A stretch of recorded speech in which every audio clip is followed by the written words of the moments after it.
All right, y'all come on up, please.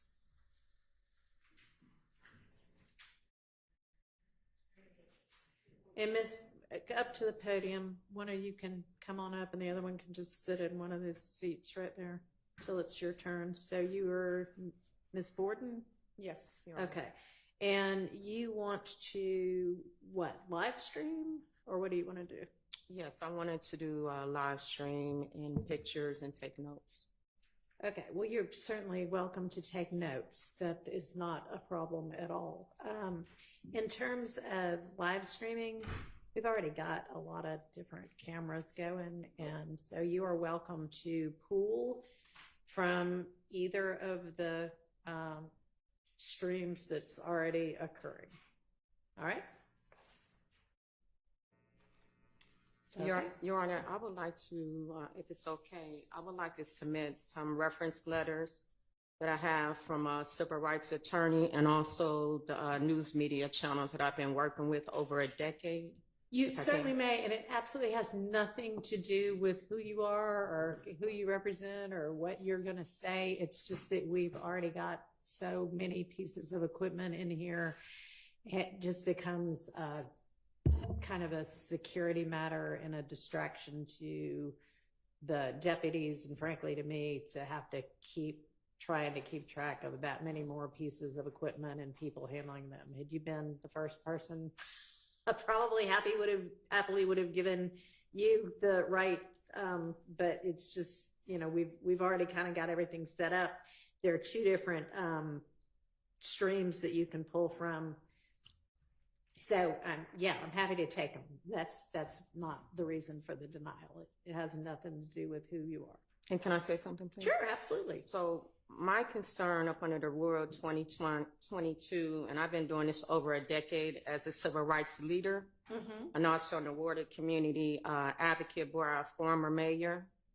So I am aware that there are other cameras, but with the case of this nature, I feel like the community deserves different angles and different perspectives. So while they do have a camera and while the camera is on, there's still different perspectives and angles. That footage goes through some other entities that I'm not a part of.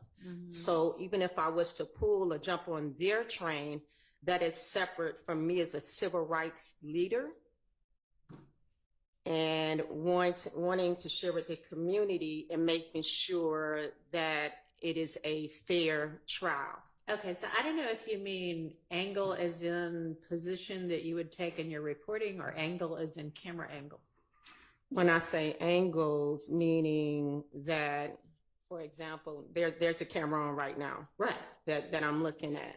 So if I want to report something or show something and it's not from his angle, that means if I have to jump on what he's doing, I'm relying on his footage only. So you actually literally mean camera angle. Yes.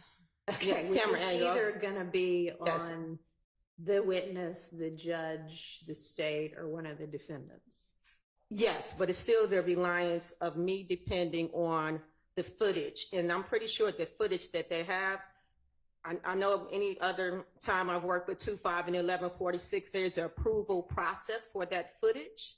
And I will also be dependent on that sometimes as well. But if I'm able to stream myself, then I have more control of that footage. Okay, well, if you want to go back in the media room and film from there, you may do that.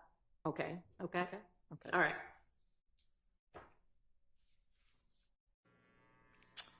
All right. Anything else? No, Your Honor. Okay, thank you.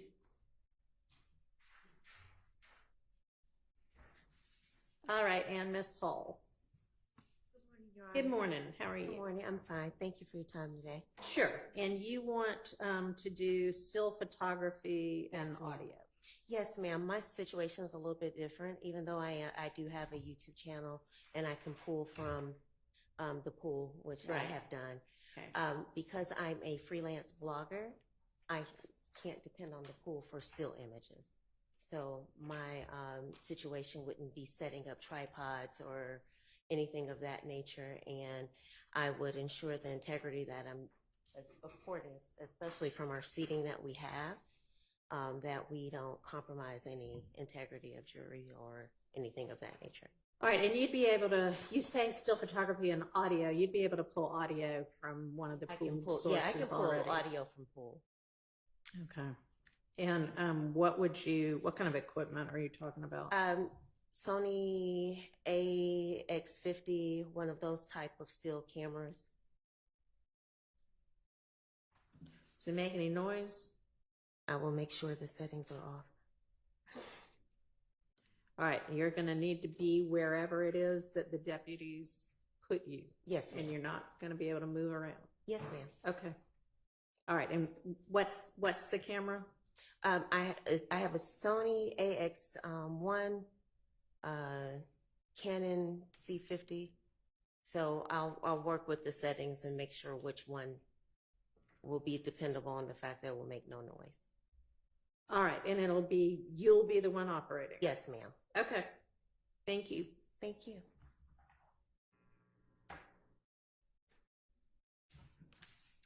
All right, Ms. Abbasi, did you just get alerted this morning that you were going to be the one covering court? Is it granted? Yes. Okay, We'll get the paperwork out to y'all probably sometime today. Okay, thank you so much. Yes, Your Honor, I thought it was both of us, and then I learned it was just me while sitting in traffic. Okay.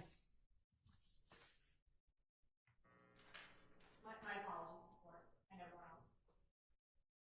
Well, since you didn't know until, I guess, a few minutes ago, nothing you can really do about it other than get here as soon as you could.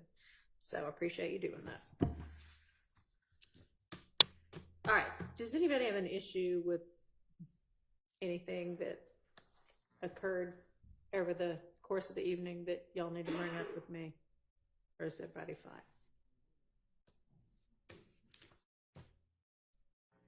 Yes, sir.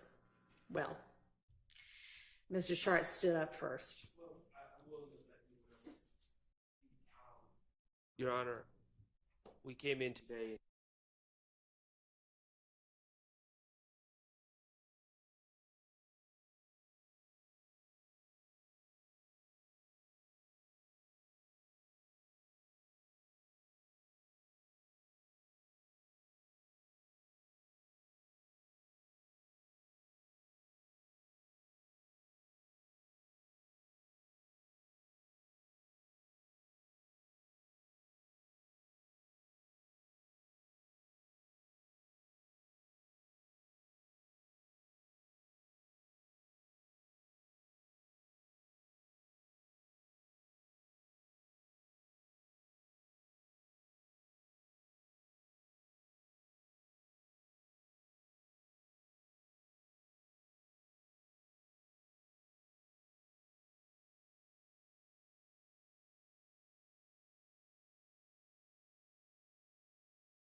to provide me with anything you found between yourself and any of the attorneys for co-defendants who have entered pleas?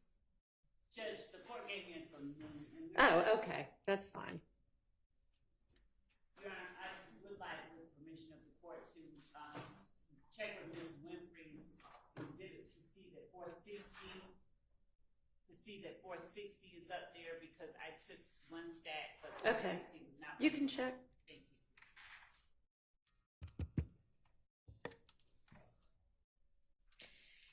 you. And were the parties able to come to any agreement or partial agreement with regard to any of the exhibits that were tendered at the end of the day yesterday?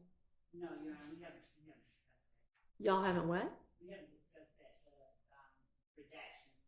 I have gone over the exhibits themselves, and I have a legal argument that I'd like to present to the court regarding 104. Well, I'll hear it after lunch then, because I instructed you to get with the defense so that you could see whether y'all could come to any sort of an agreement. So if they haven't seen it yet, then I will give y'all the lunch break to accomplish what you were supposed to accomplish yesterday evening. Yes, Your Honor. And may I inquire what the court inquired, whether 460, which was a document that I believe at the end of the day, some counsel for defense was looking at. I believe that I retrieved it, but I believe Mr. Sharp may have had it. I don't know. Does anybody have 460Y? Can y'all check? Sometimes it's hard to keep track of all the documents. Now, there were several documents that, some were, I think it was either myself or Mr. Adams put into the documents, that folder for the documents. Identified only. Yes, identified only, I don't know.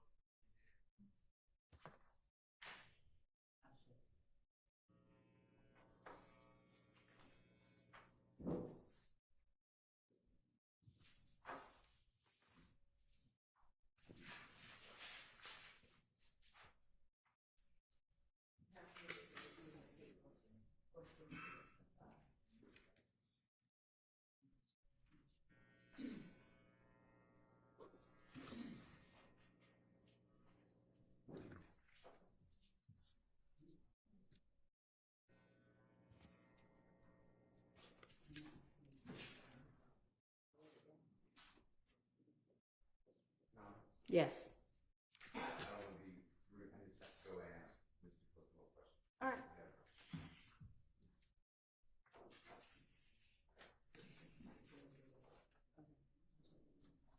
Do you locate it?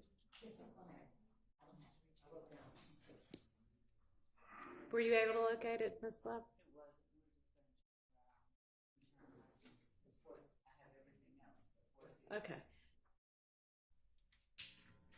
Well, I'd imagine that would be easy enough to reproduce. It was just printouts from emails, right? It was Mr. Wright's emails. And we provided a hard copy. I mean, yeah. And actually, I'm sure I have a copy of it since you gave it to me, if that would help. it would, if the court doesn't mind allowing us that copy, the court's copy, I would Okay. return it back. I don't think I've made any markings. Well, I have made a marking on it, sorry. It would actually help us to recreate it. To just, yeah, look at it to recreate it, that's fine. Thank you. Thank you very much.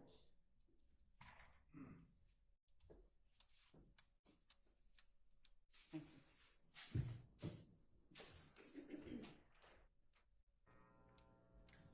Nobody was able to find a 460Y anywhere? I personally don't have. Okay. Has anybody checked up in that podium area? Okay. All right, well, it can be reproduced. It's not the end of the world if we can't find that particular one.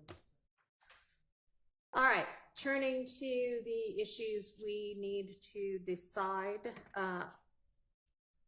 Ms. Abbasi, your co-counsel, had filed a motion in limine regarding autopsy photos from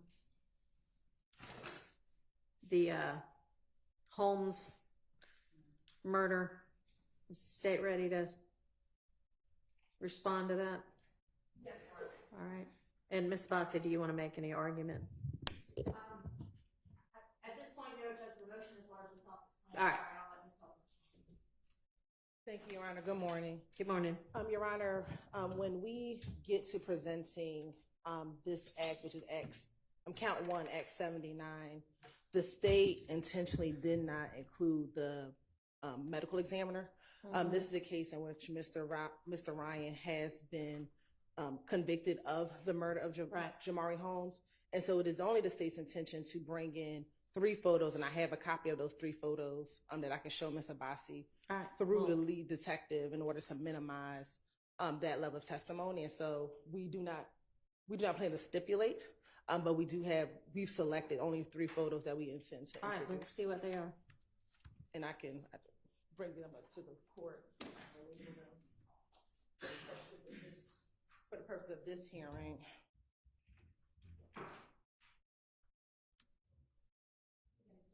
Yes.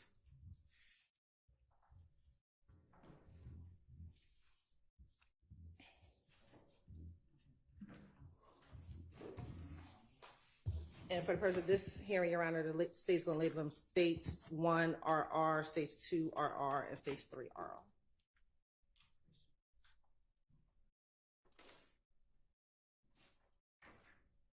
And what do y'all plan to present with regard to, just kind of a general overview, the evidence that will establish that Act 79?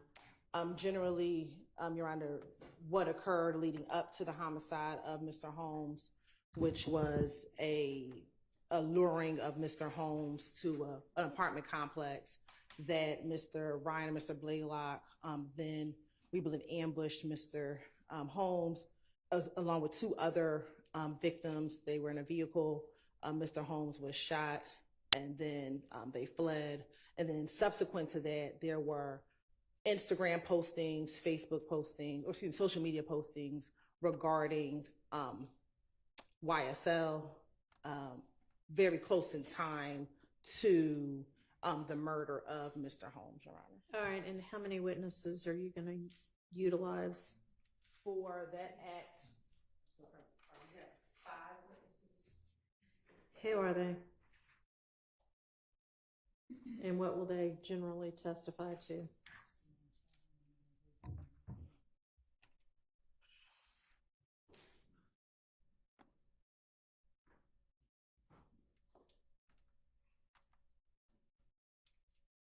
know, that 5 is a marked reduction from the original list of witnesses. We did not intend to retry that murder. Well, that's good to hear. Your Honor, 5. The witnesses for that act are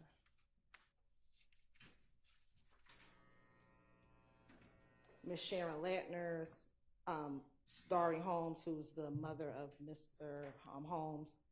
Mariah. Be an eyewitness? No, she is. Just would be able to bring in his in-life photo. Let's figure it's out a talking different about way Mr. to do Holmes. that, especially given that this is not even the trial of that case. And speak about Mr. Holmes and who he was. Okay. I have a relevance objection on that. And that would be sustained. And to talk about his involvement, who he is prior to this murder happening. He was a juvenile. I don't know if any of these other witnesses would be able to do that. Mariah Smith was someone, I believe he had just met recently, who helped set up the robbery that ultimately led to his death. Okay, all right, have you moved on to another witness now? Is Mariah Smith another witness, or? Mariah Smith is another witness, Your Honor. So Mariah Smith would be able to say he was a juvenile, right? She doesn't, I don't believe she really knew Mr. Holmes. How old was he? He was 15 at the time of his death. Mm-hmm. Yes. And Miss Latner's backing up. She would, introduce a 911 call? Yes, And what's that going to say? But it was the initial reporting of the shooting. So it was at the time, the time of the shooting. Just framing one the call? date. I believe just one call, Your Honor. Judge, we would have no objection to the call. Okay. admitted where, the witness says he'd like to speak with police and police don't speak. We've no problem with that call coming in. Is that the call?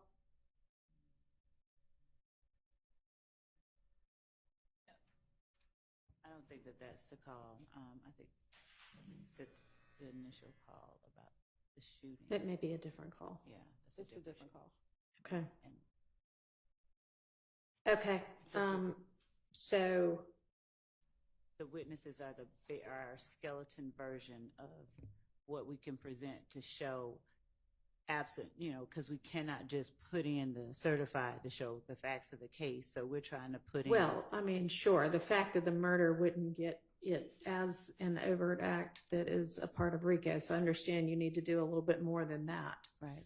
And so we're trying to, we've scaled back. We had these Okay. witnesses. All right. I don't represent need to one hear what it was going to be at one point in time. Maria Smith is going to say what? She was one of the two young ladies who lured Mr. Holmes and his three friends back Okay. to the location, to the location. All right. Then we have one of the two other victims. We don't plan on calling both of them. Okay. So that it'd be either Mr. Uten or Mr. Mitchell. All right.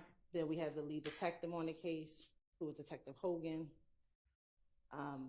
Then we have Mr. Mike Sprinkle, he further brought, did the additional evidence of some of the social media, that came in later. And then last, So 7, not 5. so Rooney Lee is one of the co-defendants or co-conspirators in this case.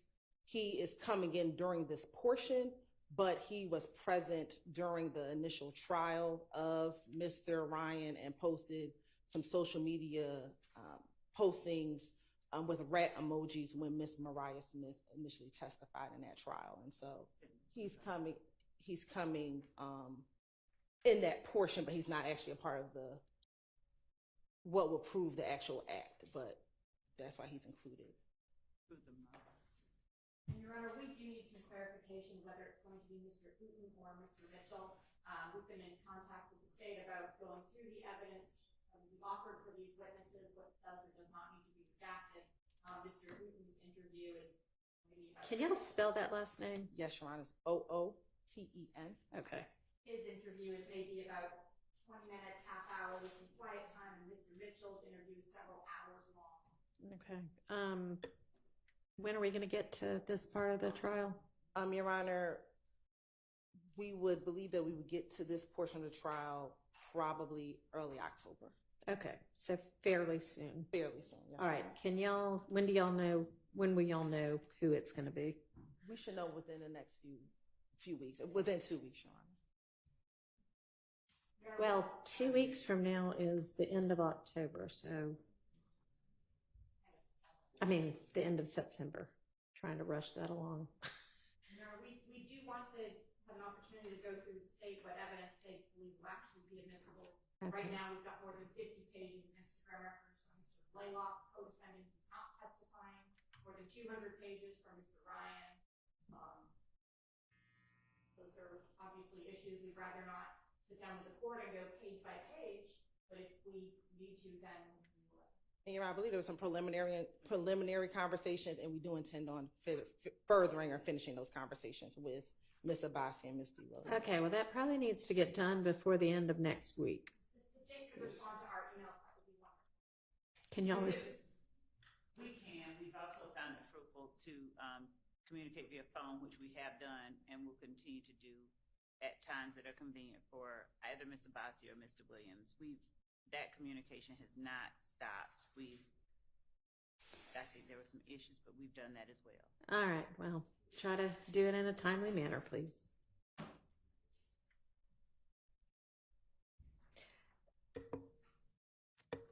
Okay, let me see the photos. And the photos would come in through the detective.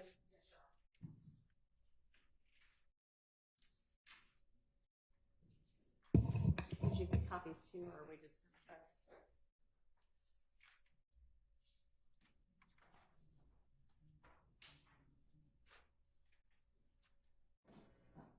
Is this third one like post-incision, or is that the exit wound? That is the Entrance wound. Entrance wound? Yes, Your Honor. Your Honor, one of our objections is I don't know who's going to be able to answer that question. I don't believe the lead detective is qualified to explain what type of an injury you're really against. We don't believe the detective will be able to lay the foundation. Oh, I'm sorry. We don't believe the detective will be able to lay the foundation for these photos. All right. We believe that with some conversation, he can talk about the fact that the victim was shot in his head, that is the victim, that he was it was his homicide that he was investigating. The picture, which I believe is 2RR, with just the area in which the Before it's shaved. before it's shaved, I believe that he could talk about where the bullet was, or that he was shot in the head. And then the last photo, I'm not sure if he'll be able to say it was an entrance wound. We'd have some further conversations with him regarding whether or not he was present during the autopsy or not, and whether or not he Do you think that there's any chance he was present during the autopsy? sometimes they are. Sometimes they are. I'm not saying that he would, but sometimes they are present during the autopsy. Was he present at the scene before the body was removed? Yes, Your Honor, I believe so. I believe so, but I need to ask Ms. Okay, well, you'll... Ms. Love.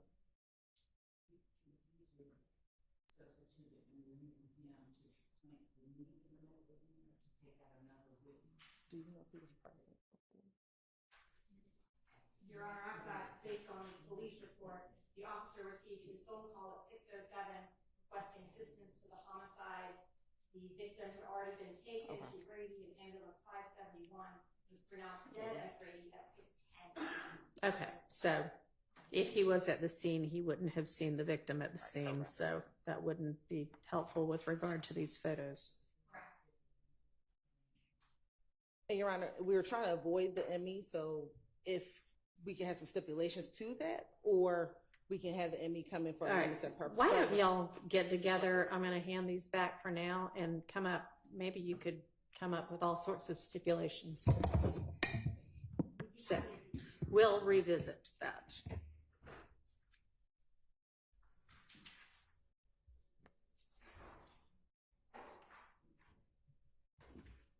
But we are just trying to reduce the need of having to call the medical examiner. Say that again. We are just trying to reduce the need of having to call Dr. Sullivan. Well, there's no necessity to call him or her. Can't remember. Thought so.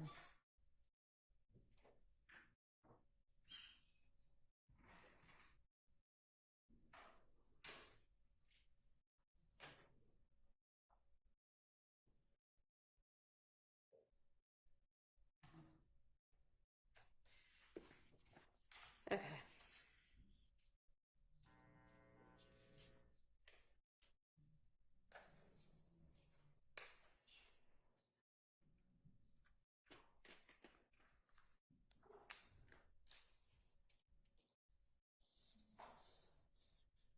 Your Honor, Yes. on that, I'm not saying I cannot find my list. I cannot remember if the state is moving for the verdict against Mr. Ryan into evidence, but I would be objecting under 24-8-80322. And I'm just reading from a case, a jury's verdict that the co-defendants were guilty as a hearsay statement. The exception to the hearsay rule provides for the admissibility of the final judgment of guilty as to a felony, but not including when offered by the government for purposes other than impeachment, judgment against other persons other than the accused. And then I just pulled up 24-8-803, and then it's subsection 2.2, and it specifically says the same.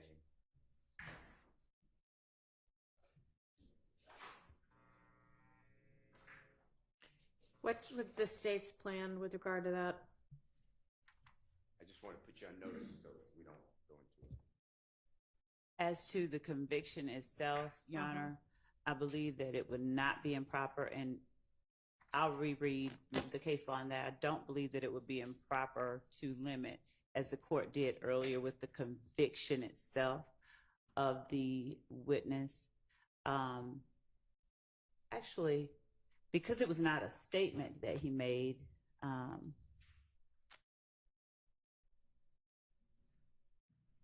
actually, Your Honor, I think that it would be admissible against all of them. It wasn't a guilty plea, so it's not a statement that the It's any judgment of previous conviction is what 22 covers. Okay.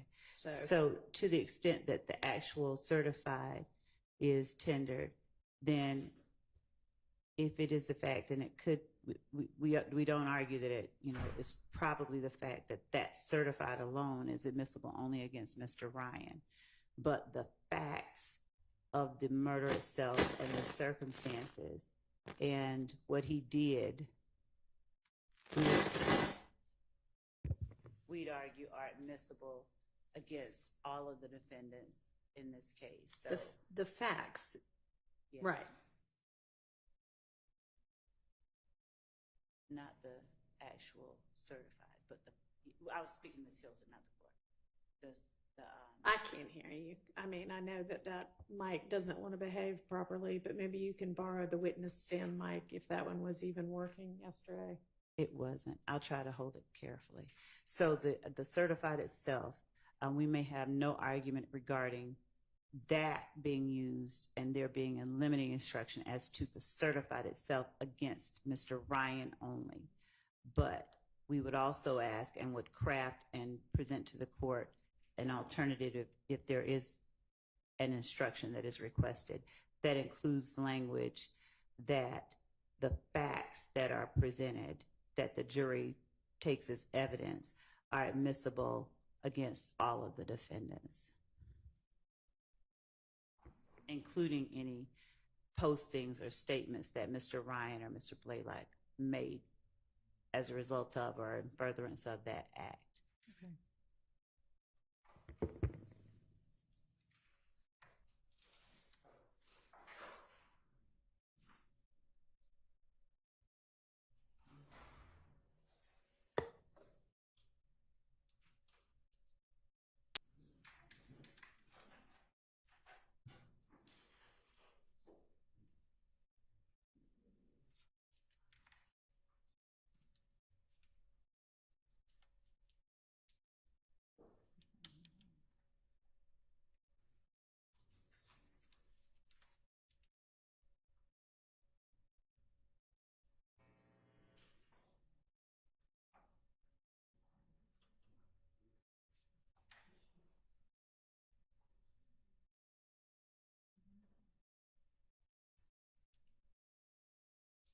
It seems, Your Honor, as well that while the court can't hear us,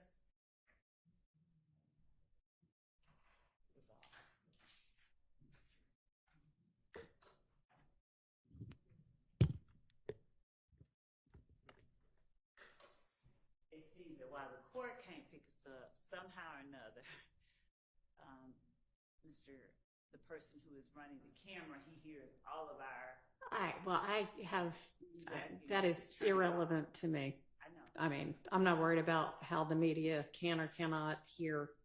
I'm worried about whether the parties in this case and the court and the jury, when the jury's here, is able to hear. Yes. So they'll just have to deal with it. Yes. Because the issue was they could hear our internal. Oh, they can hear what y'all are saying there so that's getting picked up? Yes. Well, that's problematic. With all the mics off. Okay, so y'all are going to need to adjust your microphone in a way that is not picking up attorney work product conversations. Can you do that? We just get the fees from the courthouse. Okay, well, then you're not going to be able to do the audio if it's picking up attorney work product conversations between the counsel at the tables. I don't know some adjustment's going to need to be made.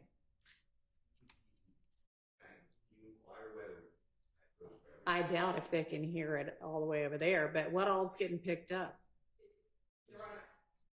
Just when we were having a conversation. The state?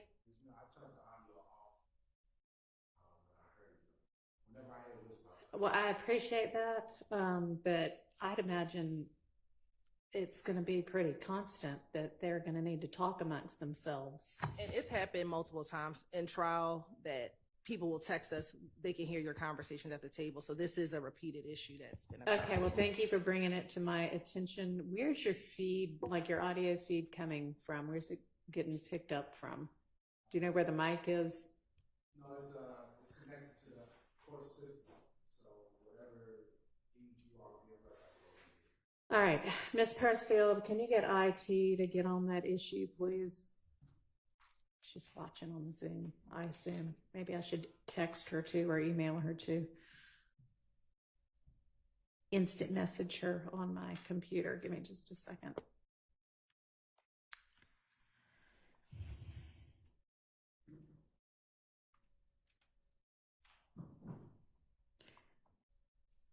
So you're attached to what, the Zoom? Whatever feed the court gives. I don't know what feed the court gets, but all right.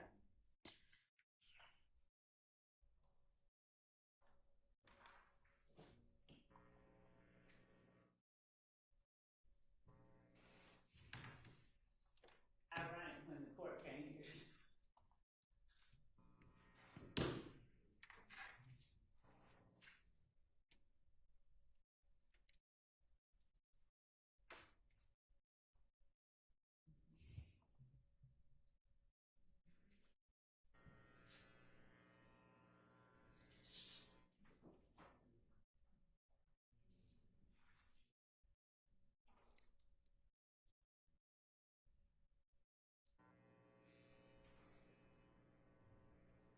All right, Ms. Persfield's reaching out to IT about it now.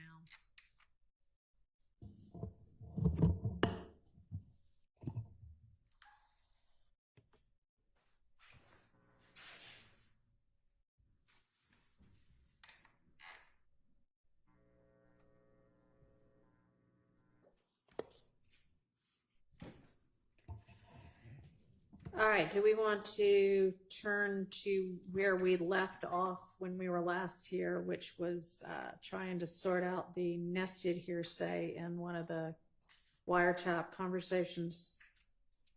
Your Honor? Yes. Before we turn the page, could I just get some clarity? Because I'm confused. The state, I believe, indicated that they thought the facts of the murder case involving Mr. Ryan were admissible in this trial, but the conviction wasn't. But then they started talking about limiting instructions. Mm-hmm. And I'm confused. Are they maintaining that the jury verdict from a separate jury is admissible against in this case? Or are they abandoning that and saying that they're going to get into the facts of this case?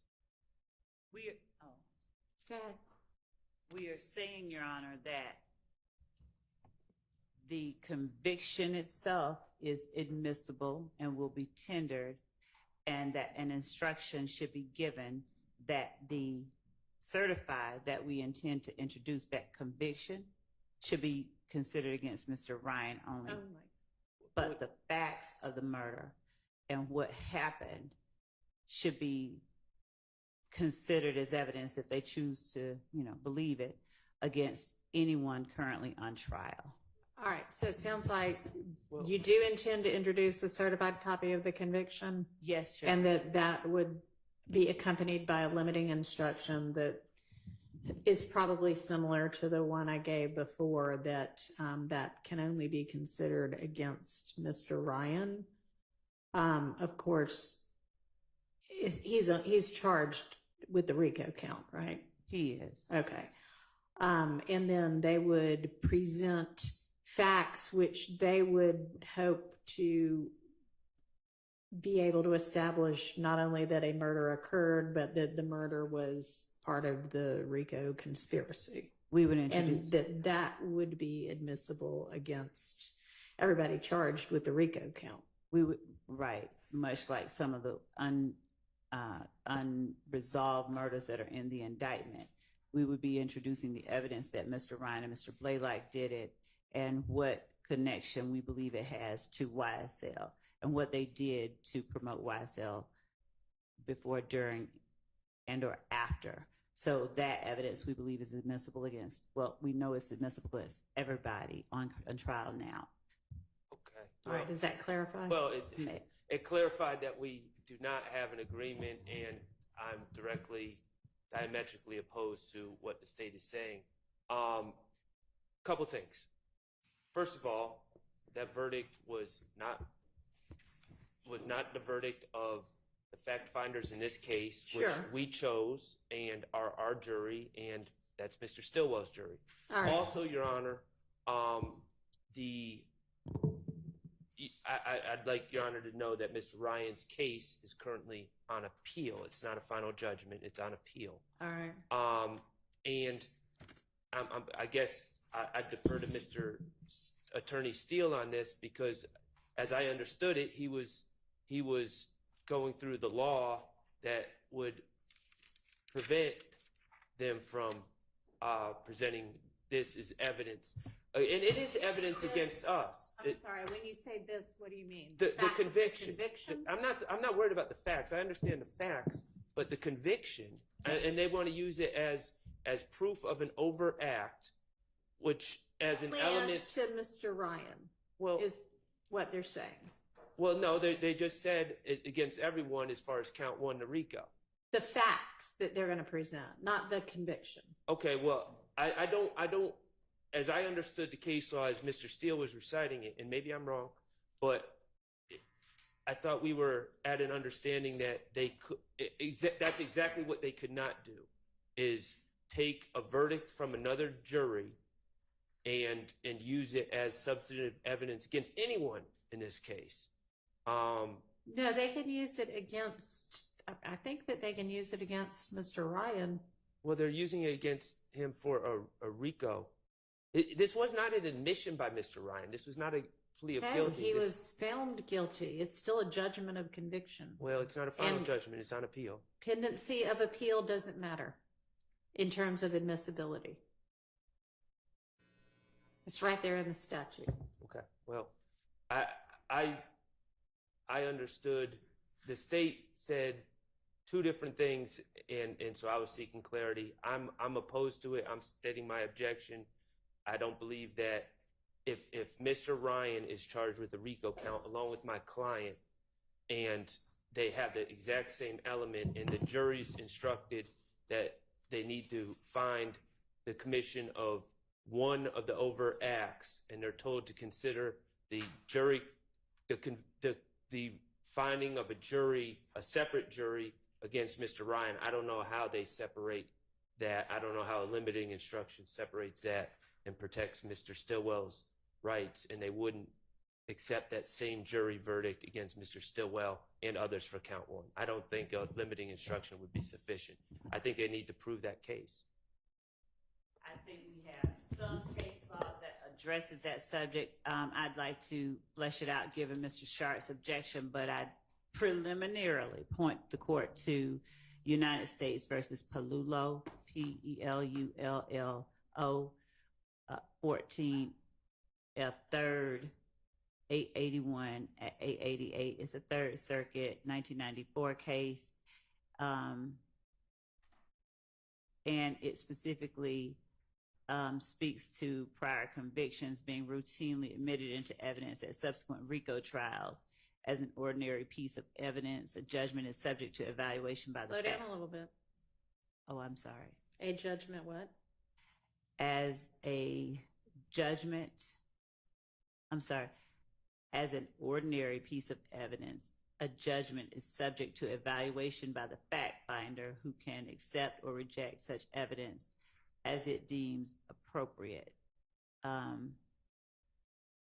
Also, United States versus Tocco, Tocco, 200 F 3rd 401, in site 417 to 418. It's a Sixth Circuit 2000 case, finding the district court's admission of evidence of a co-defendant's prior conviction permissible to establish RICO predicate Here it says because the evidence was not used as collateral estoppel, but again, these are cases that I would need to flesh out. These are just preliminary cases for the court's consideration, given the argument that I'm hearing Mr. Sharp make right now, that we would point to as a starting point. All right. Well, we're gonna have to get that sorted out fairly quickly if we think that within the next 2 weeks we're gonna get to this. Yes, yes. Or so, 2 weeks or so. Okay.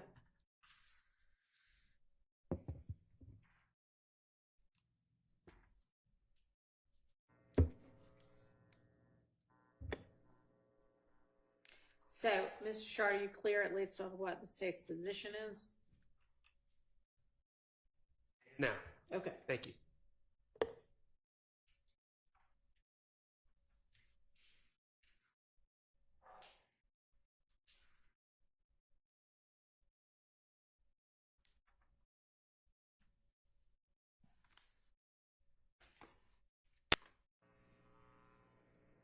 All right, we ready to turn to that Garlington wiretap?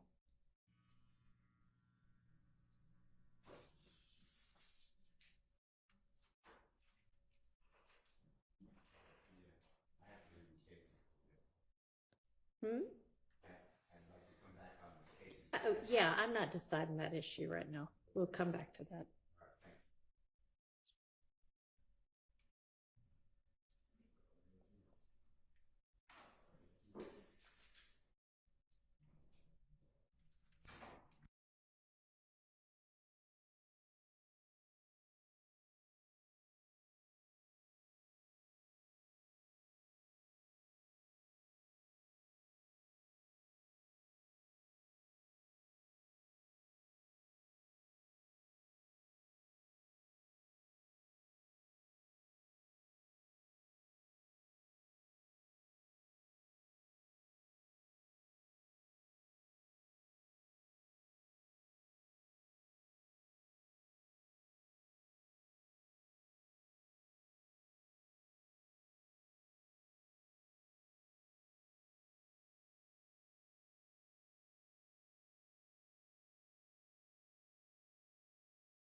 Sure.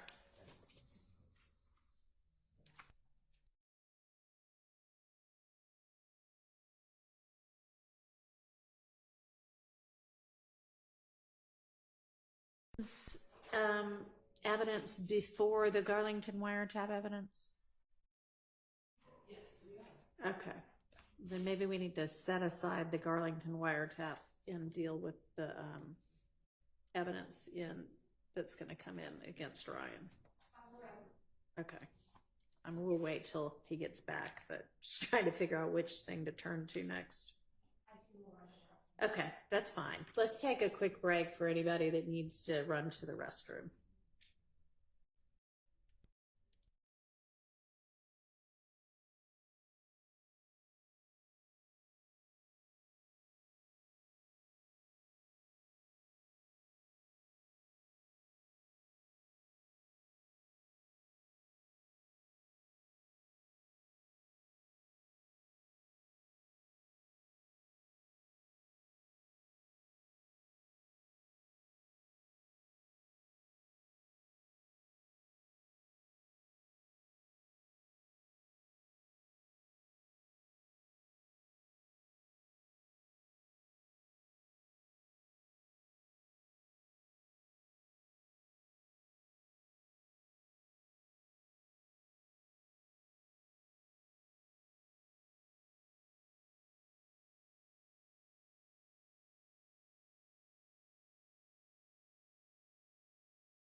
Maybe we should turn to the evidence that's gonna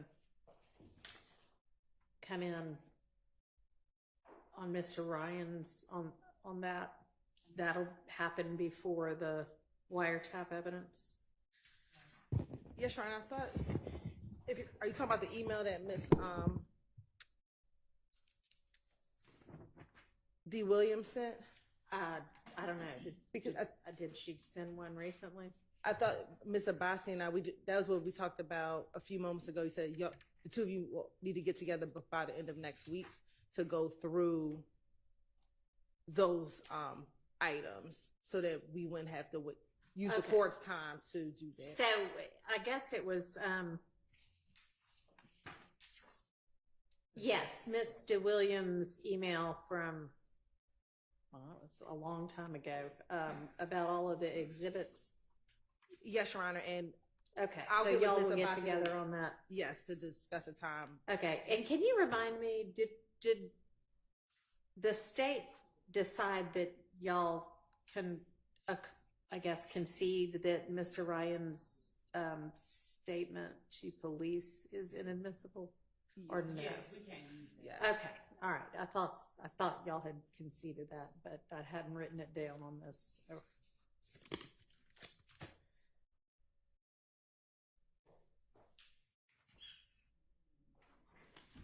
Let me put that in the issues that have been dealt with folder.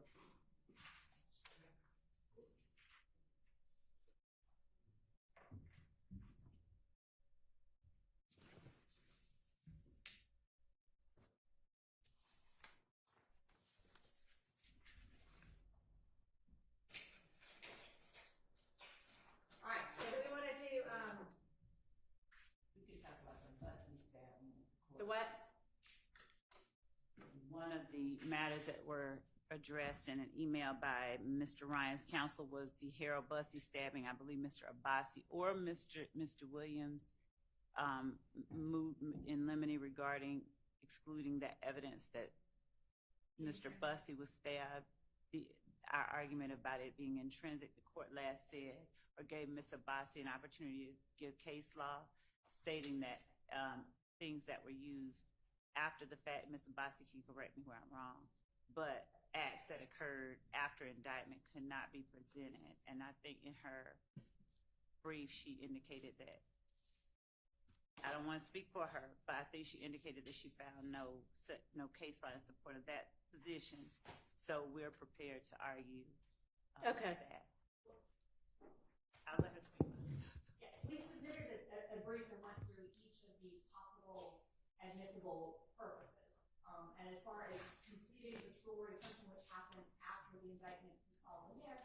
However, something which after indictment certainly could be part and parcel of inextricably intertwined in the same facts and circumstances, but that's not this case.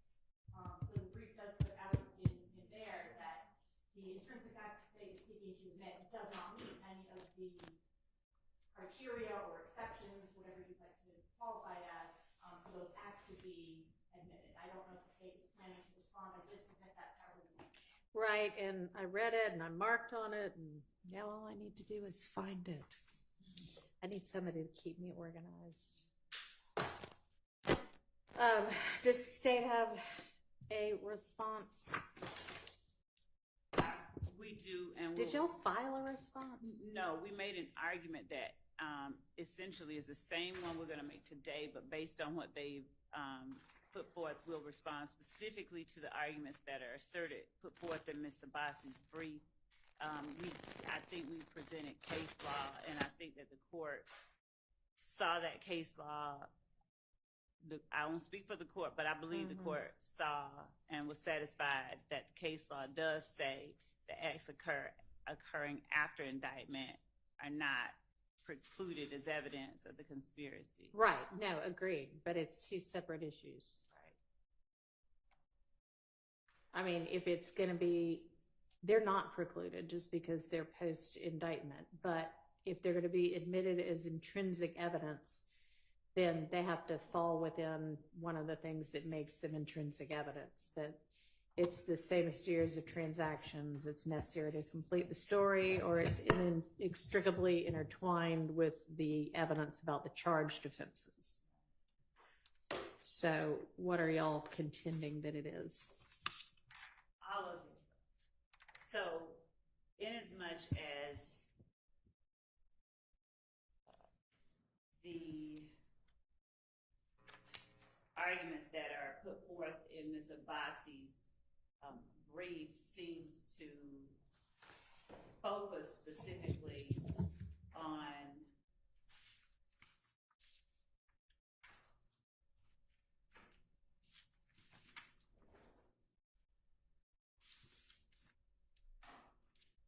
Your Honor, if I might, that I don't think there is a focus. I've never heard them say which theory they're proceeding under.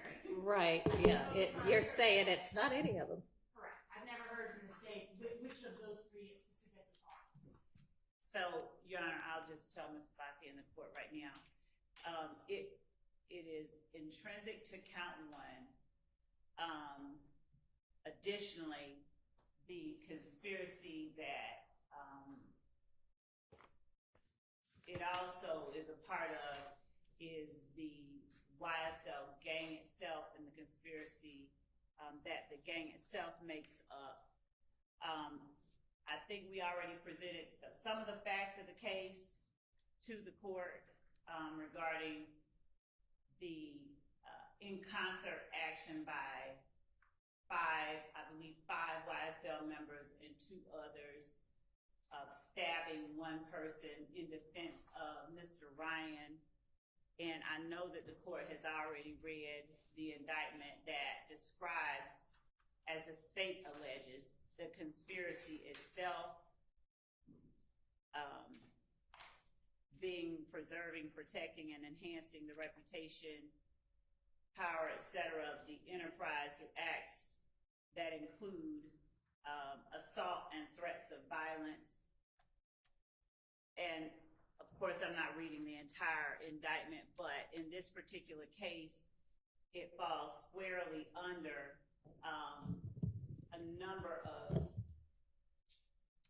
actions that are intended to sort of circle the wagons around YSL members, show that they will stand up for each other and that they will commit violence on persons who they perceive as threats to members of YSL. Mr. Ryan, after he was indicted, there were several, at least one YSL member that we have listed as an overt act who makes assertions about Mr. Ryan and his murder charge and subsequent, I think, conviction. And there are people who perform acts during the course of his trial, or at least one person that we believe were intended to intimidate a witness who was actually on the stand at the time. There are, by way of examples or analogies of other similar acts that are committed on behalf of YSL to show their solidarity.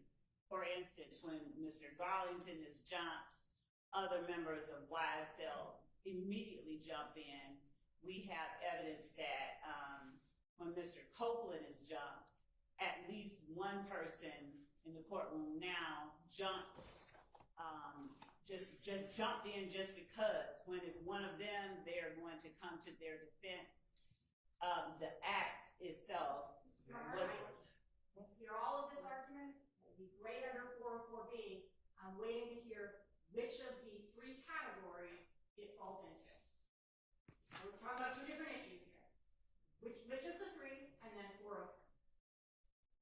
It is not 404B. It is intrinsic. It could be both. I mean, I guess it would be intrinsic, but I mean, y'all haven't offered it as 404B, right? And you don't intend to. Right. Even if I rule against you on the intrinsic. Well, if the court ruled against this, it would be a different argument that we'd be prepared to make on a different day, because that's not something we were putting before this court today. All right. So the actions of Mr. Ryan and the other YSL members in concert in stabbing Mr. Bussey when Ms. Abbasi asserts that they're not necessary to complete the story of the crime.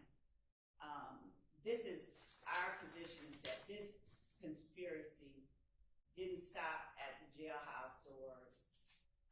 It's ongoing. It's necessary that the jury sees that it is ongoing to show to them the truth and the whole truth that we believe that our evidence reflects, to show them the extent to which YSL members go in order to preserve and protect not only their name, their own, but their reputation.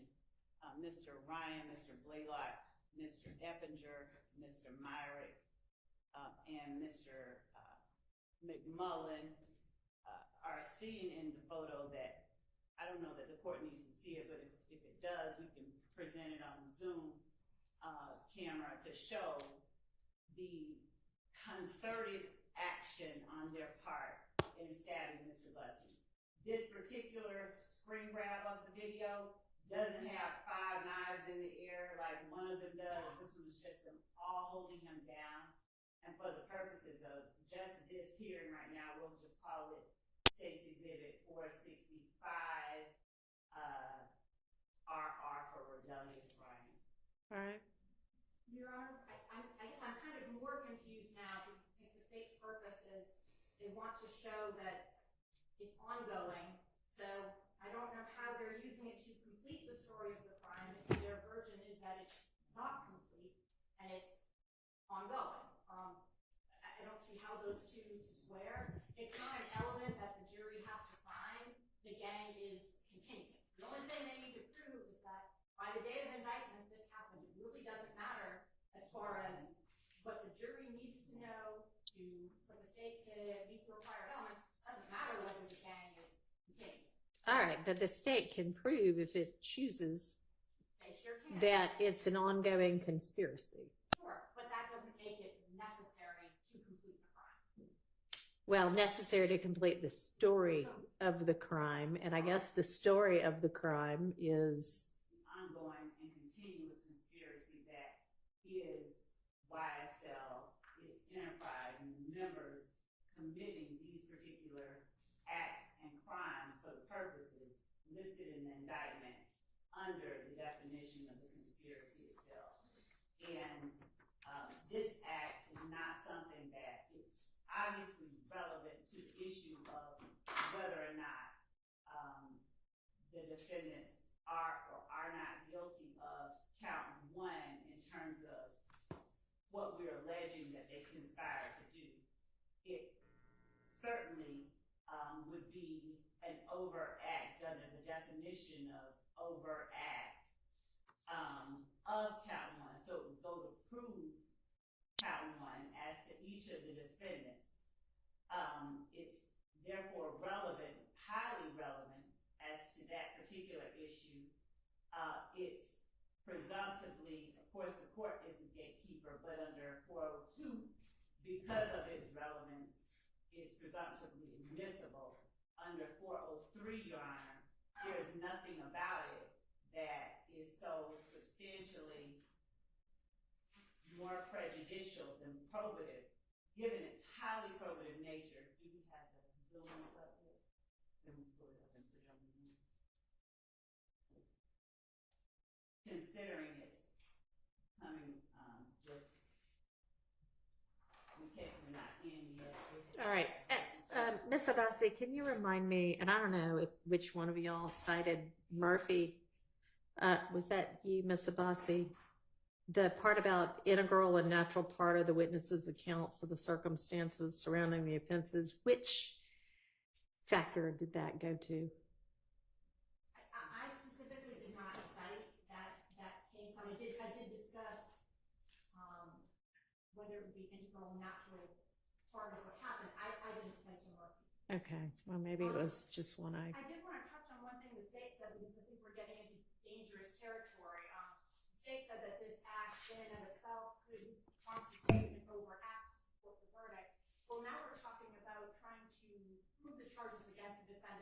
based on something not in the indictment. Well, and you know, that's an issue that I've got written down here as something that y'all owe me law on, whether an overt act not listed could be the sole basis for a conviction.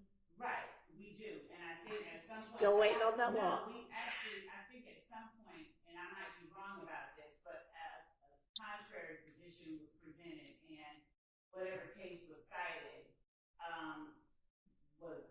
did not support that position, and we have affirmative, case law that we present in the form of a brief to the court. All right, well, you go ahead and get that filed. Can you get it filed? When can you get it filed? By Monday? By Friday? All right, by Monday. Your Honor, I can get to the court kind of the contrary case law that in the appellate, I know it sounds kind of, doesn't sound to square up, but it leads to an inconsistent verdict that perhaps some of the jurors found the defendants guilty based on the acts which were in indictment, and perhaps some of them found the defendants guilty on these acts which were in indictment. I mean, it's going to be real fun when we get to the verdict form. I think that we're going to have to get really specific about what they're finding, because I don't think it can be that 6 found one and 3 found another and 2 found a third. I think that this situation, this precise situation came up in Cotman, and I could be very, very wrong. I read it, I glanced over it briefly, but I think that the court found that given that the court instructed the jurors that their verdict had to be unanimous, that it did not present a reversible issue. The defense argued, or the appellants had argued, that there was no way to tell whether or not they all agreed on the same overt act. But in giving the court the brief that we intend to present, I think we can address that as well. I think that part is easily All right, addressed. so that'll be 2 different issues. There's, can an overt act that's not listed in the indictment be the basis, the sole basis to support the conviction? Mm-hmm. But then there's also, does the jury need to find unanimously this overt act, specific overt acts? Do they need to delineate which overt acts they are unanimously finding exist to each defendant? Right, and I think that as it relates to our previous discussion that the court said we would address a little bit later, whether we number them or whatever, I just off the top of my head, I think that them listing an act that they found unanimously had been committed as to the defendants, I think would suffice. Okay. Well, if we all agree on that, then we don't need a brief on that. Okay. Judge, would this So, be I'm sorry, Ms. Sebastian. Hmm? I don't know if we made it to the 403 part on this. No, we hadn't. We sort of got sidetracked, I but. want to make sure I'm not. All right, so we all agree that the jury is going to need to delineate. We unanimously find this overt act exists as to each defendant, right? I mean, we're going to break each defendant's counts out separately, and I think that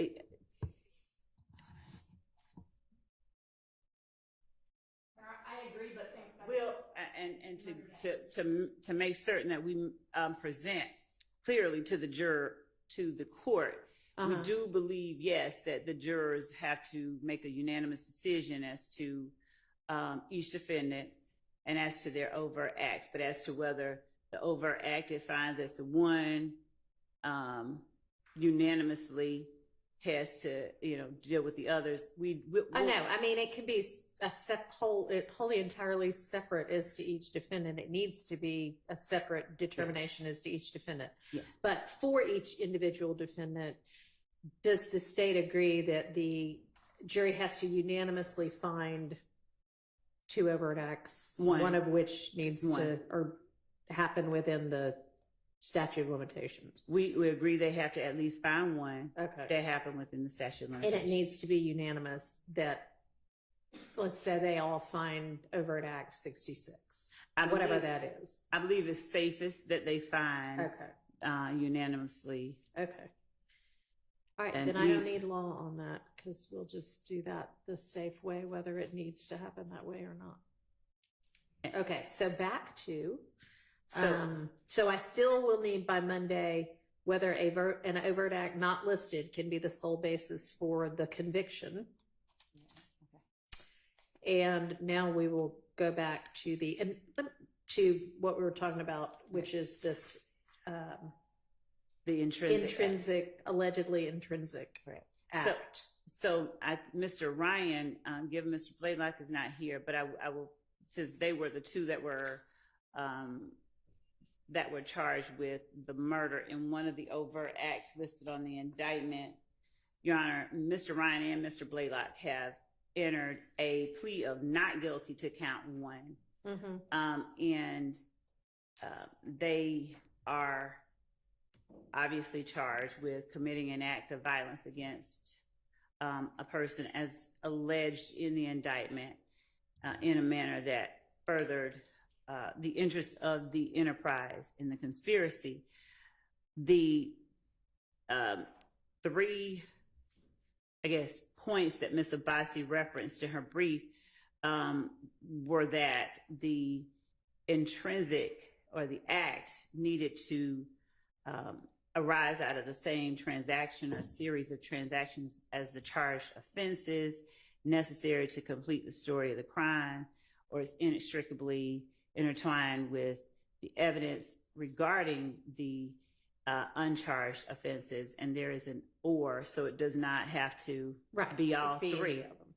So given that the jury will hear evidence of Mr. Ryan's and Mr. Blaylock's concerted efforts as they related to Mr. Holmes, they will hear evidence of Mr. Ryan's actions after the murder of Mr. Holmes. They'll hear evidence about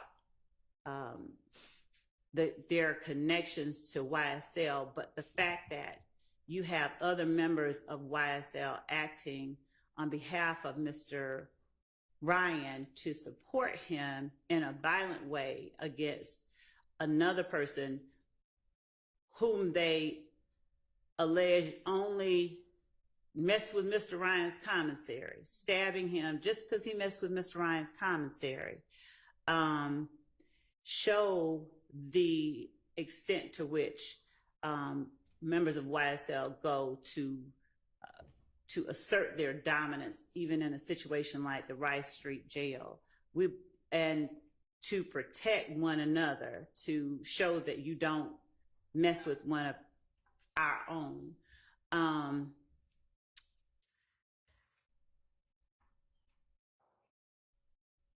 The argument obviously can be made by anyone. Yeah, this is not really what it's all about. But in terms of what the state is required to prove beyond a reasonable doubt to the jury, we alone bear that burden, given that it's evidence that there is violence committed on behalf of a member of YSL by members of YSL. We believe that it shows that the gang itself conducts itself in a particular way, and that the... Okay, let's stop interrupting, though. I mean, I assume she'll get to it at some point.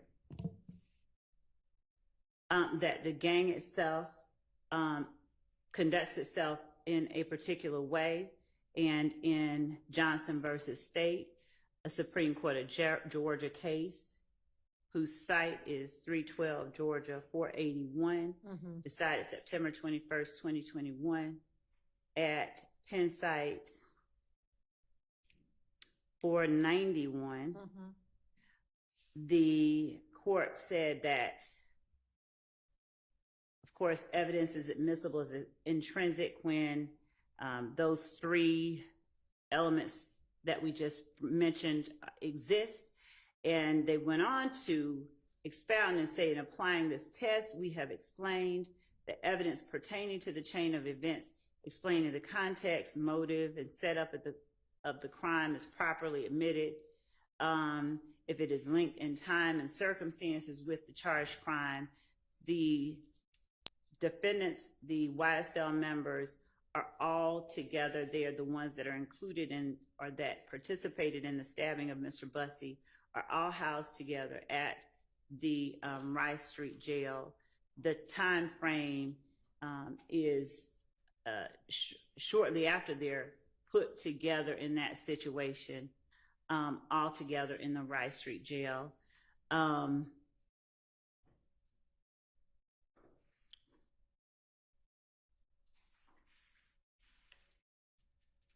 In this particular case, in Johnson, it has a set of circumstances that are not exactly the same as this, but we believe are analogous in many ways.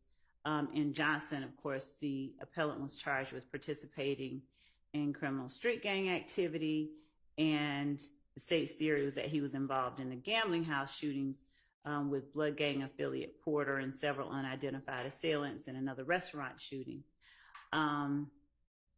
The evidence related, as the court found, to the Boulevard Place shootings added significant weight to that theory because the evidence was linked in time and circumstances with the charged crimes, and one victim was a member of a violent gang. We are not alleging that it is on all fours with our particular case, but to the extent that the Johnson court found it pertinent to say that the intrinsic act, or the act that the state alleged was intrinsic, added significant weight to the state's theory for these reasons.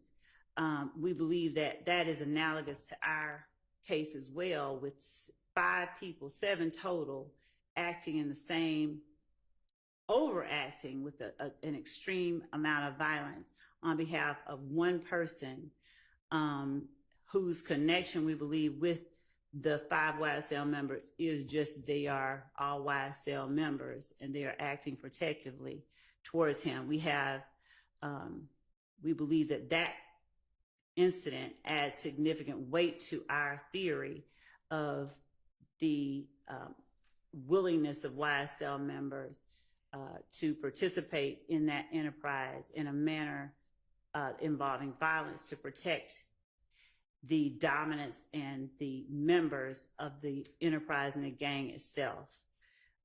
So the court found that even though the state didn't charge appellant in connection with the shooting, evidence of the incident was relevant to disputed issues in this case. So as Mr. Ryan has entered a plea of not guilty to count 1, conspiring to violate the Racketeer Influenced and Corrupt Organizations Act by participating in YSL through these acts or conspiring to participate in them, then evidence of the involvement of Mr. Blaylock, Mr. Ryan, Mr. Eppinger, Mr. McMullen, and Mr. Myrick, all of whom are also charged in this indictment with a conspiracy.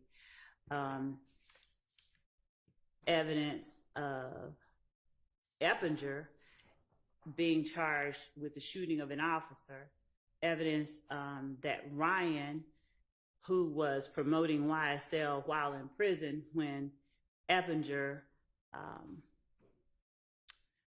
got a bond for shooting at the police, that Blaylock is a co-defendant on the murder of Mr. Holmes, which is an overt act here, and that Demise McMullen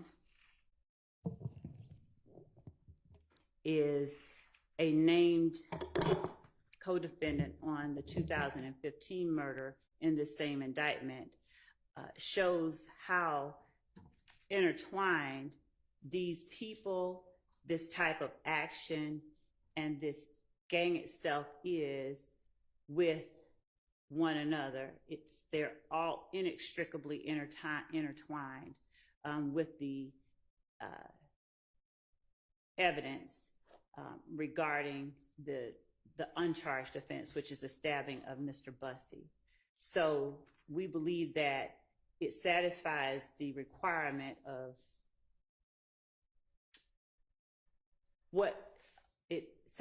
the requirements of being an intrinsic act. Okay, which of the three? The third one, we believe is the strongest in that it's inextricably intertwined with the evidence regarding the uncharged offense. No, it's the charge. It should read the charged offense, right? I mean, it needs to be inextricable, right? Yes, that the Just case a is typo. citing it wrong. Yes, thank you. So- And that being count one, the conspiracy. So, how is it? And you think it's also necessary to complete the story of the crime, right? You're not asserting that's the same series of transactions as the charged offense, are you? When the court says the same series of transactions, we believe that it's an overt act, in as much as it could be considered an overt act to promote, to support the gang. So in as much as it is or can be considered an overt act for count one, and that it is gang activity, which it is.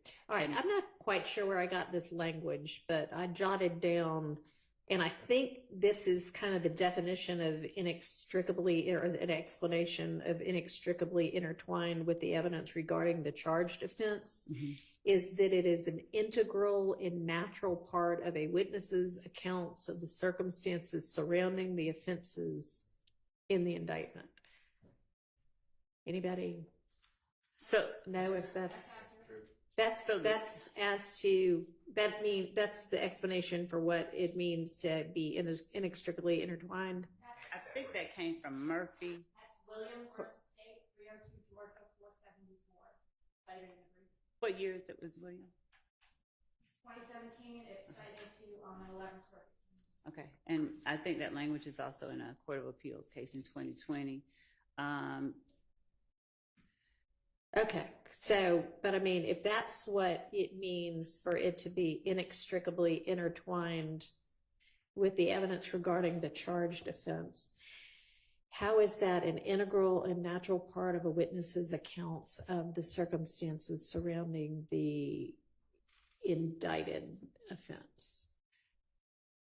So if the indicted offense is the conspiracy itself, and our witnesses talk about what they've observed, and we have evidence of what has occurred to further that conspiracy. So would this be a witness who's being presented regardless, or is this a witness as to, I mean, obviously if they're just coming in to testify about what happened in the jail, that wouldn't be the same thing, because I would have already made the determination, oh yeah, you can talk about this. Is there going to be any witness who there's no way they can give their account of how it is that any of these defendants is guilty of RICO without telling the jury about the stabbing? No, we're not saying that. We're not saying that at all. So then No. it's not inextricably intertwined. But it does, it's an uncharged offense that arises out of the same transaction or series of transactions as the charged offense of count one. And the series of transactions is the acts of violence that have been described. One of the overt acts, as I said, is the murder of Mr. Holmes by Mr. Blaylock and Mr. Ryan, as we've alleged in the indictment.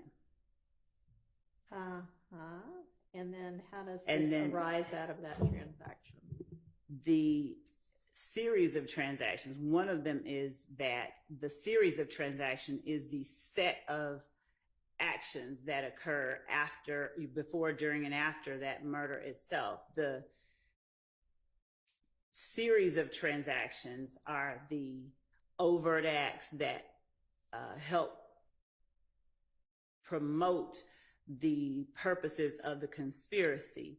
You have Woody Lee posting, I'm sorry, we made you a thug, so early little thug. You have people who are acting within YSL in support of Mr. Ryan.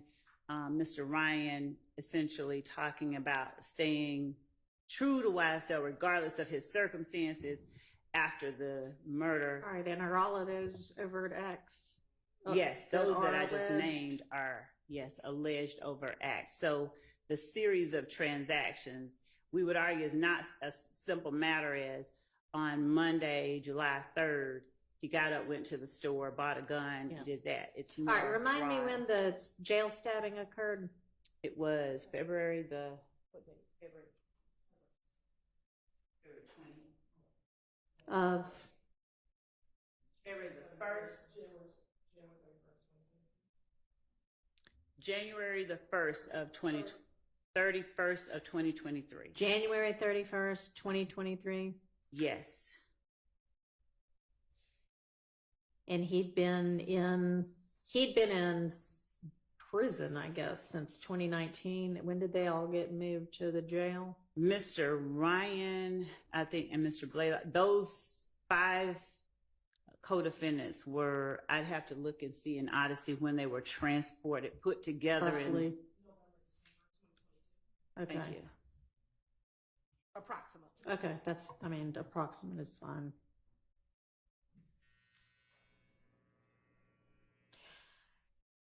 And also, Your Honor, under 104, and I get that we are still hashing out whether or not it's intrinsic.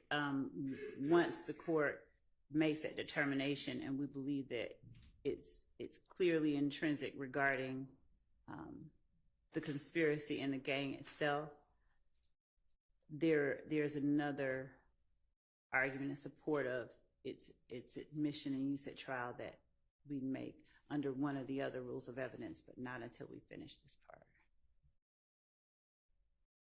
Well, I'm curious now as to what that would be.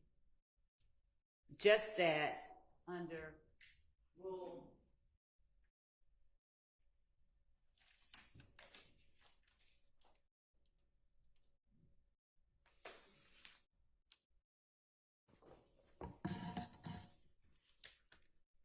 and I'm also curious about how the court will see or not see this position that I'm offering.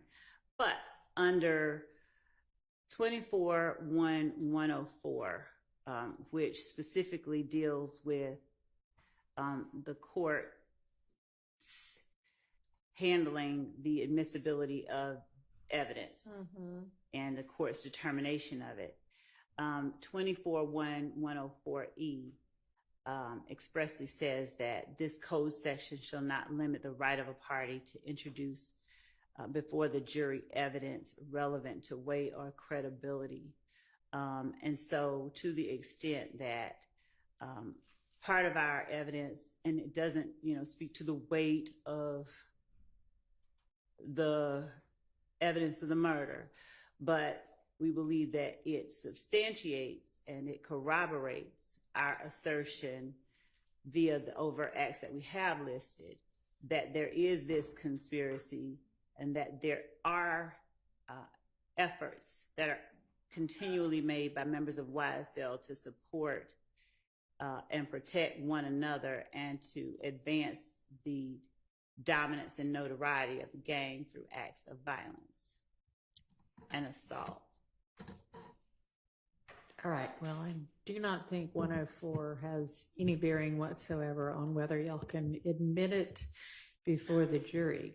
So, okay, see, I knew. Okay, so that takes care of that one. All right. All right, do you have any, can you look, if you haven't yet, for any case law that deals with kind of a similar set of facts? Mr. Atkins How's- is shaking his head, yes. Since You he is- can look for that. Oh, that is, we definitely can. I was just trying to make sure that I fully got what the court was saying.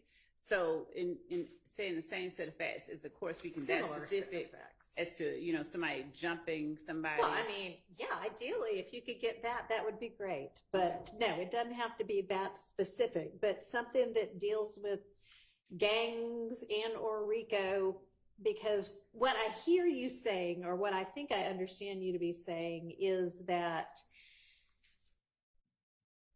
part of why this is intrinsic is because it's necessary to give a full story of how YSL is this ongoing criminal enterprise that uses violence to protect their members. Right. Am I understanding you correctly? You are, and to assert its dominance. And in support of that, I also say that each of the members of YSL, Blaylock, Eppinger, McMullen, Ryan, and Fleetwood, had all, I believe all of them had been brought in from prison for YSL related offenses that they had been convicted of. Eppinger had been sentenced to prison off of a probation revocation for an armed robbery after he shot Officer Rogers.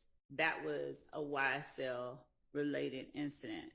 Mr. Fleetwood had been brought in from prison after shooting at Milton Howard, who at the time was driving YFN Lucci's vehicle with tinted windows, so the argument obviously could be made. He didn't know it was Mr. Howard. He knew it was an ops car. So all these people are all incarcerated because of YSL-related offenses.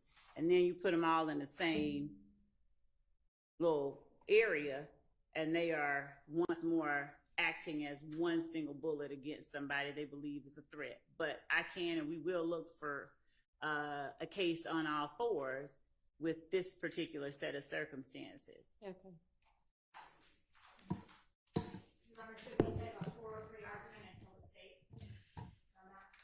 I mean, I honestly think the 403 argument is easier than whether this is intrinsic. But yeah, I'll go ahead and hear that because maybe that'll be dispositive of this issue. So, would Ms. Abbasi, should I let her go first? Sit down and see the floor. Or does the court want to hear from the state? It's in the brief, so I'll let you begin. Well, I mean, They have the burden. I'll give you the. all you really say in the brief is it doesn't meet 403. You don't really say why. Well, it's that it has to survive the balancing test. Okay, well, that's pretty clear. To exclude what is a scan or cumulative over force, I think everything in here we're dealing with is scan and cumulative. There are, I don't want to get wrong, how many other acts in here the state can prove. These are not necessary. I'm sorry. Is that on? That in the 403 analysis, the court should determine the prosecutorial need, degree of similarity, and temporal remoteness.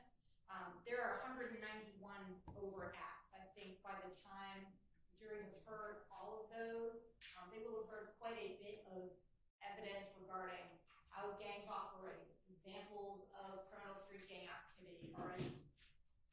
Quite a bit. I'm sure by November there will be more. Don't think there's any prosecutorial need to be coming up with these things additionally. There is plenty. Your Honor is able to exclude evidence which is cumulative, which is of course prejudicial, and a waste of time. I think that's where we're getting to in this circumstance. Clearly, there was enough evidence for the grand jury to return an indictment when they heard this. That's a lot lower standard. It is. But if even that lower standard, it was met there, then I don't see how it suddenly become necessary here. Okay. Go ahead. Judge, I've heard, and everyone I believe has heard a lot about the notion of the evidence being cumulative, as if there is a certain amount of evidence the state who bears this very high burden, I'm sure we'll hear told over and over again in closing arguments, that the state should be allowed to present to meet that very high burden. And I don't believe that cumulative evidence means proof of a different kind to show or to prove the same act. Just because the state has 150 ways to prove that the defendants conspired to violate the Georgia RICO statute, and the state, in an effort to ensure that each of its victims are adequately represented and that the jury hears sufficient evidence to allow it to convict each of the defendants, doesn't mean that the state should be constrained to putting up one piece of evidence, one picture showing somebody throwing up a gang sign. Can I ask you a question? How many of your overt acts, if any, are assaults or aggravated assaults that are designed to either protect alleged members of YSL or promote or continue the, I can't remember the word you said, but the dominance, assert the dominance of YSL? As it relates to Mr. Ryan, or just in general? In general, since the argument is this is done to protect members of YSL and To assert their dominance. assert the dominance of YSL. Okay.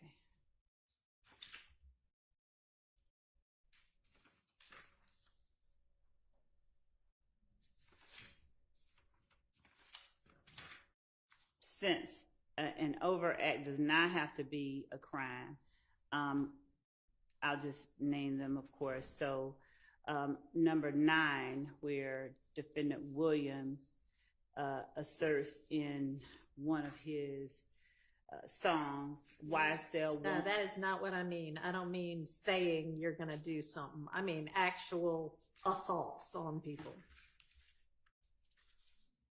We have Mr. Holmes's death is alleged by the state to have been a murder of someone that they believe to have been a member of a rival gang. All right, so I'm sorry. I mean, I guess maybe, so because it's a rival gang, that would be dominance. Yes. And that's overt act, what, 79 or 69?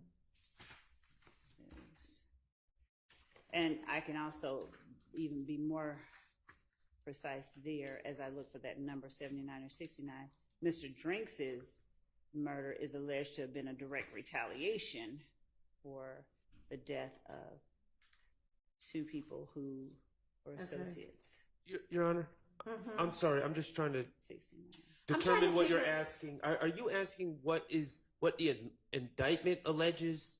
What is overt act? Well, the indictment, as I understand it, just broadly alleges that the overt acts are done to that for those purposes. The indictment broadly alleges several purposes and doesn't delineate which overt acts are designed to do what. So the answer, as far as I understand your question, would be all of them. They've alleged all of them. But I mean, I'm asking the state sort of what.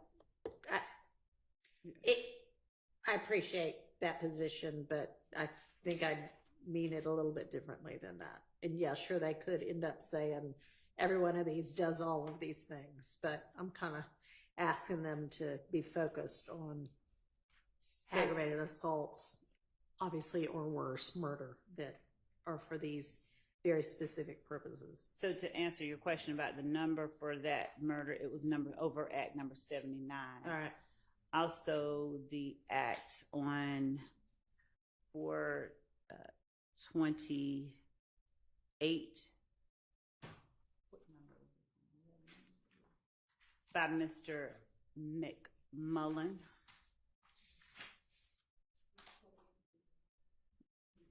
Overt act number April 28. April 28th. Okay, yeah. Yes, I'm looking at them in chronological order. All right, that's fine. The act by Mr. Garlington, Mr. Sledge,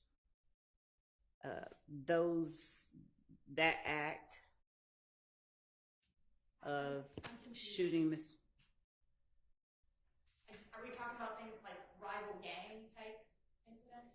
My understanding of what the court said I is just what want to know acts what the state's position is.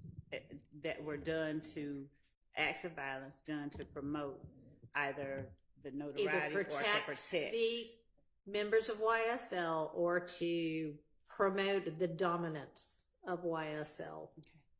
So the shooting, we believe, by Mr. Winfrey of Lil Wayne's tour bus, which would have been a different one. It's encapsulated in 39 and 40. The shooting of Mr.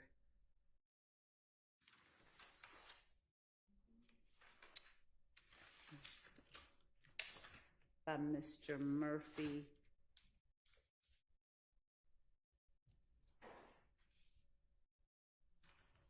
On April the 12th.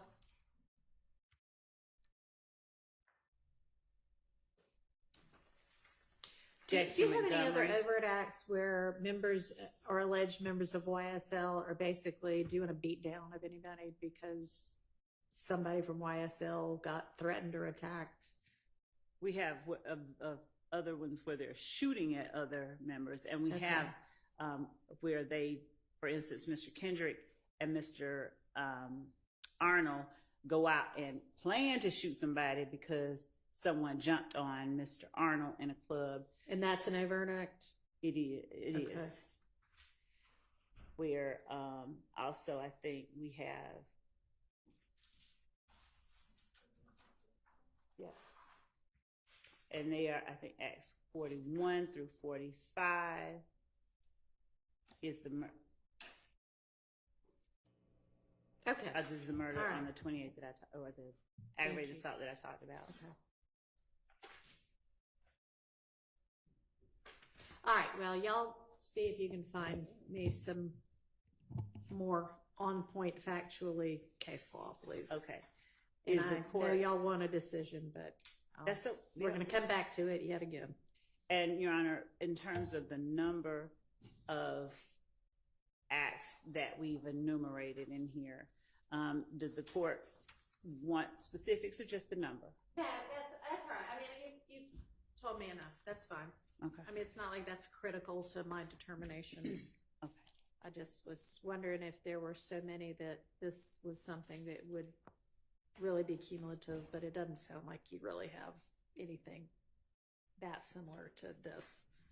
And as well, Judge, in terms of judging whether or not something is substantially more prejudicial than probative, it would have to, I think I've said it before, it would need to tend to sway the jury to convict the defendants on a ground different than something that has been alleged in the indictment. And given the allegations that we've made, we don't believe that this comes near that category of cases or circumstances.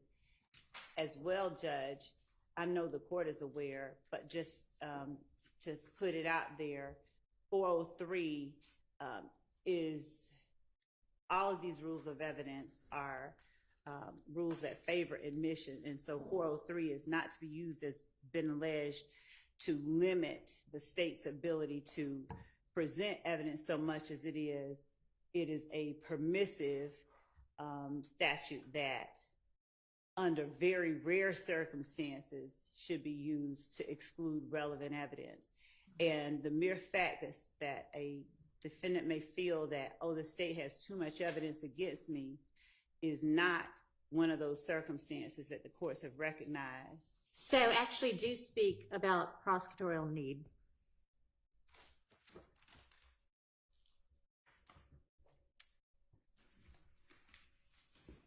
To the extent that the argument throughout is that YSL is a gang, that everything that has been, that YSL is a music label, that everything anybody does is just their own independent act that has nothing to do with YSL from day one, from openings throughout up to even now.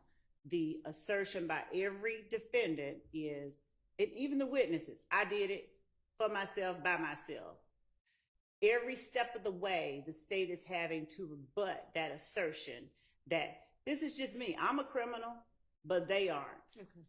So to the extent that there's no one here willing to stipulate that crimes are being committed by them and others with whom they've conspired to promote or on behalf of YSL, the state has a very strong need to present evidence of one, concerted efforts to commit the acts that we've alleged, to show the conspiracy between the defendants, and to show the purpose behind their concerted efforts. All right. Thank you.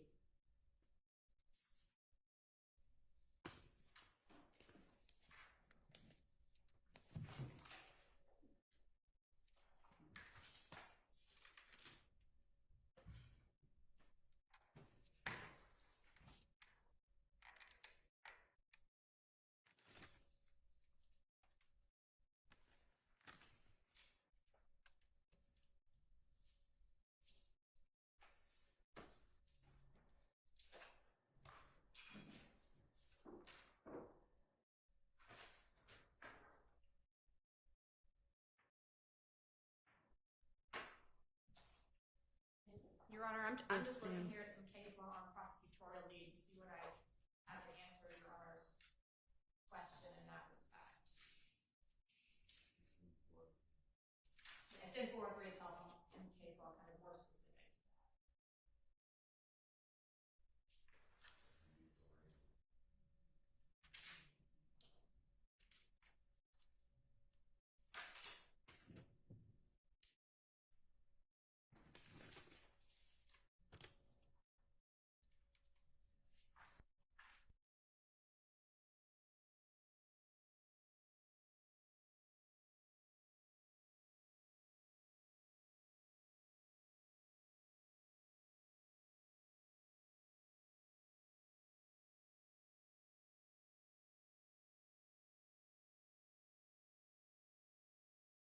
I'm going to keep looking. I'm looking as I'm speaking here. As far as the prosecutorial need, I'm looking at cases where the need is there's no other source for that information, or at least limited sources of that information. I'm not sure how many hours of gang expert testimony the jury has already heard from about how a crime can further a gang or be part of a gang. I think the need to that point on this principle, there is no need. They've heard about it in depth. They will continue to hear about it. And as I said, I'm trying to look and see if I can get any more case laws specify if we have a level or a test for what need is. All right. Thank you.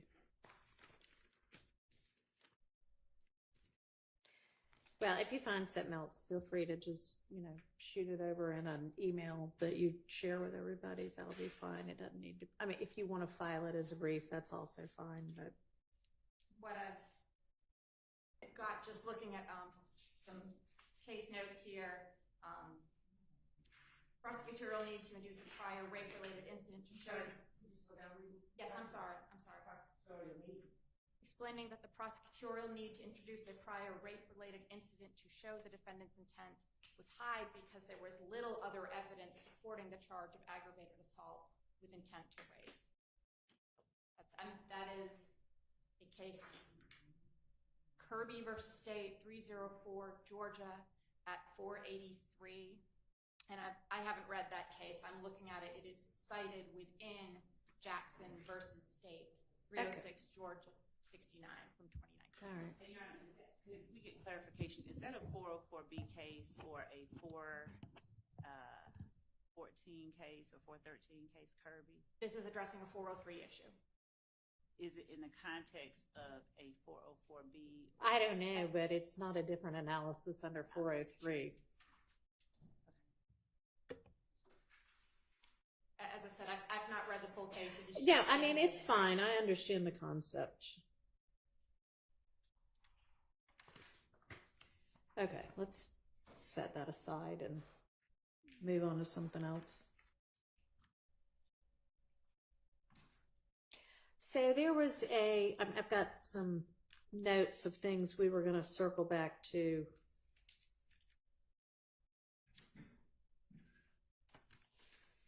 And one of them was a video of somebody smoking pot wearing a chain and it saying some things. BB maybe, and Eppinger, some about robbing Smith. What was that about? Yes, Your Honor, I believe that Mr. Shard, we were supposed to narrow It down was- what video yeah. we were going Okay. to admit. I sent that over a few weeks ago, which ones we intended to use. I'm not sure we've been able just to talk about it in light of the last couple of weeks. Okay, well, these are notes from back when we had that non-jury week, which I feel like has been a while ago now. Yes, it was the week of August 19th, Your Honor. Yeah, that's what I thought. So and that, I guess that was with regard to counts 27 through 29, maybe, is I think what I wrote down. Yes, Your Honor. So is that a video y'all intend to utilize? We sent over, there are portions of that video we intended to utilize. I believe that the portion that was at issue is not a portion that we need to publish to the jury, Your Honor. You're not going to show the jury? Portions of the video. So the video is maybe approximately 5 to 7 minutes, and there's a portion, and I want to pull up my notes to see what I actually sent over to defense counsel as to what timestamps we intend to use, but a portion of it is relevant because it shows Mr. Eppinger and Mr. BB, the two people alleged to have committed this armed robbery, Right. on the phone, and a portion of that video, Mr. Eppinger appears in the, I think it's like an Instagram picture, an Instagram video, and BB shows him the chain. But there's another portion of the video in which Mr. BB is pointing a weapon at the camera. So there's just relevant portions, and we just haven't had the opportunity to discuss it, Your Honor. And I can let defense counsel know what date I sent over what the state intends to show. All right. Does defense counsel still object to whatever portions those were? Yes, I'll re-forward the email.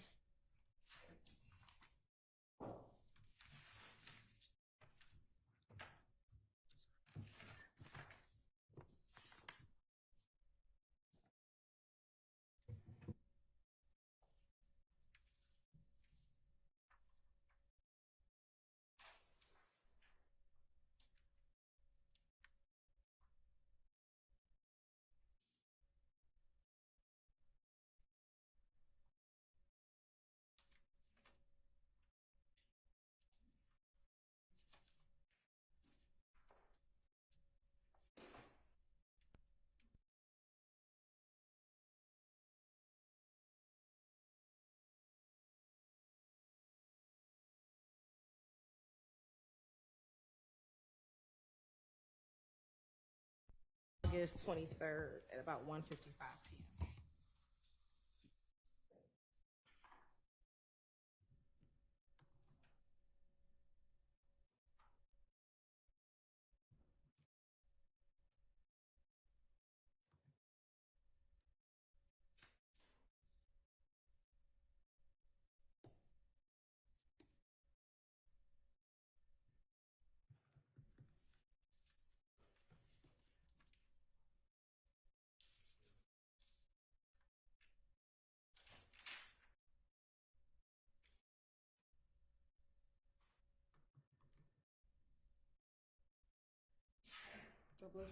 Bless you.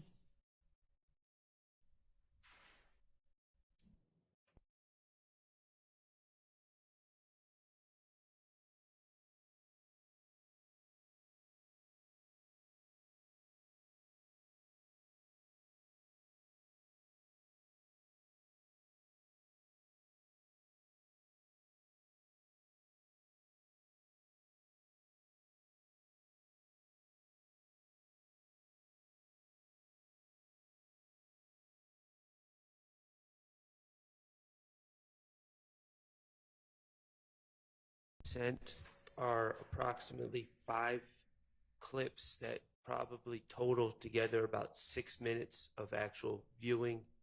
Is that about right, Ms. Hillen? Yes, sir. Okay, so in all honesty, we haven't had a group this is all acts involving someone that's not sitting here. And if we could have a couple minutes Okay. just to talk as a group to figure out You may. what our stance is. on All right, this. and you know what? I may have y'all do that over the lunch hour.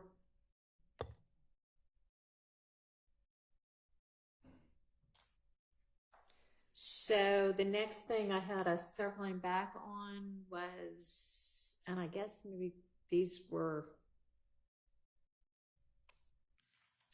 from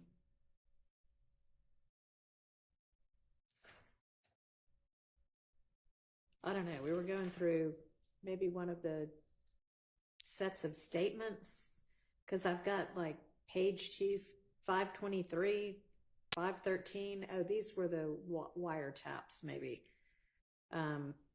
Big Nick, Yeah. Waters Road.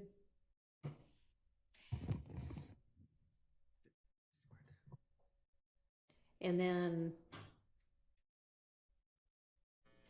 oh, the comment about, yeah, this was the wiretap stuff. The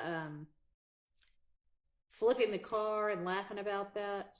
And the state had said y'all were going to narrow what you wanted to use from that and let us know.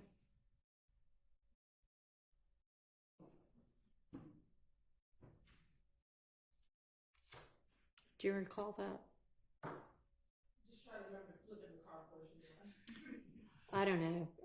It was there were 2 reference numbers. One of them was 513. One of them was 523. It was on that chart that you gave us, I think.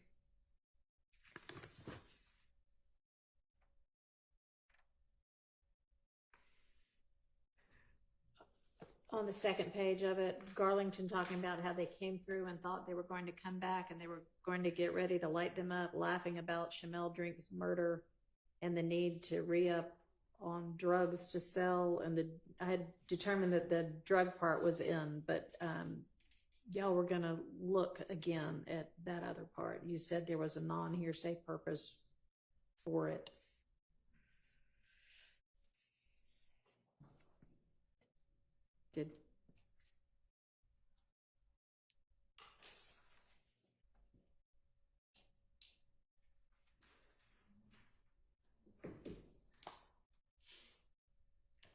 Did y'all ever go back and do that?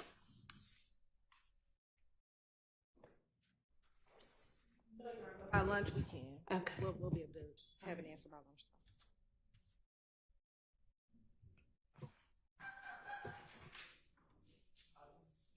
Yes.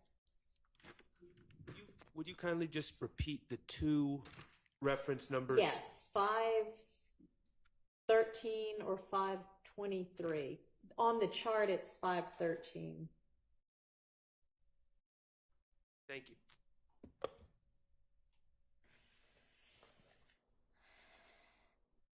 And then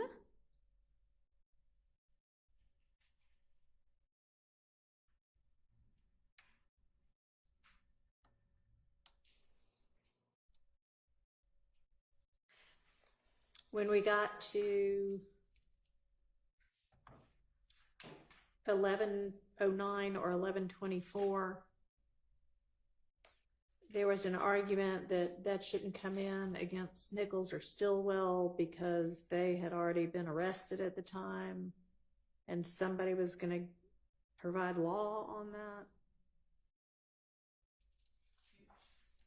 Yeah, did that fall under the broader proposition that the court sort of touched on earlier regarding whether or not overt acts occurring after arrest could be used to prove the conspiracy itself, which would include people who have been arrested prior to the act being committed? If it did, we'd like to sort of address it. I mean, I think y'all would need to establish that they're still a part of the ongoing conspiracy.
listened to and did re-listen to the part that on the chart is 1974, and I think the other reference was 1999, and this was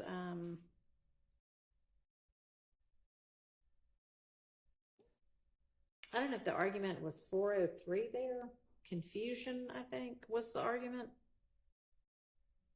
And upon re-listening, I don't find that to be a 403 issue, so that is admissible.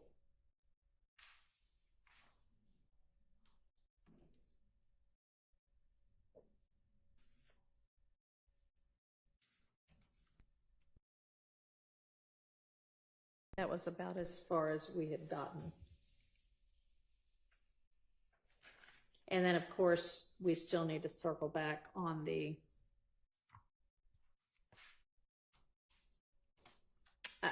that one that we got bogged down with the nested hearsay, with Garlington talking to Funk, who talked to Quay, who talked to Rel. So why don't we break for lunch? Y'all got some tasks to do over the lunch break. Do you have the material for me to look at? You have, it's not noon yet. It's about 1:45 but. I just reached back out to our other team members. Okay. To try and. All right. Are you going to email it or bring it as a hard copy or what's? Whatever you prefer. I'll email it. That makes it quicker. Okay. All right. Please do that over the lunch break. Let's reconvene at 1:15. Yes, Your Honor. And I also put 460 on top of this. My copy of 460. We never did find. I found our copy. Okay, great. Thank you.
to remember to turn it off again when you leave.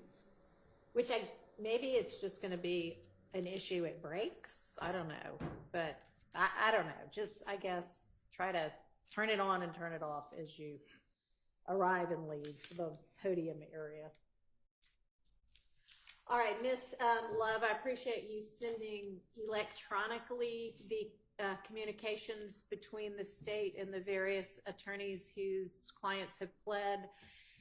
However, I think for me, it's just going to be easier if you can print them out and give me a hard copy, and I'll give you until, if you can just have those to me by Monday morning, that'll be fine. But I just think it's just going to be easier for me that way. And just, and I didn't go through all of them. I started going through them, but make sure that if there were a couple of emails that, and it was like well into the string. So I'm sure if I got to the original email, the attachment would be there, but just make sure I've got the relevant attachment too. Okay. So I'll just deal with all of that after you give it to me in hard copy form on Monday. All right. Did y'all get an opportunity to try to come to any sort of an agreement, if there is any, on those items 451Y through, I think it was 455 or so, and then 460Y? Your Honor, no, it was not an intentional disobeying of the court's instruction. What I was doing was the state's position is slightly different than it was with an argument for why. Okay. And whenever the court allows, I'll address it. If he wants me to just start now, I'll just start now. All right. So did you give a redacted copy to the defense, or you just think whatever your new position is might change everything? It will change everything. And all right. and I did also, the thing that I'd asked Ms. Winfrey for that she so kindly provided was what exactly the objections were to the exhibit so that I could address them in turn.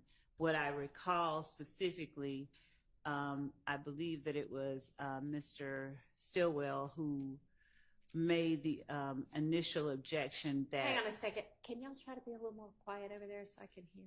I don't know who it is, but... Oh, that actually reminds me too, before we get into that. Just a reminder to everybody that there's not supposed to be any eating in court and that the defendants are not supposed to be on laptops, okay? That has not changed since I took over this case. All right, go ahead. My recollection is that Mr. Stillwell's attorney is the one, Mr. Sharp, who originally specified a portion of one of the exhibits that he felt should not be allowed or presented to the jury because it contained information he thought was overly prejudicial. If I'm not speaking correctly, I'm certain he'll correct me where I'm wrong. But other than that, I was wanting to make certain I heard all of the objections so that I could speak to them. But if my because I'm going to make a proffer to the court. Okay. It would be a lot easier, I think, part of their position had been until we know what the state's actually proposing as the redacted exhibit, it's hard to make objections. So are you ready to share that? Yes. Okay. Yes, I'm ready to address it. If you would do that, that might help the So, Your Honor, court and the... on what theory the state would be seeking to admit out-of-court statements? That was part of what I intended to address. So Okay. I'll just Well, let's all get a copy of what it is they're not redacted. It's the ones we gave them. So the ones that I have previously identified. Can I have a hard copy of them? Because that's another one of those things that if I'm having a look on the electronic, it's like embedded within several emails. Yes. Before I ever get to what I'm supposed to be looking at. Yes, Judge. So Thank you. What I'm going to do is just give to the court my the copies that I tendered, and I'm going to speak from my notes as to what it is about them and why it is that I believe it. All right. Well, hang on. Laura, can you have the substitute JA come down here and grab these and make some copies for me? Please. Thank you. Because I have a tendency to write on things once I get them. I'll try not to do that until I get my copies, but We got some if you'll come around here, that way I can actually reach you. Thank you.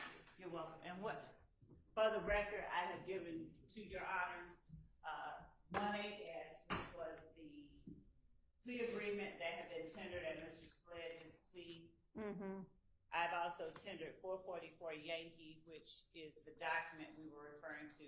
That is an exact duplicate of that. 451 Yankee, which was Yeah, I mean, I know what they all are. So 451, 2, 3, 4, 5, and 6 should be, and 6, and then 460. Yes, Your Honor. Okay. Your Honor, would the court permit me to take my seat so that I can read it? Yes, you may. Thank you. Your Honor, starting with Mr. Sledge's testimony, the court and I think everybody else is aware that as we referenced State's Exhibit 1AS or 444, my particular question to him after he started talking about his truth and his ability to tell his truth was using the guidelines if a acknowledgement that you signed. Yeah, I remember. We don't have to belabor the point. Okay. He picked out several and listed the ones that he said were false, and they were 3, 4, 5, 6, 7, 8, 9, and 16. Right. With the exception of about 4. Right. And then he said that he understood none of the sentencing At the time, yeah. acknowledgments at the time. Mm-hmm. So, Your Honor, under 24-6-607,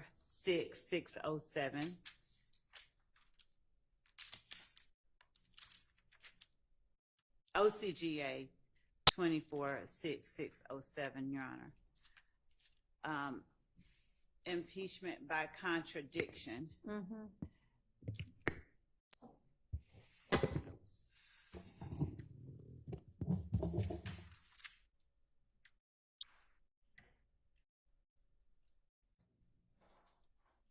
Well, that's not impeachment by contradiction. Well, That's who can impeach. so as I'm reading, and I know that it's who may impeach. It's a different one. 621 is impeachment by contradiction. A witness may be impeached by disproving the facts testified to by the witness. Right. The reason that I referenced that only is because it was in the book that I'm reading from. There's a section that I'm looking at. So particularly a witness may be impeached by contradiction in several ways. Close questioning to elicit concessions of errors in testimony during direct, questioning a witness about the substance or implications of evidence already produced during the case to suggest contradictions, confronting the witness with his or her own contradictory prior statements, or calling another witness, or introducing other extrinsic contradicting evidence. Generally speaking, the admission of extrinsic evidence for contradiction impeachment is restricted to non-collateral matters, so that evidence that impeaches by contradiction and is not collateral can be both substantively admissible as well as admissible for its impeachment value. And that is coming from Baylor, B-E-H-L-E-R, versus Hanlon, H-A-N-L-O-N, 199 F-R-D 553, and then the parenthetical is surveying numerous commentaries.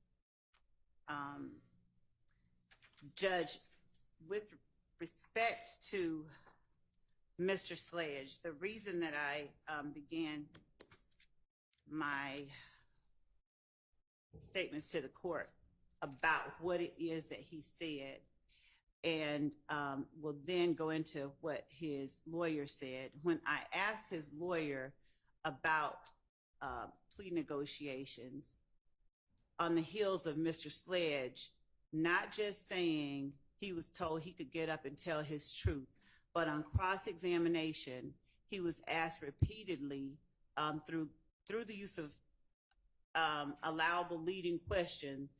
These weren't your words. You didn't write it. You didn't understand it. You didn't know what you were signing. You felt like you could come in here and tell your truth. You signed it regardless. I'm not directly quoting, but essentially, even though it wasn't true, you signed it. And things of that nature were elicited during cross. You signed it because you wanted to get out to go see your sick mom, things like that. You were in Fulton County blues. That's the only reason you signed it. These aren't your words. These are only the state's words. So all of those questions were intended to attack the credibility of the veracity of the statement that Mr. Sledge made on December 28, 2022, when he signed the plea agreement. And Mr. Sledge acquiesced to all of those attacks, essentially asserting through his sort of obfuscations and running back and pulling back my truth. I don't understand. I don't recall. I don't remember saying that. That isn't true. And his pointing out at the state's request the factual acknowledgments that he now asserts were inaccurate or not completely true. He allowed himself and the cross-examining attorney to, in front of the jury, completely question or to undermine the credibility of the statement that he made and his own credibility at the time that he made the statement. So as the court has already instructed the jury that the inconsistent statements of a witness are also substantive evidence that may be considered against other persons on trial.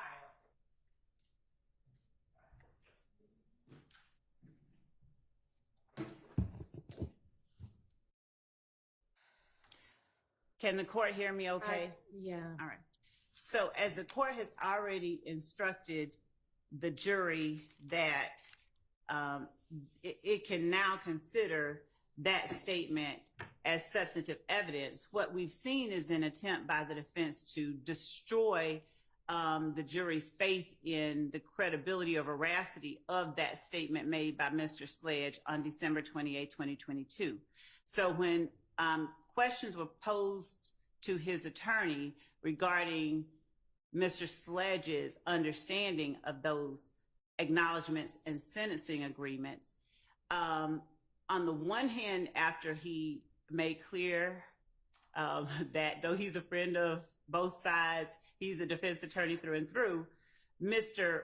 Wright, though he did clear it up, he seemed to, his answers on cross-examination, there were some things that were not true. There were some things we didn't agree to. He was kind of vague with it, and it took belaboring point by point for him to even acknowledge, hey, number 3, number 8. These are the only 2 anybody took issue with. So at this point, Your Honor, I believe that the iterations that were presented to Mr. Wright and to his client per his words are important because it is further evidence that corroborates Mr. Sledge's understanding of and his understanding of the final plea agreement that is 18S and 444Y, and his ability to effectively engage in and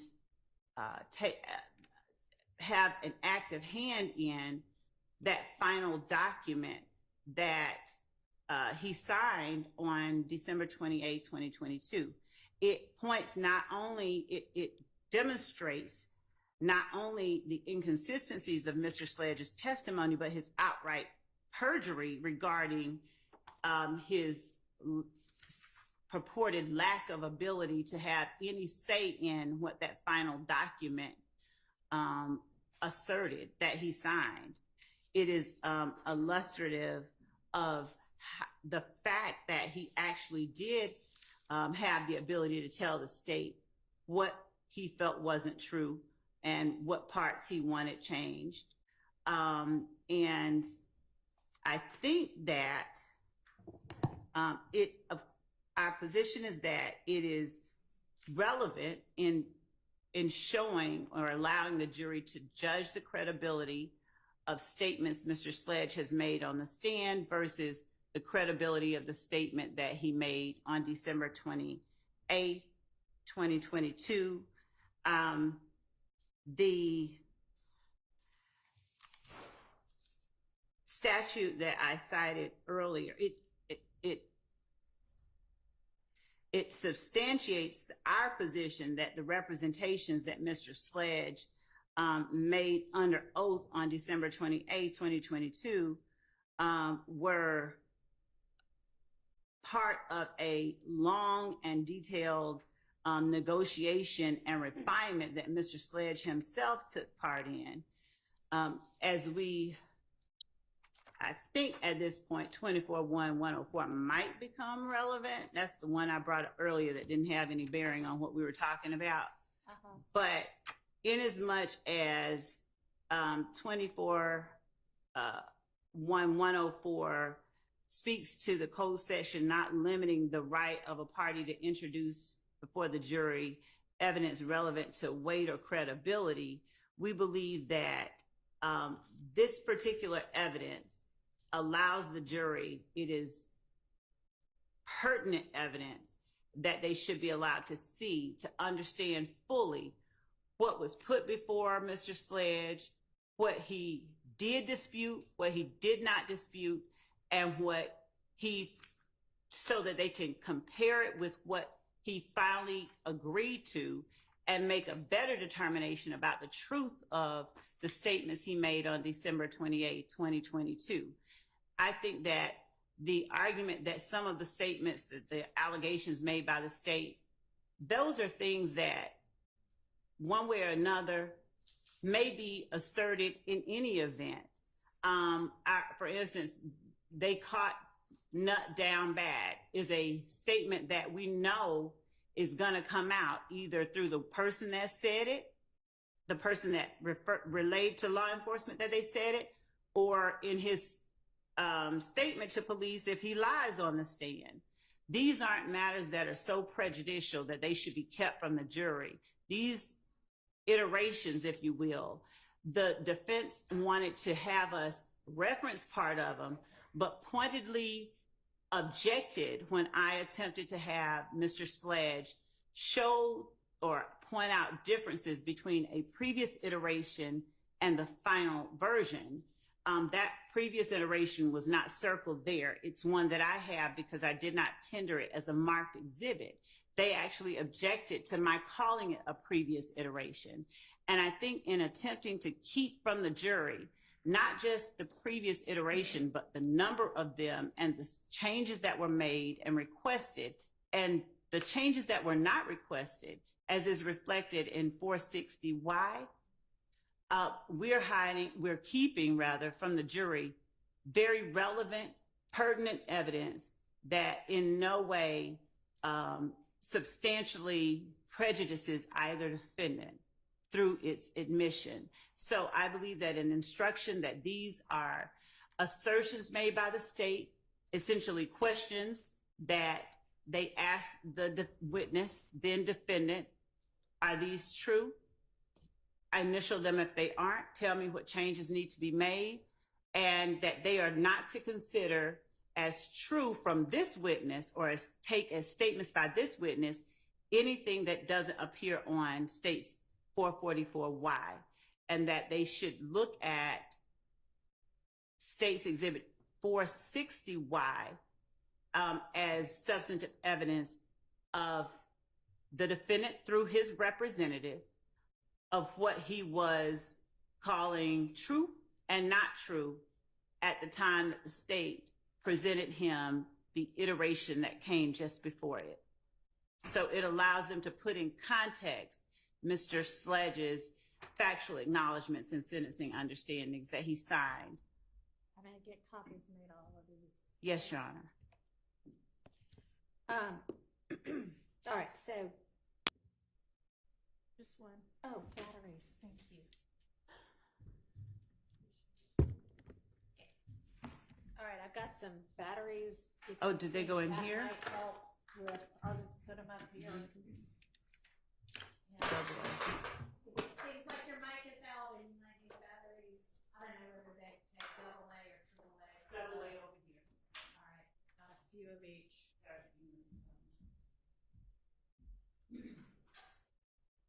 I'm just gonna set those right there. All right, so I think that, you know, there's the 444Y one, which is the signed plea acknowledgement. That's sort of a separate type than all of the rest of these correspondences back and forth. And are you at this point saying, just so I understand, that like as to 460Y, you don't even intend to redact it at all? No. All right, help me understand what you're saying. As to 460Y, I wanted to redact everything except the one email that Mr.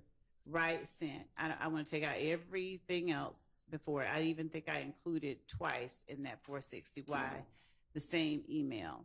So I would like to redact out all of that except the email from Mr. Wright to me on December 27th at 8:43 or thereabout at night, wherein he is making statements for his client. So they are statements of his client that number one is okay, number two is okay. And I say that under, I would call it an adoptive admission, but he is Well, an it's agent. an agent. Right. Yeah. So he is stating, his client is stating, number one is okay. And in order to know what number one is, the jury needs to see what number one was that I sent to them, which would be the exhibit directly preceding, which I believe is 452. If I'm wrong, I'll make that correction. But the jury should see 452, wherein Mr. Sledge says, that's okay. They should see whatever he wrote about 450, about number two. Let me ask you something. I mean, is he really a party opponent anymore? He was. But is he now? Because admitting it in this trial now, is that an admission by a party opponent? Oh, you mean in terms of the... You're saying, you know, this is a statement by Mr. Sledge's agent, which it is, but would that get admitted under the admissions by a party opponent exception to hearsay? I wasn't admitting it under that. So I was just saying they are statements of Mr. Sledge. okay, all right, but under what exception do they come in? They are Mr. Sledge's statements. He is a witness who was on the stand, who was subject to cross-examination. So inasmuch as they are inconsistent and contradictory to the testimony that he gave. Okay. So I can see 444Y coming in as a prior inconsistent statement because he definitely testified inconsistently once he was on the stand to what he said in that document, which admitted as factually true all of those things that he initialed. Right. So that's a separate item, and I'll hear argument on let's deal with that one. 444Y. Is it my turn? Okay. So don't talk about the rest of them until we get past. Not yet, because I think this is kind of separate than the rest of them. Okay. because it's a different type of document. So do you want to say anything else about that? You saying it's a prior inconsistent statement and it's impeaches him by contradiction. Yes, and it corroborates the state's position and. Well, I know why you want it. Corroborates the state's position is That- not a hearsay exception. Right, I understand that. Yeah. So why does that not come in Okay. as a prior inconsistent statement? Your Honor, first, I just have to address one thing. And I'm sorry, I'm not trying to be a whiner. This is exhausting because every time we are on the same page and Your Honor seems to direct us, things somehow get relitigated. We were up at the bench and we all looked at 444 or we. No, 444 is a different one, but yes, 451 through 6 and 460. Are we talking about the emails right now? Or are we talking? No, what I wanted to talk about right now is the actual final plea Okay. acknowledgement. So I'll address that. Okay. We all talked about this and we determined what would be admissible as prior inconsistent statements. And the state was allowed to read and confront, and he acknowledged that he signed. So he never said he didn't sign those things. He explained it.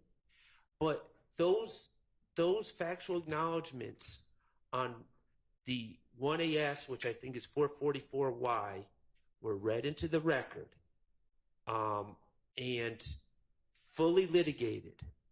And we not only heard from Mr. Sledge, but then we heard from Mr. Sledge's attorney for a day. And the whole process of how everything happened was covered ad nauseum. I think the jury gets it.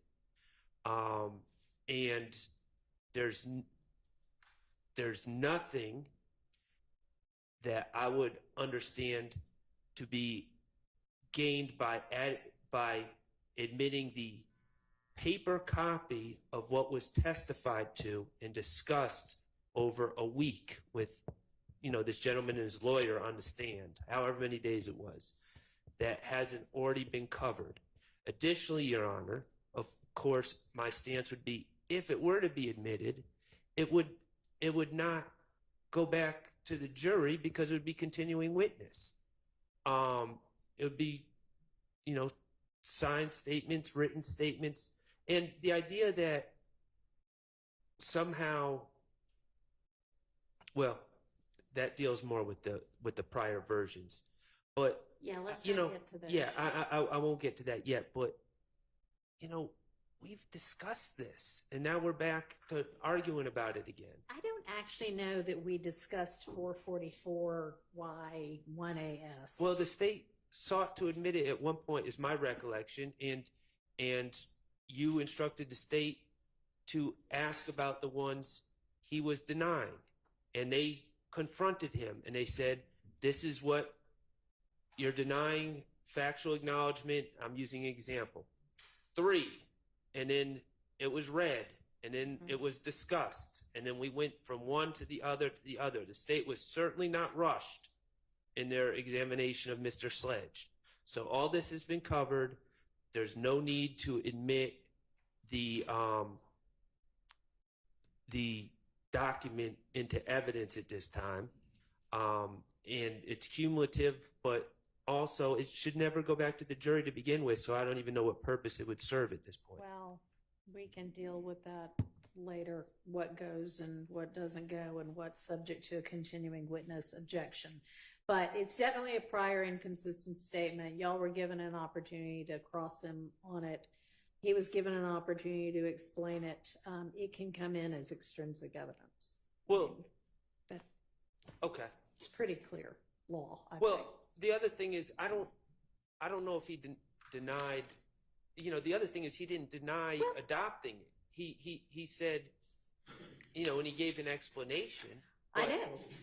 Right, but I don't believe that lays the foundation for a prior inconsistent statement him saying, "Oh, I did sign this, and this is why I signed it." Okay. And then, so Well, the statements on the document say every bit of this is true, and I acknowledge every bit of this. And he testified inconsistently to that with regard to the majority of it. he did, but he never said at the time he didn't acknowledge it to be true.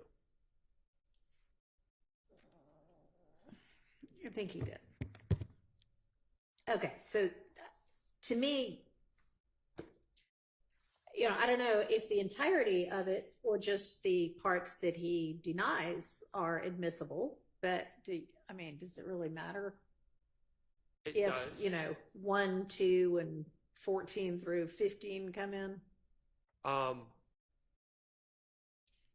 have to really look at it, and this is, the state has not given us a proposed redaction, but Why? Do you propose to redact that at all? No, and just as a Well- point of clarification, on the first day of direct examination, he specifically said that one was not true. He said that on the second day, he came back and said yes, but the first day he said no. it's interesting that Ms. Love says that, because when she actually was examining him, she misspoke and said that he adopted number 1. So now she's saying he denied it. Yes, I believe that if we're going to admit them, if the state's not willing to redact it, then it should not come in.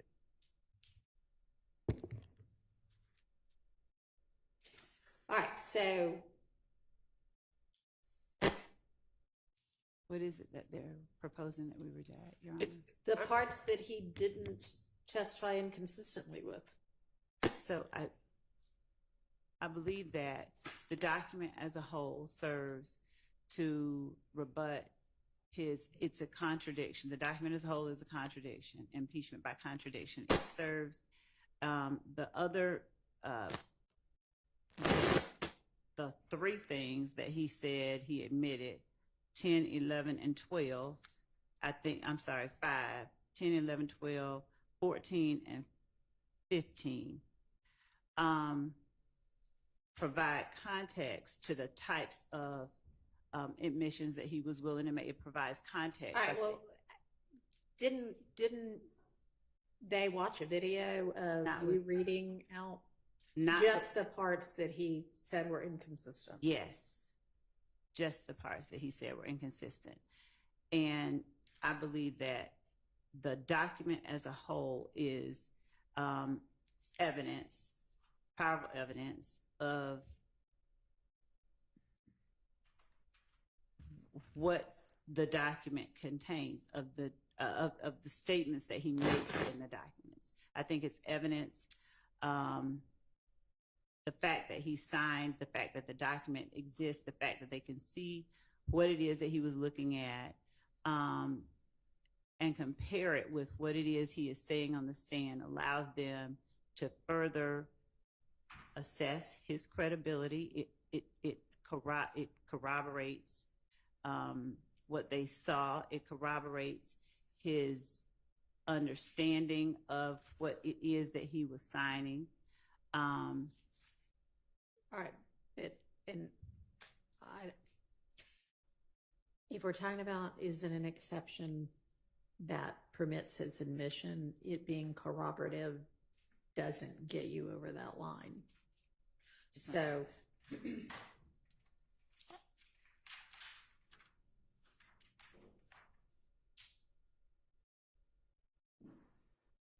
yes, sir.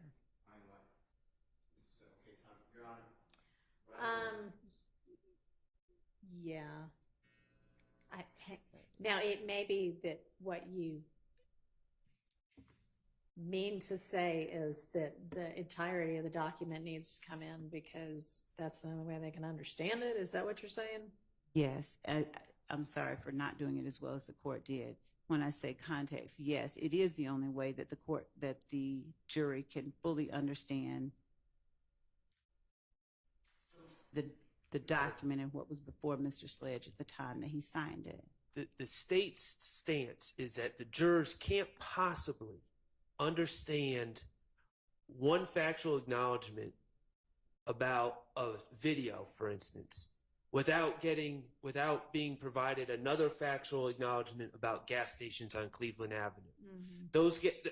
That acknowledgement about gas stations on Cleveland Avenue just sheds light on this acknowledgement about the video that allows the jurors to understand that. That's ridiculous.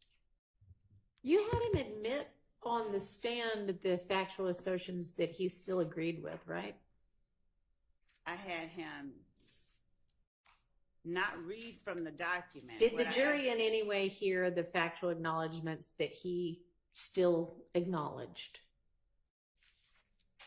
I believe that the answer is in some form or fashion they did. For instance, hang on just a second, Ms. Love. I'm objecting to the document coming in. And you said it, and I think the Honorable Attorney Sharp just said it. My memory, and according to my notes, the entire, from the swearing in of Mr. Sledge, then it skipped. And then the entirety of his acknowledgments, whether he admitted it or did not admit it, was read over my objection on a video audio from Crime and Law, or Law and Crime. And now we're doing it again. That's in evidence. So I'm objecting to it. It's already there. And the state at one time told you that they needed that evidence in because it shows demeanor and he had an opportunity to sit next to his lawyer, and that there was no one else in the courtroom, and Mr. Williams and I and the others weren't there to intimidate him or whatever their word was.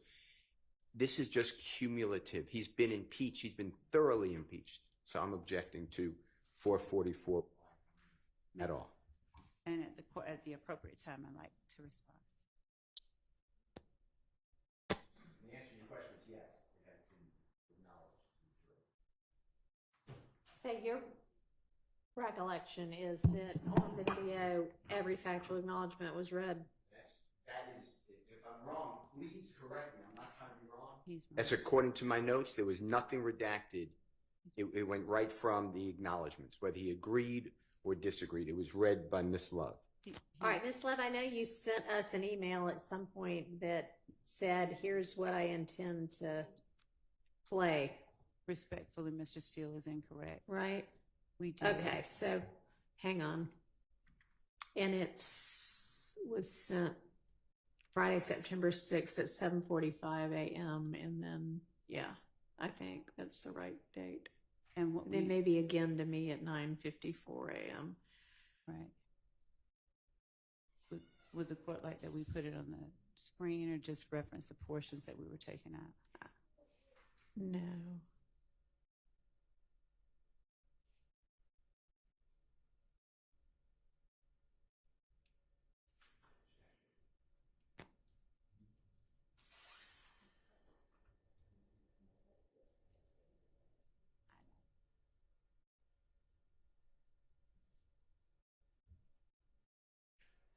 Oh, yeah, no, you didn't play the ones that he said were true.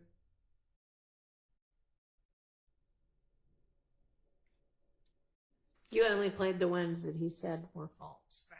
I know. Yes, Your Honor. Okay.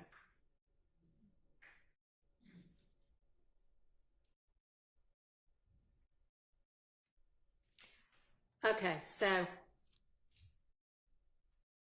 And when the court feels it appropriate, I just had a couple of more words to say in response to Mr. Sharp's response about 444 and impeachment by contradiction and the amount of time spent on it.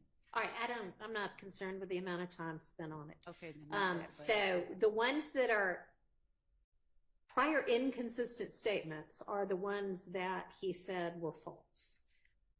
So if you're arguing that the entirety of the document should come in, what's your basis? Your basis for that is it's the only way for the state to, the jury to understand what he was willing to admit to and what he wasn't later on. What's your argument as to why it should all come in? So, Your Honor, reading from Morgan versus Covington, 648 F. 3rd, 172, Third Circuit. It's a 2011 case. The doctrine of, and this is quoted, this is cited from there. The doctrine of impeachment by contradiction serves as a means of policing a witness's obligation to speak the truth in response to proper questions, and permits courts to admit extrinsic evidence that specific testimony is false, of course, because other evidence contradicts it. Other inadmissible evidence is admissible as rebuttal evidence where counsel opens the door to such evidence on direct or cross-examination. The doctrine of curative admissibility relates strongly to impeachment by contradiction. I won't get all into all of that, but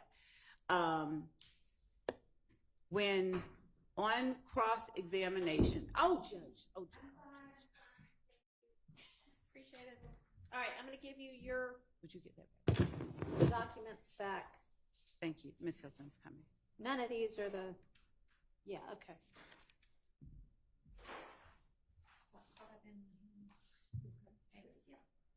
Thank you. Sorry to interrupt. Good. Yes, Your Honor.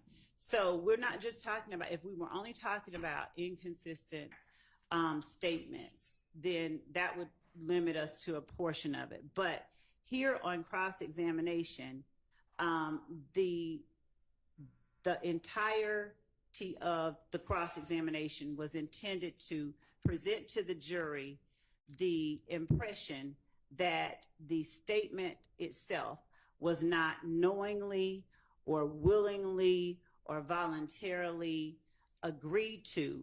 And in fact, even though the court sustained the objection to the question, I believe Mr. Sharp said it, or I'm sorry, forgive me, Mr. Sharp. Mr. Weinstein said it when he said, when the state put these words in your client's mouth.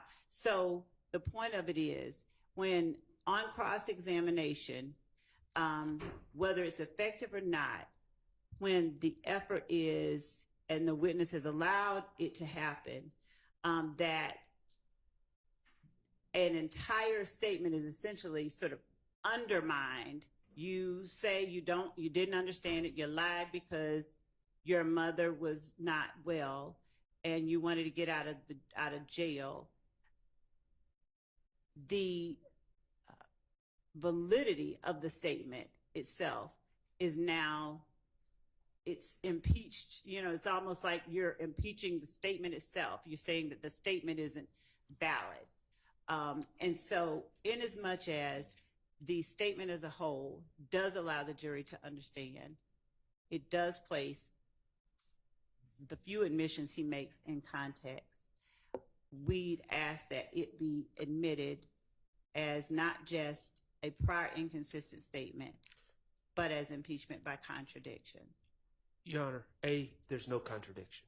He said that the state presented me a form that they wrote on their letterhead and asked me to initial it, and I did. And that's exactly what the form is. It's a form that they wrote on their letterhead that they asked him to initial, and he did.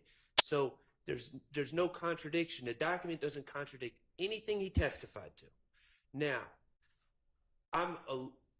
there needs to be a hearsay exception, and the reality is, if they're arguing that things are prior inconsistent statements, they've already been played in the video, and we've already heard it.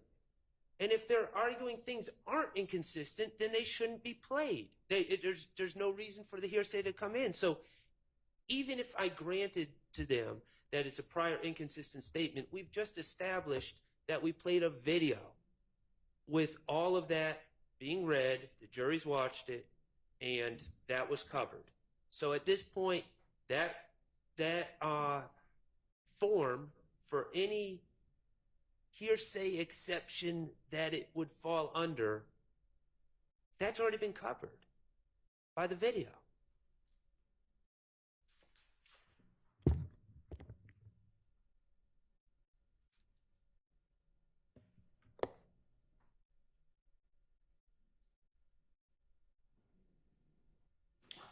All right, I'm going to rule on this one that the portions that he disavowed on the stand may come in as extrinsic evidence of a prior inconsistent statement, and we'll deal later with whether they actually go out as continuing witness or not. And for the record, which ones are those? So I would think that would be, if everybody has it in front of them,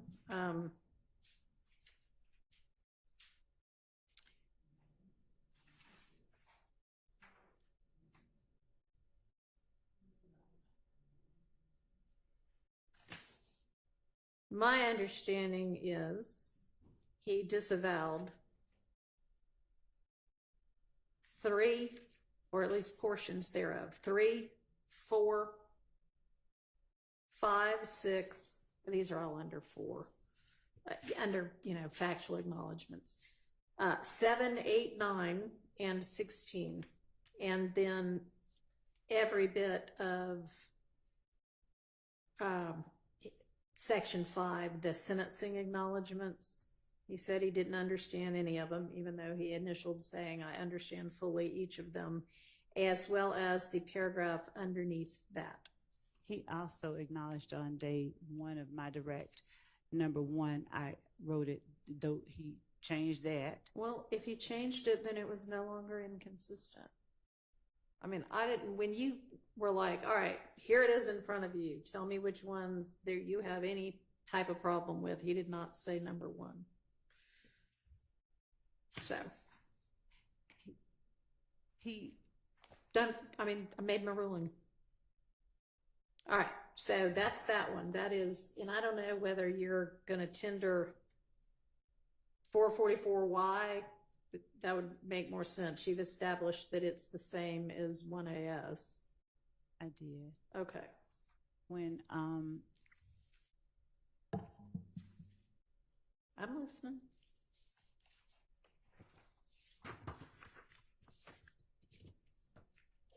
Yes. I'm going over just one moment, Your Honor. Okay.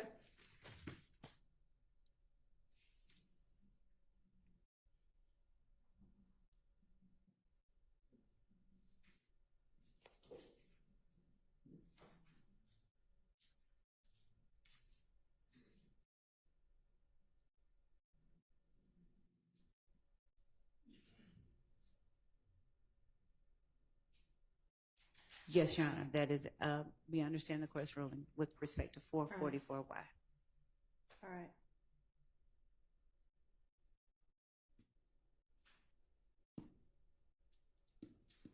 And I don't think it would come in as, whatever it's called, the rule of completeness, because that would be if one party's introducing it, the other party has the right to do more, and this is all one party over here trying to get it all in, so that doesn't apply.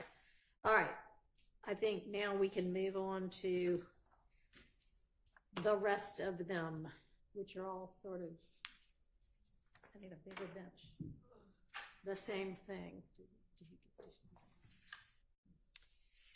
Well, I guess what's in 460 is not contained in any of 451 through 456. Is that correct? Well, 460 is Mr. Wright's email to us. Back. Okay. Right. And so 460, and by 460, I do mean the last 4 pages. The part where he says, let's not do these ones, or here are the issues with these ones. So do you actually want or need the rest of them in? Judge, because so the answer is yes. And okay. Under what basis? Okay. Under what evidentiary rule? Yes. So as to number 1, because Mr. Sledge, on the second day, he agreed and gave testimony about examples of number 1. It's not so much that it's an inconsistent statement as it relates to number 1, but when Mr. Sledge on cross-examination asserted that he did not have the ability to change things, that we didn't change things for him, showing the way that the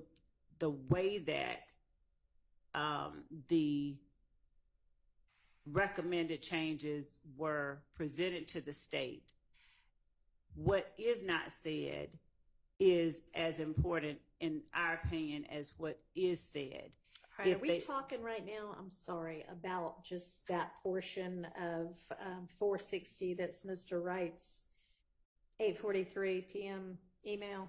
I should have been clear. Yes, just, and the second part of that is just a duplicate where I asked that copies be made. So we are only talking about Mr. Wright's December 27, 2022, 8:43 p.m. Response to the state. Subject line is Reese Sledge agreement updated. And with Mr. Wright on the stand, I clarified what exhibit came in before that he was responding to, which was 452. Okay. And then what exhibit came after that, which I believe was 453, but I'll check my notes to ensure that that's the case. So in as much as number one, he's saying, okay, there's no caveat, there's no, oh, hey, we need this. Okay. So number two, obviously Mr. Sledge agreed to number two, but there is an additional, they formed about 3 years before Peanut was shot, him offering up that kind of information, Mr. Sledge offering up that kind of information. He is nowhere in there is he asserting it's a record label. All right, well, nowhere in his factual acknowledgement on number two is it asserted what YSL is. It just says defendant has been a member and or associate of YSL since blank. Right. So he wouldn't need to say, and by the way, it's not a gang. I agree with that. Also, but in number one, where we say what it is, we don't use the word gang. We say something, we use specific language that he's perfectly okay with. And then in number two, he makes no effort to, qualify anything as he did on the stand multiple times. Okay, well, as we all know, the case law holds that it's actually not illegal to be a member of a criminal street gang. It's only illegal to commit crimes in furtherance of it. Well, to commit crimes, period. And then it makes it a gang What makes violation it a crime? to commit crimes in furtherance of. And that's why number one says Right. And so, number one is whatever number one is, but that number two says, oh, by the way, it was about 3 years before Peanut was shot. It's that he's offering information, and I'm going to defer whatever the court's ruling is, but it's that he's offering additional information. He's comfortable enough to say. I think that is okay, I think it was about 3 years beforehand, so it must have been about 2012. Okay. So, three. Number three. Didn't we read that into the record? We did. We read the response Mr. Wright gave. Okay. And I believe we did read read. that.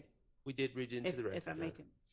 I believe we read as well the portion of 452 that was number three, and then the final. I think we read number threes into the record, just so that the court is hearing what I believe is the full truth. We read not just that, but I asked him to read what he responded to and then how we changed it for him.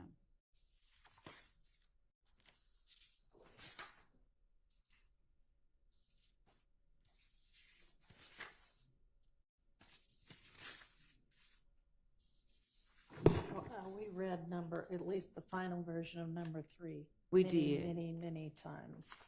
Oh, So number four. Back on the email by Mr. Wright. Okay.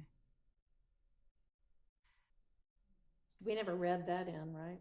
So I'll number remind- four, I'll remind we did the not. court that we approached about number four. There were obvious problems with number four. that were inadmissible. We were told to stay away from number 4. The state was told to stay away from number 4 for obvious reasons. There's all sorts of speculation in there.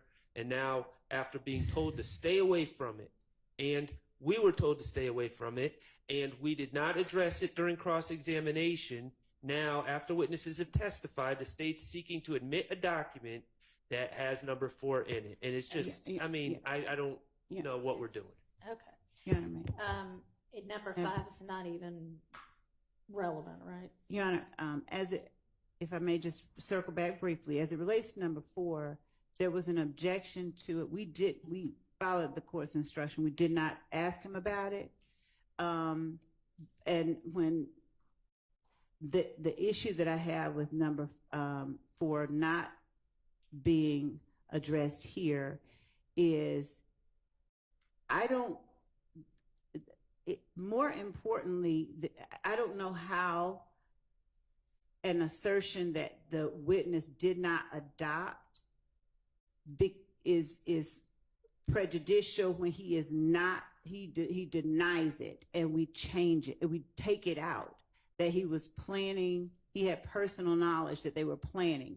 That is powerful because it is a material fact that he doesn't have personal knowledge that they were planning it. Judge, that's the point that I'm making, that he says, I did not know that. The fact that something that...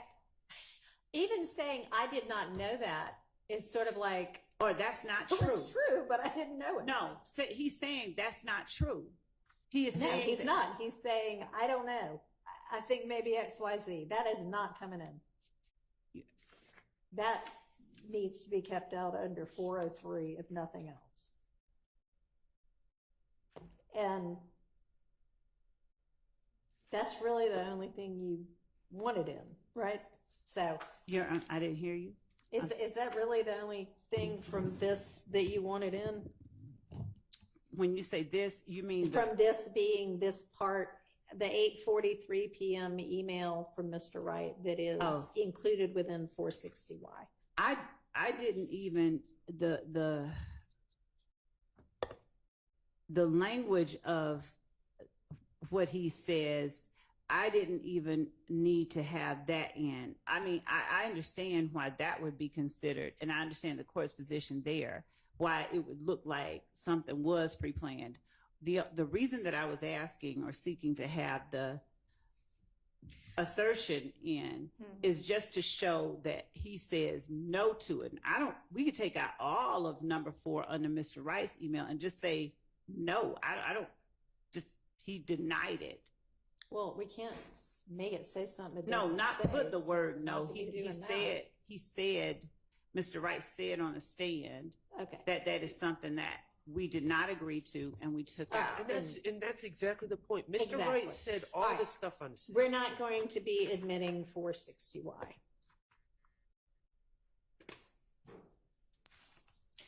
And that leaves 451 through 456. And those kind of, what would be the theory under which those would come in? It, Your Honor, provides, it contradicts Mr. Sledge's testimony when I presented him with a prior iteration, that there was an objection to it being called a prior iteration, and I asked him to show me things that were different. It contradicts his testimony that he saw prior iterations and was allowed to make changes to the prior iterations. He said on cross, the first time he ever saw that plea agreement, it might have been the first time that he saw. Well, that was the first time he saw that plea agreement because all of these were prior versions. And when I asked him, did he see any prior versions, my recollection is that he denied. I don't remember that. I think he said the back and forth between us and the state was up to my lawyer. I left that to my lawyer. That And was Mr. his- Wright clearly testified that he took a version to speak to Mr. Sledge the night before. And I'll look back at. All right. Well, subject to that actually being some kind of so that would be what, impeachment by contradiction? Yes, it would. Okay. Well, you can let me know if he actually testified Your Honor. in the way that you remember it. Yes. And I don't think we should have to litigate this again, and I'm going to explain why. Okay. The state, under the state's theory, well, I mean, why don't they just do this for every case? They could write out their facts, just send them to a bunch of witnesses. Witness doesn't need to initial them at all, and then they take the stand, and then we just start bringing in all copies of documents that they wrote and sent to witnesses that witnesses looked at. I mean, it's false facts here. It's facts that haven't been adopted on these documents. There's inadmissible statements on these documents. It's a mess, and we didn't create this. We didn't tell the state to do it this way. We didn't tell the state to write their documents and then send them to an attorney, write the statements and send them to an attorney and see what the co-defendant says or the witness says. We didn't tell them to do it this way. They created this problem. I understand. You can get back to me if you can find some kind of testimony that you think lets you get this in. Right now, they are excluded. Yes, Your Honor. Thank you, and I will look for that.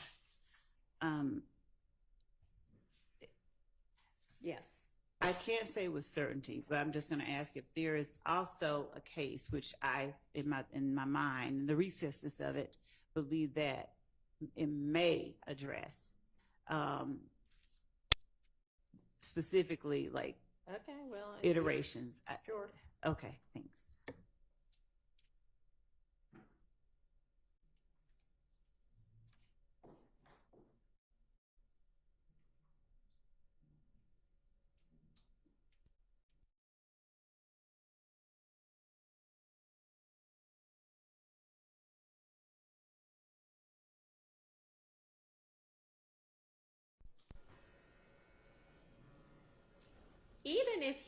Even if Mr. Sledge did say there were never any other versions, which I don't think he said, you've disproved that by presenting the testimony of Mr. Wright. So I think given the number of 403 concerns there are with 451 through 456, I'm going to just stand on my ruling excluding them. Your Honor, with respect to the 403 concerns that were raised, given that 403 addresses matters that are substantially more prejudicial than probative, and given the extent of the cross-examination and the efforts to undermine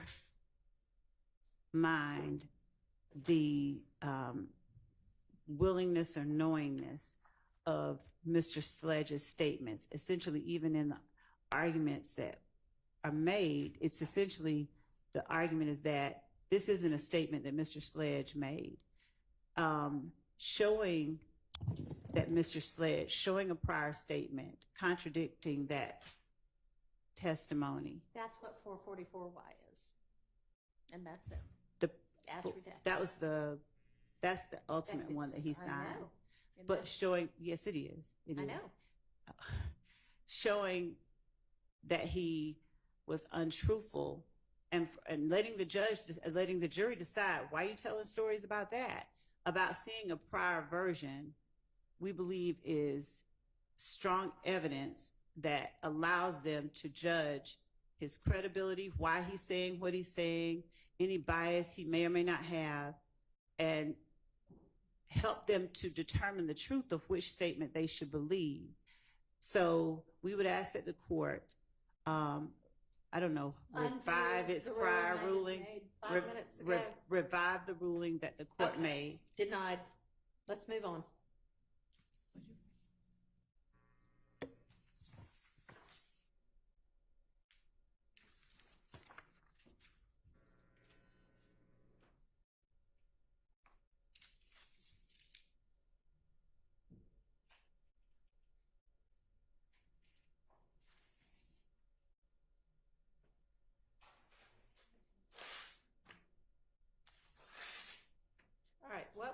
tasked with over the lunch period?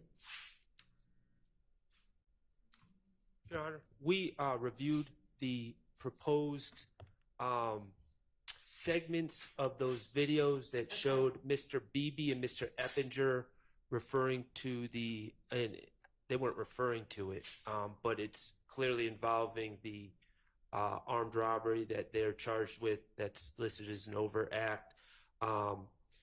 I can say on behalf of myself and Mr. Steele, we have objections. I think Mr. Steele was going to articulate them All right. to those segments. Okay, I think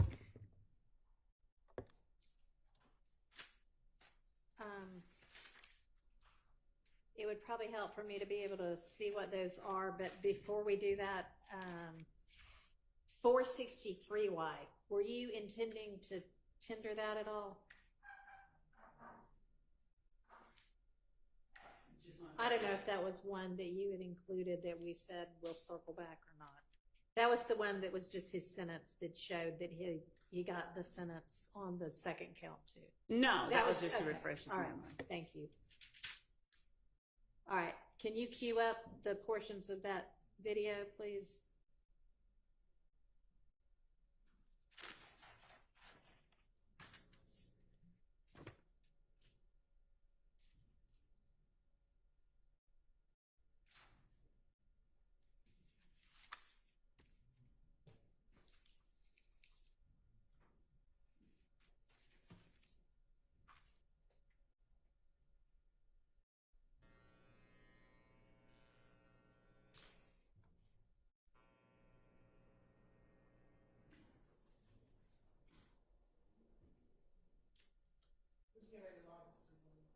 Hmm.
Together that, just the portions of that guilty plea. So if we're going to be just showing portions of various videos and things, if y'all could do that for those as well, that moved things along much more quickly. Thank you, Judge. We will, after we Great. Work it out. Decide. Okay.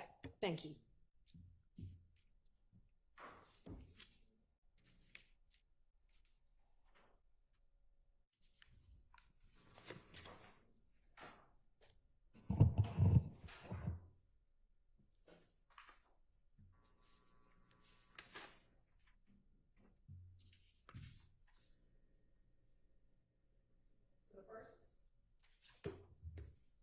The first portion of this video, it ends in 2624. In the video, it's the Durante BB, and it'll be Christian Eppinger. This is after the armed robbery that both are alleged to have committed. Mr. Beebe has recently or did plead to the charges in this indictment regarding this armed robbery. All right. So I'm sorry, timing wise, this is shortly after the robbery or shortly after? Shortly after the robbery. Okay. And we're going to begin the first portion at 1:12.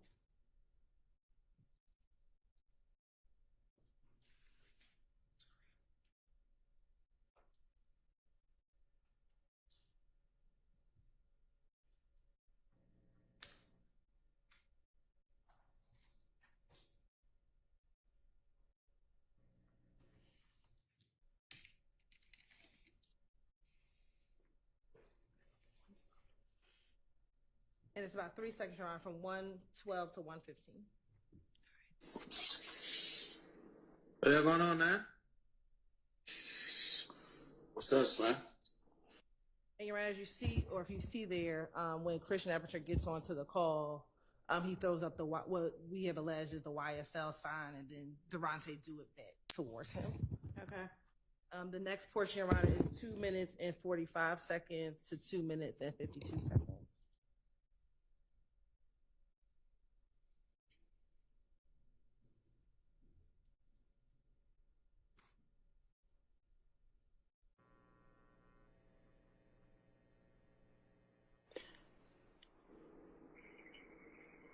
Anybody here? I'm out there. I slept. Can you get rid of that box by chance? Yes. I don't know why that does that, but And so, Your Honor, if I need to play back, I will. But when they're ending the call, they both say slat, which is a terminology that we are alleging that YSL members Right. use. And then the last portion is 356, 408.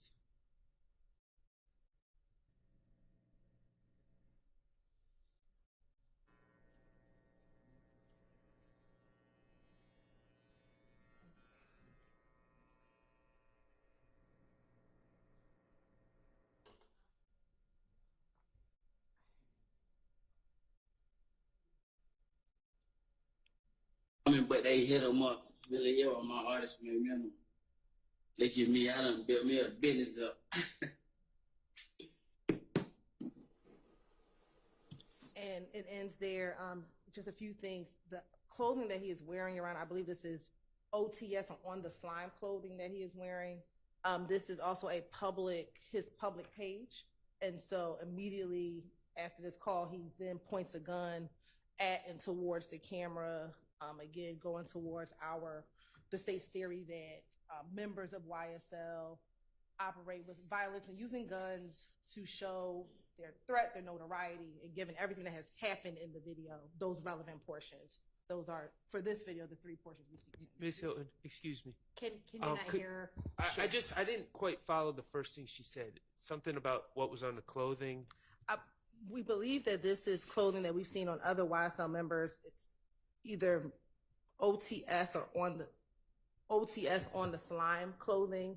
We've seen, and I think we have a few other posts, Your Honor, with them wearing similar type of clothing, but it has either YSL or related terminology on the clothing. All right, and on what piece of clothing is that? On his, I believe, the headpiece as well as the shorts, All Your right, Honor. can you show me that last portion again? Yes, Your Honor.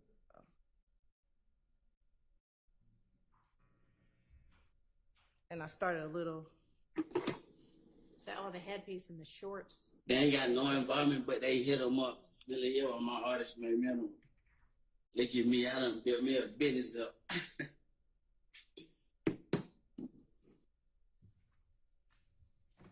And what does he say? Built me a business up. I heard that part. What does he say before then?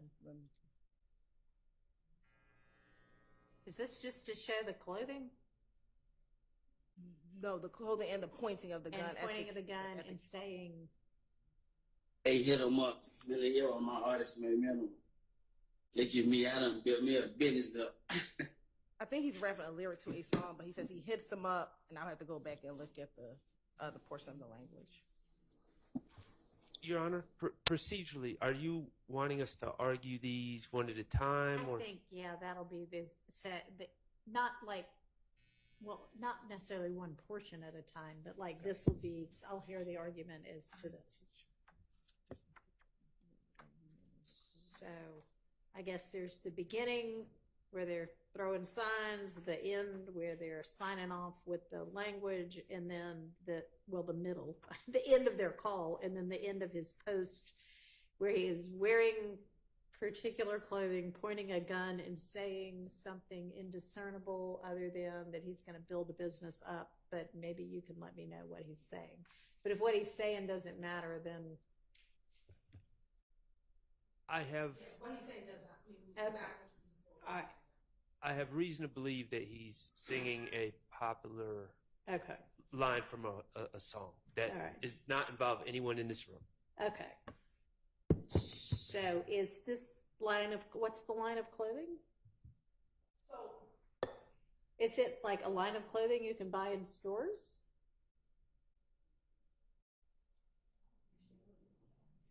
I don't know if you can buy it in stores. We believe that there's at least one member of YSL, Miles Farley, who is purportedly a clothing designer. He creates some of the clothing.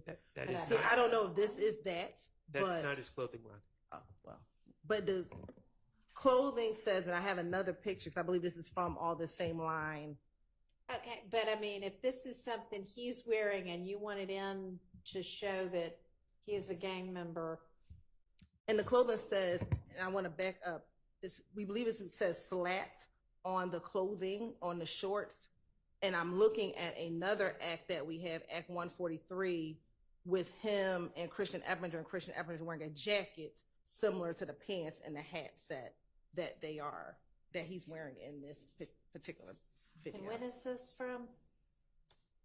This video is around October of after October 10th of 2021. The armed robbery takes place in October of 2021.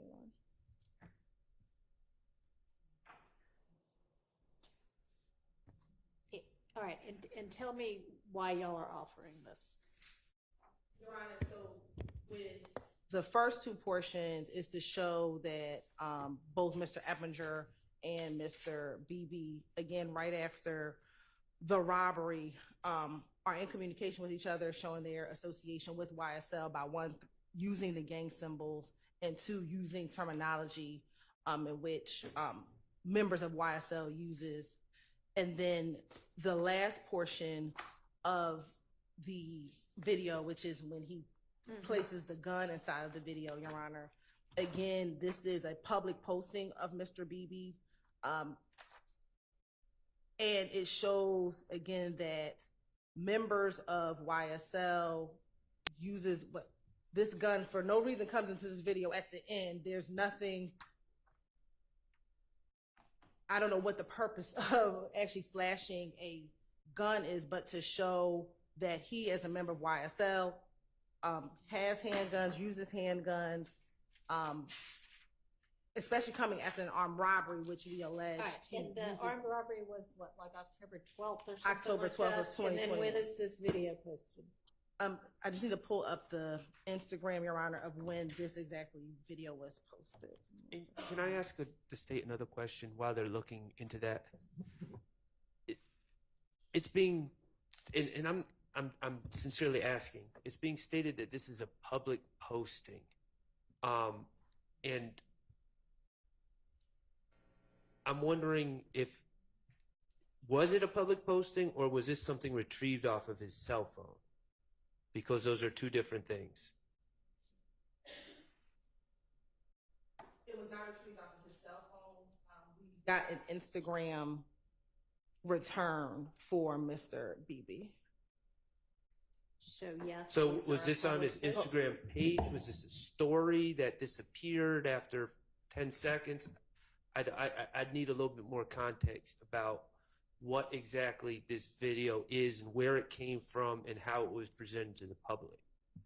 It came from his Instagram return. His page, we do not believe, was a private page. And the Instagram video was of him. It's a Instagram call that he makes with Eppinger, so it has to be public because Eppinger knew to log into the call when that's how he gets onto the call. So is it public between the two of them? No. Forgive me, I'm not. No, I believe it's public to familiar. Instagram because To his private page? Because you said it was a public post on a public page, but then you said it was from his private page.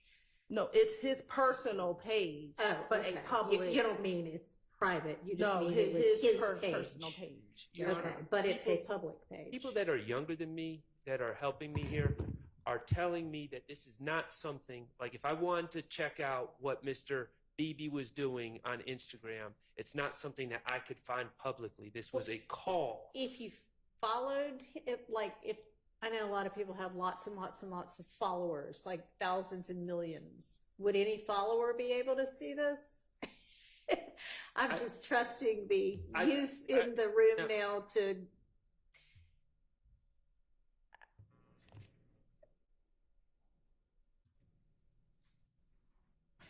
I can Google it.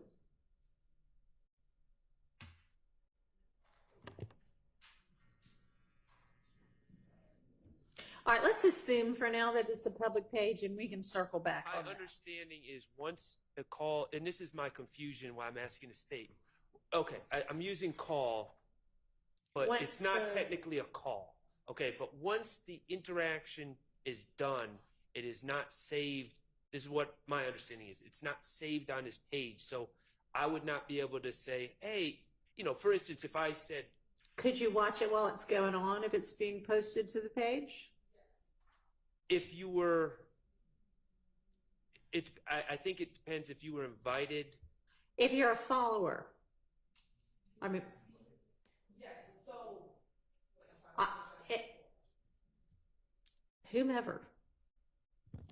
With Instagram, if they are on a Instagram story, oftentimes Mhm. the other person watching your story could get onto the call if you accept them. All right. Can they watch it regardless? Yes, can they? Who does that? I don't know. Somebody other than the two people communicating Yes, other people can watch. can watch it. Are you saying can watch it if they're given permission to watch it, or are you saying they can just watch it? Because our If they're followers or if it's a public post. They can watch.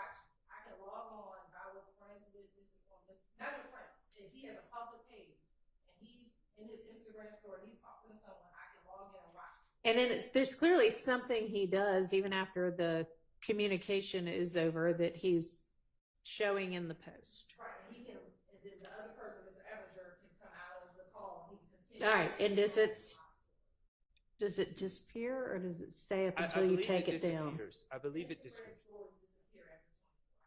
Okay, so it's up for 24 hours. And do we know whether this is an Instagram story? I'm going to confirm, I believe. Okay. Well, we'll assume for now that it's a public Instagram story that's up for 24 hours. And I'll add one other thing, and I can't say this with certainty. On one of these calls, or whatever they're called, one of these interactions between him and Eppinger, it was determined that no one was in the room. So I don't think that there's the room meaning watching. So The virtual I room. don't believe that. Well, I'm not sure that matters Oh, if you're well. posting it to be consumed publicly if there is somebody watching. Okay, well, I think you can tell if there's people watching or not, and I don't. I think it was this call, but I don't want to swear to it. All But I have no evidence that anyone was actually watching, other than him and Eppinger. So do you know when the post was made? Have y'all been able? I misspoke, Your Honor. The posting was 2 days before the armed robbery. So on October 10th is when the posting, according to the Instagram video, was taken. All right, but close in time. So it was close. So it was 2 days before showing All right. these two individuals. Okay, I think that the first two portions are relevant and not excludable under 403. The third one, unless you can give me a whole lot more to explain why that clothing makes any difference at all. The fact that he's holding a gun when nobody can, when all he's doing is singing, doesn't show anything.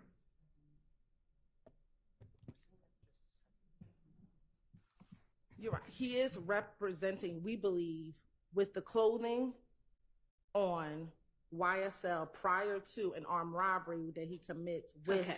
I understand you believe that, but until you can give me some basis to believe that. To believe that the clothing is. That the clothing, yes, it makes any difference whatsoever.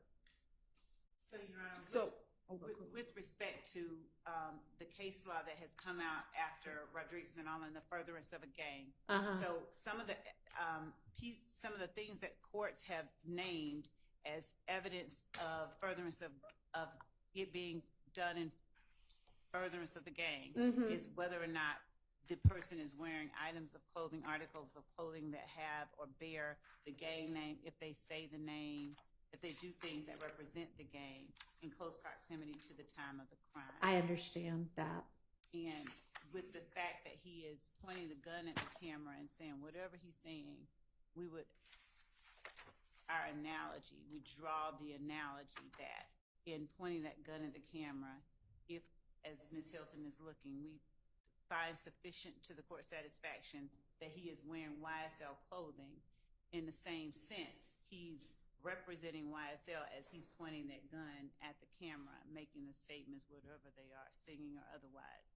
And in doing so, he is making a public assertion about YSL's willingness to perform violence or to All right, y'all get back to me on the clothing. I'm ready for the clothing. So I'm going to show a portion of the video.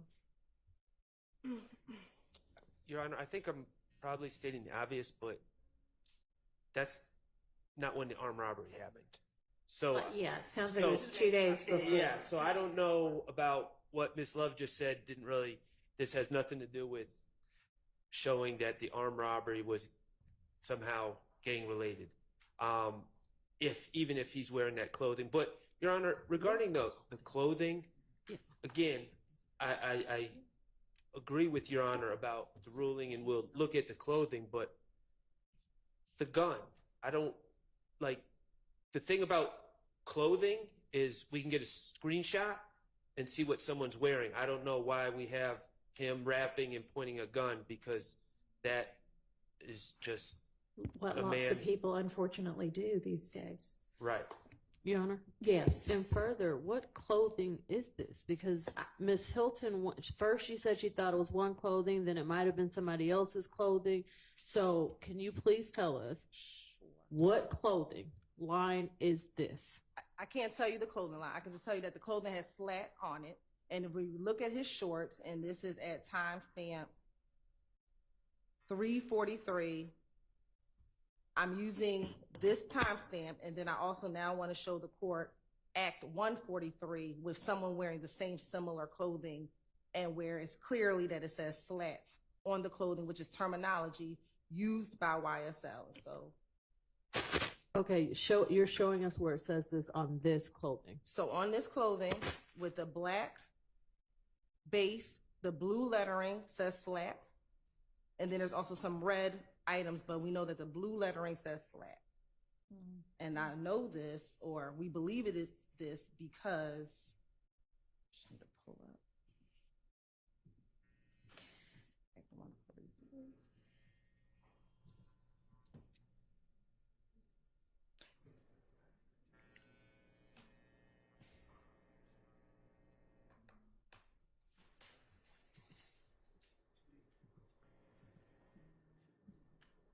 Do you have him wearing other gang paraphernalia at other times? That's what I'm All pulling right, up now. then that's going to be sufficient. So at the 143, Your Honor, which is, we believe on September 29th, 2021, so about 2 weeks before the video, Mr. Eppinger, who he's in the video with, is wearing the similar clothing, the slats.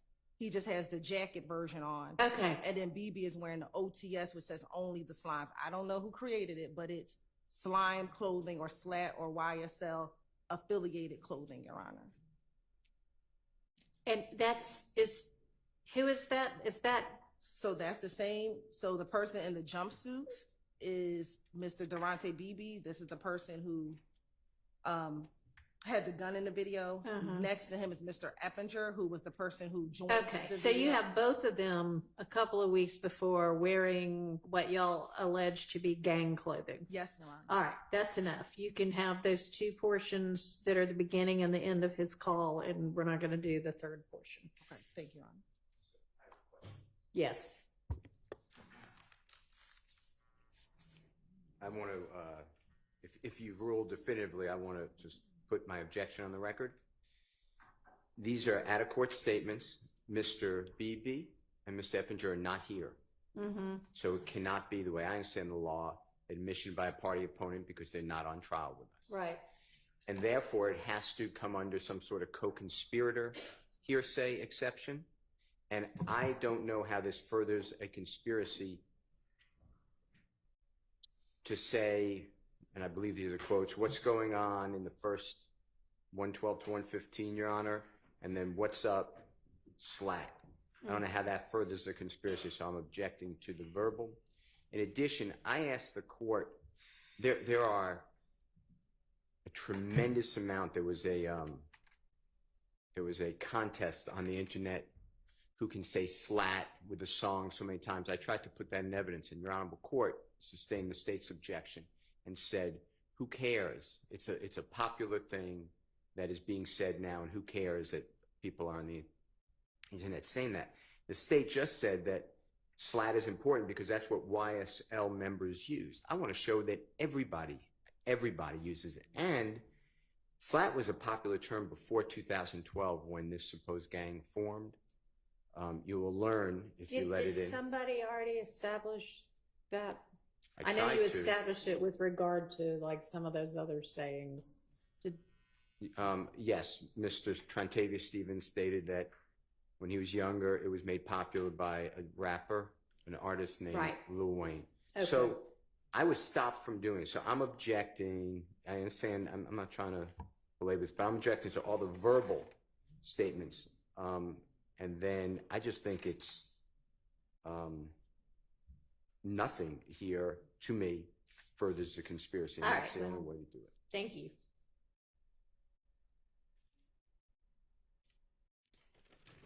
All right, so that's that issue. Oops. So the next video.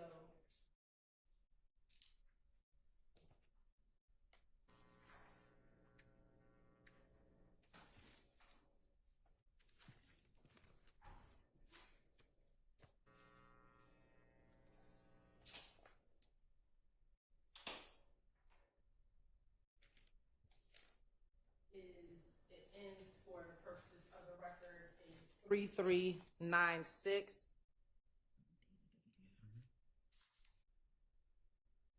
And I'm going to find the date, Your Honor.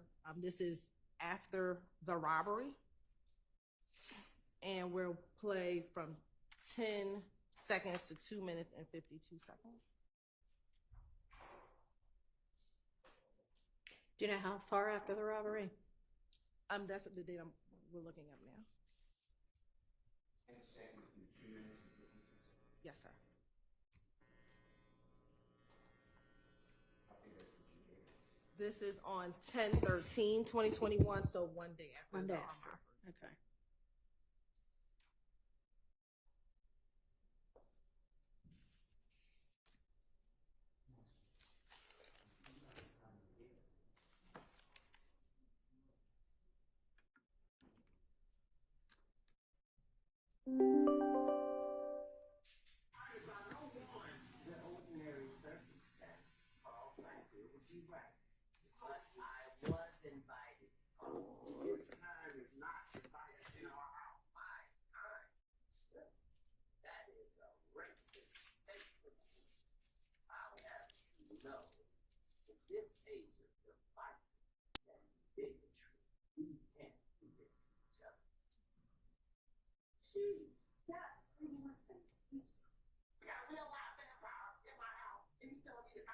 If I had a wife as fine as yours, I'd.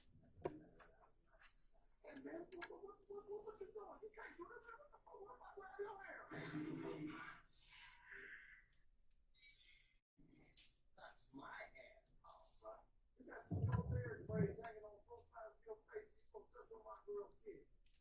Calm down, okay? I'm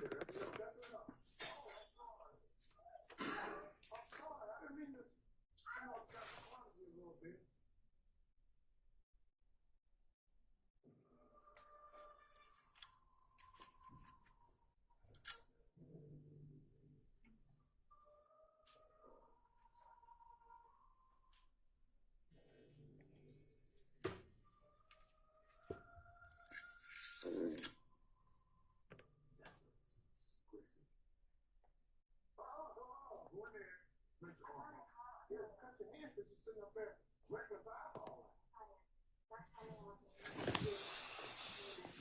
All in the club throwing gun signs.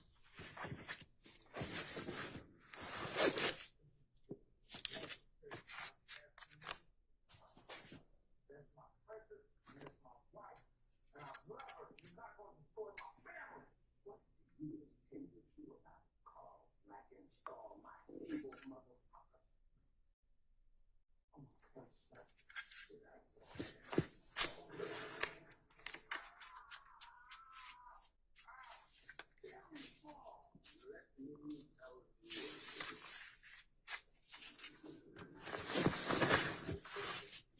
All in the club throwing gun signs. I know what the fuck going on, man. Shit, YSL.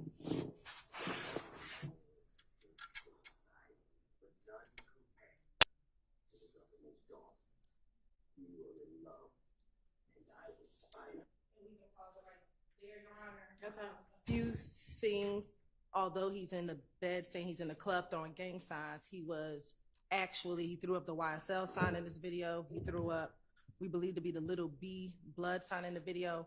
More importantly, I freeze frame on the chain. This is the chain that was stolen from the victim 2 days prior to, or a day, excuse me, prior to the this video being posted.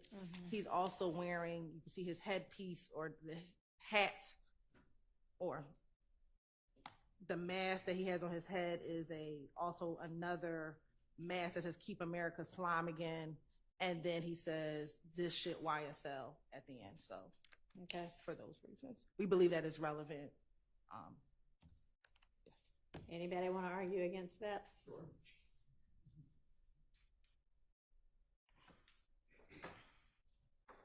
And just like the first one, I'm not conceding that this is for publication for the public, and I haven't heard how the state is going to lay that type of evidence before the court.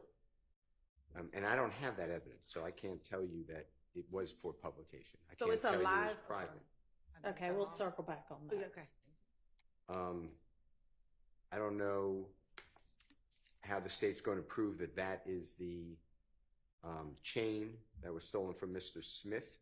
I bet it looks like a pretty distinctive chain. Are you going to have Trap somebody commander. to identify that as the proceeds of the robbery? The victim goes by the rap name Trap Commander, and that's what is said on the chain that is stolen. And we intend to call that individual in. Okay. And then I don't believe that this, depending upon if it's public or not, I don't believe that this furthers a conspiracy, which it has to, the way I understand it, for his verbal statements. All right. Can you respond to that? Yes, Your Honor. So, in looking at the Instagram return, we know that this video is from the archived live videos. Okay. Instagram does not disclose, at least on our immediate review, whether it's a public page, but we know it's a live video. I imagine he is broadcasting it out to someone because it's a live video. He's not broadcasting it to himself. And so a live video is what we discussed earlier. He gets on Instagram and anyone who is following him can literally open up his icon and see that he's doing a live video. And if you haven't yet, are you going to present somebody to explain to those of us who are not 20, Yes. that all of this is true? Yes, Your Honor. We will Okay. have someone explain Instagram.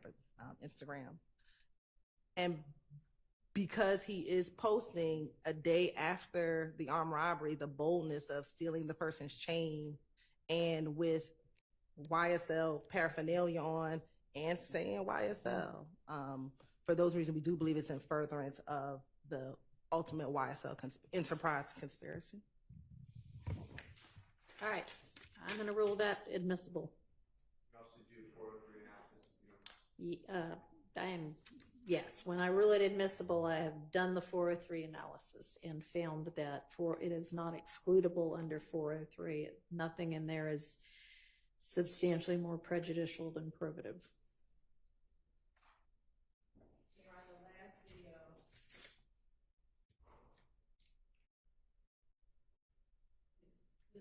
The next item, number 16, and that's going to be from 53 seconds to 2 minutes and 50. And for the purposes, we'll identify it as the last 4 digits, 5860.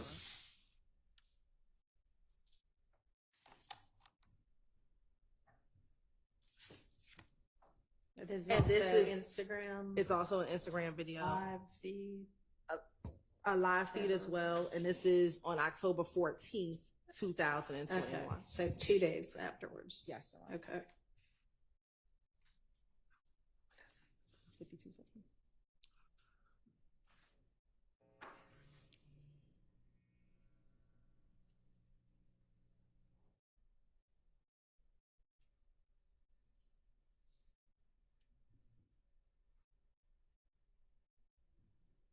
What?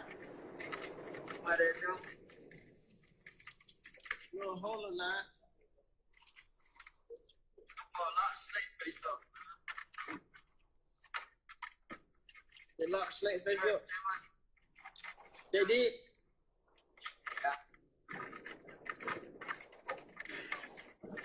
Damn, why everybody did? They wound up. You snake face, man. He said, what? He said, so where you at? You still on the way up there? Yeah, we on the way to the room. We on the way to the room right now. Alright, I'm gonna call you. Yeah, all that motherfuckers playing. Cigarette out. Slap theater, man. Hey, I'm at the studio. You at bullshit? Yeah, I'm finna lock in right quick. About 4 or 5 hours. You'll be back by the time you're here. Alright. Yeah. Hey, wait.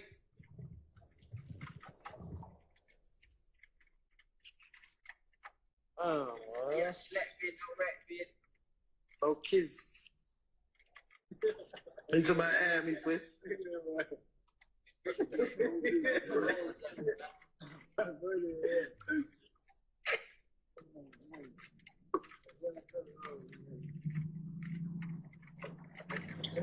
What is that? Where you from?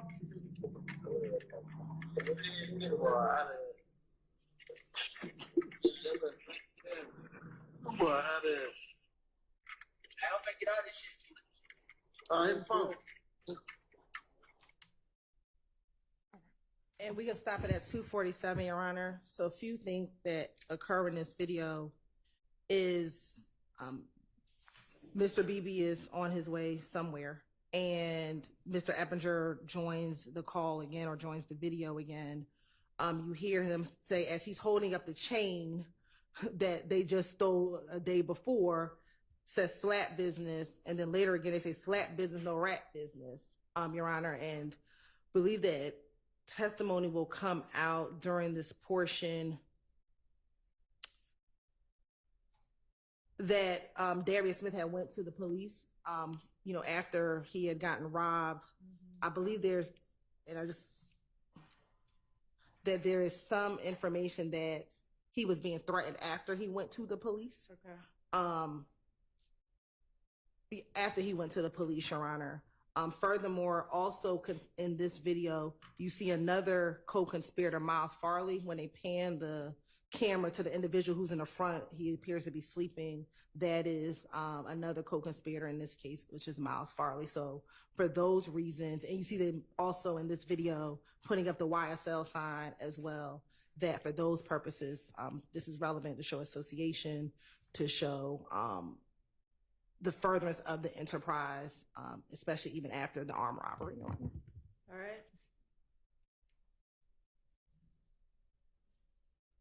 May I, Your Honor? Yes. I am going to wage the same objections, that it does not further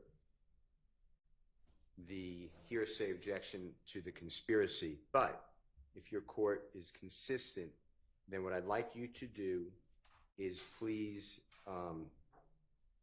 wrestle with the idea that the one before 3396, showing the court said that's a specific pendant, and therefore it's relevant, and the armed robbery occurred the day before. This is the following day, so 2 days after it. This has the same pendant showing, so I would argue that under 403 at some point it's cumulative. So those are my arguments. All right. So I think, yes, sir. Yes, Your Honor. I have a question. As a condition precedent to the admission of this particular piece of evidence, public or private is a condition in terms of the social media, whether or not the platform was public, correct? Is that what I'm understanding? It's a question. So you said this was another live feed? Yes, this is also for archived live videos. So if they are downloading that information or those documents from a live feed, how do they know at the time that it was public? That's what I'm trying to understand. I want to make sure. Well, and honestly, you may need to have somebody come, like, give a proffer on all of that. I mean, I hear you saying your understanding is that it would only be archived if it was a live feed, and that live feeds stay up for 24 hours. And I think that anybody who wanted to log onto that page could see it, or at least anybody who was a follower could see it. Definitely anyone who's a follower could see Okay. it.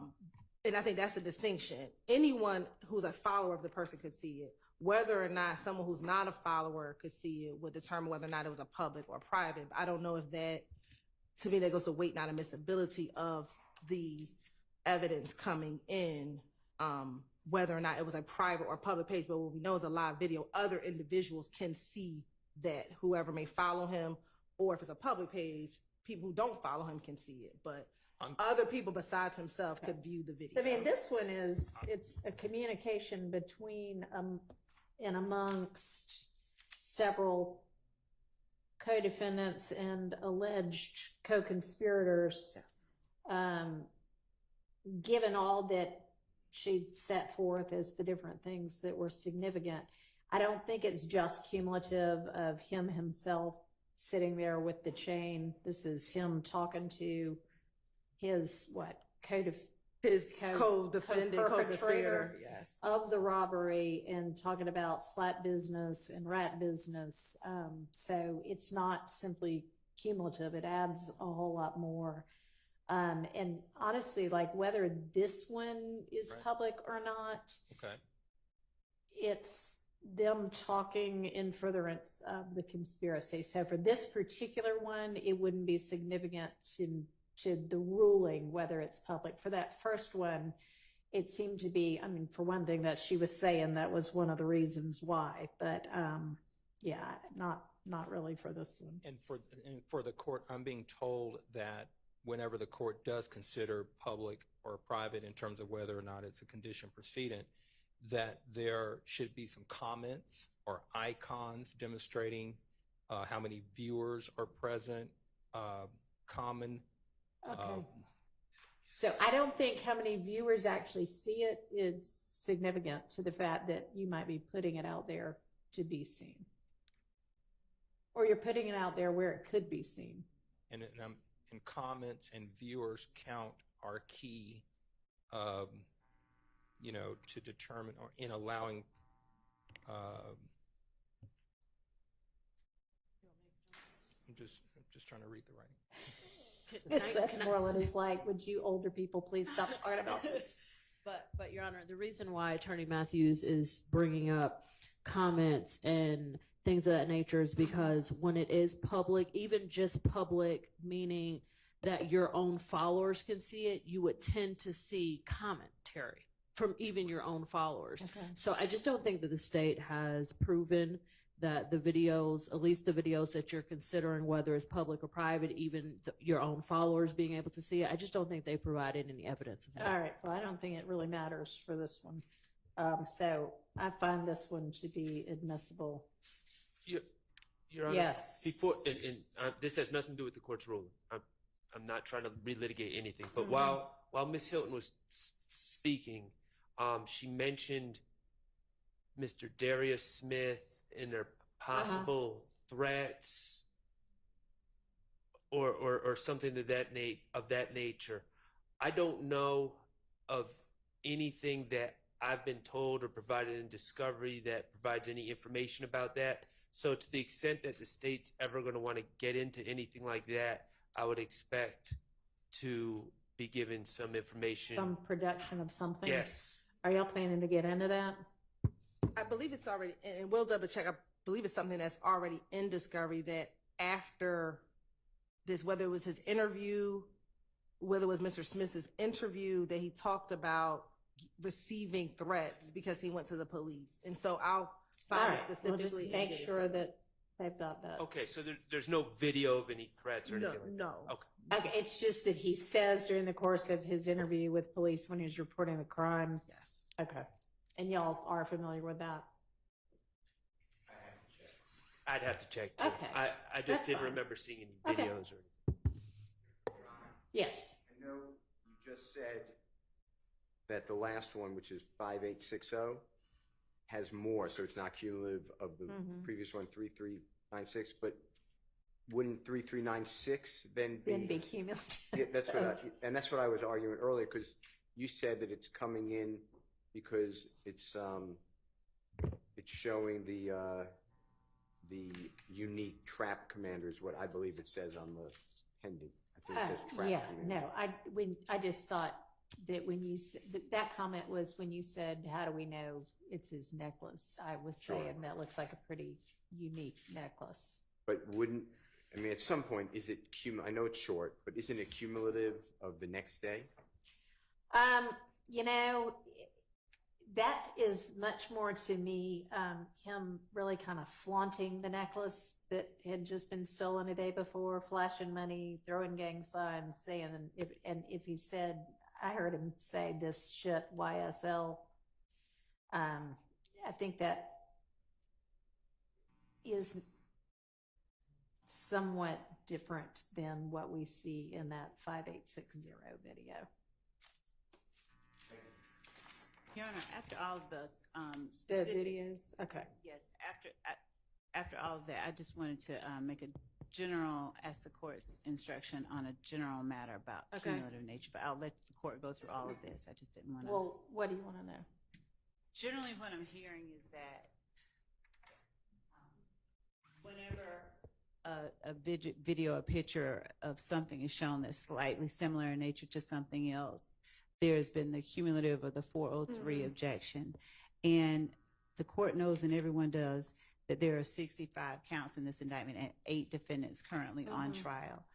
And to the extent that some of the evidence in the court has been essentially ruling along these lines, but I just wanted to say that to the extent that there are efforts by the state to put in multiple showings of a defendant doing, or other defendants or co-conspirators doing things that may appear similar on different times or at different days, this is meant to rebut this continued assertion by counsels for 8 defendants on trial that this is a record label and nothing more. So I just wanted to put out there regarding the cumulative and the 403 objection that we constantly get when there's some similar, and the court's ruled the way, I believe that is proper, but I did want to respond to that objection that is constantly being made. Thank you, Judge.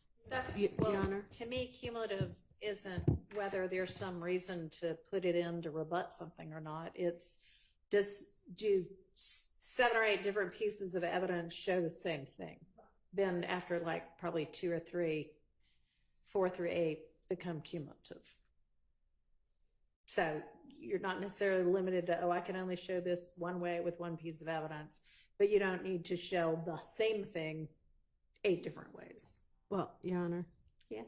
Ms. Love's argument may remain the same, but it's not 8 defendants, it's 6. It's okay. You're right. Right, I suspect your argument would remain the same. I found where we were referencing at least some indication that maybe the victim in the armed robbery was being threatened. Okay. It's going to be in Discovery 7. And within Discovery 7, the last police report, it's the first paragraph from May 18, 2022. And then the actual text messages that is referenced in that particular portion of the police report is also found in that same folder, in the digital evidence folder. Okay.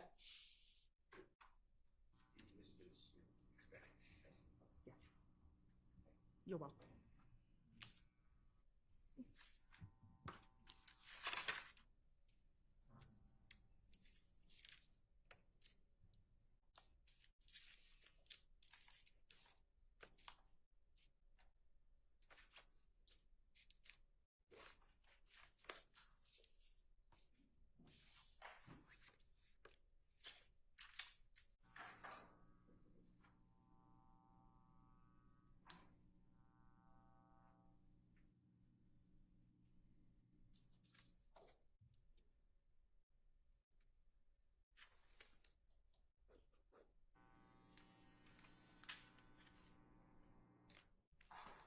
All right. When do you think we all can circle back on the evidence that y'all were going to get together on with regard to Mr. Ryan?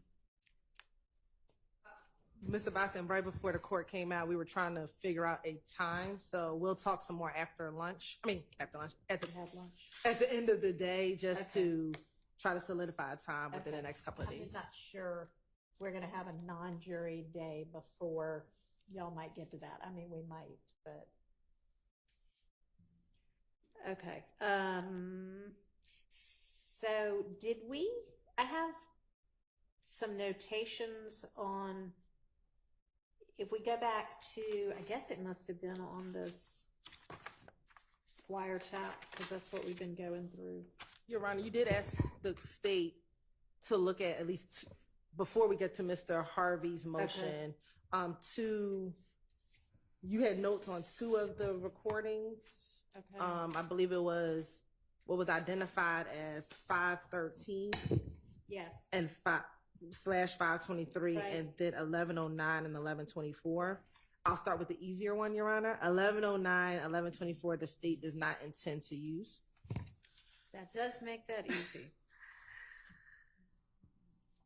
And then I'm not sure if the court just wanted for 513 to 523 the relevant portions of that call. Hang on.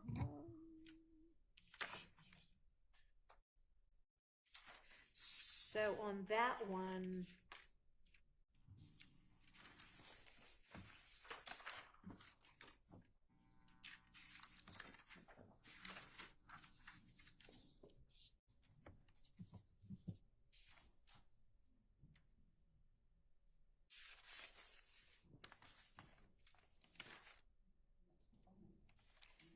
it was the part, the flipping the car and laughing part.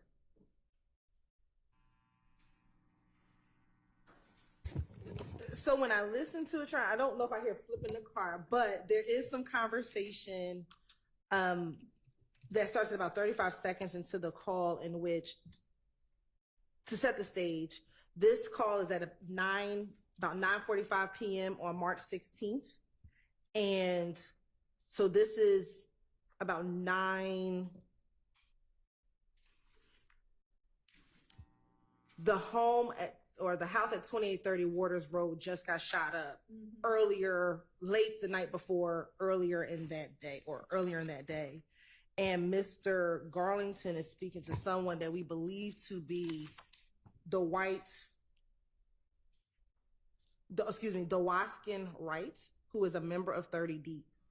And when they're on the call, they first talk about different types of weed. Yeah, I just said that part then. And after that, Demekion begins to tell Dewaskin about the drive-by shooting. Mm-hmm. And he tells them that 12 had us, they shot up Big Nick's spot, which is the home where they are. And we thought that they were going to come back through, meaning that they thought that the ops were going to come back through, that they sprayed through the house, that they were all in the living room, and they're surprised that no one got hit. And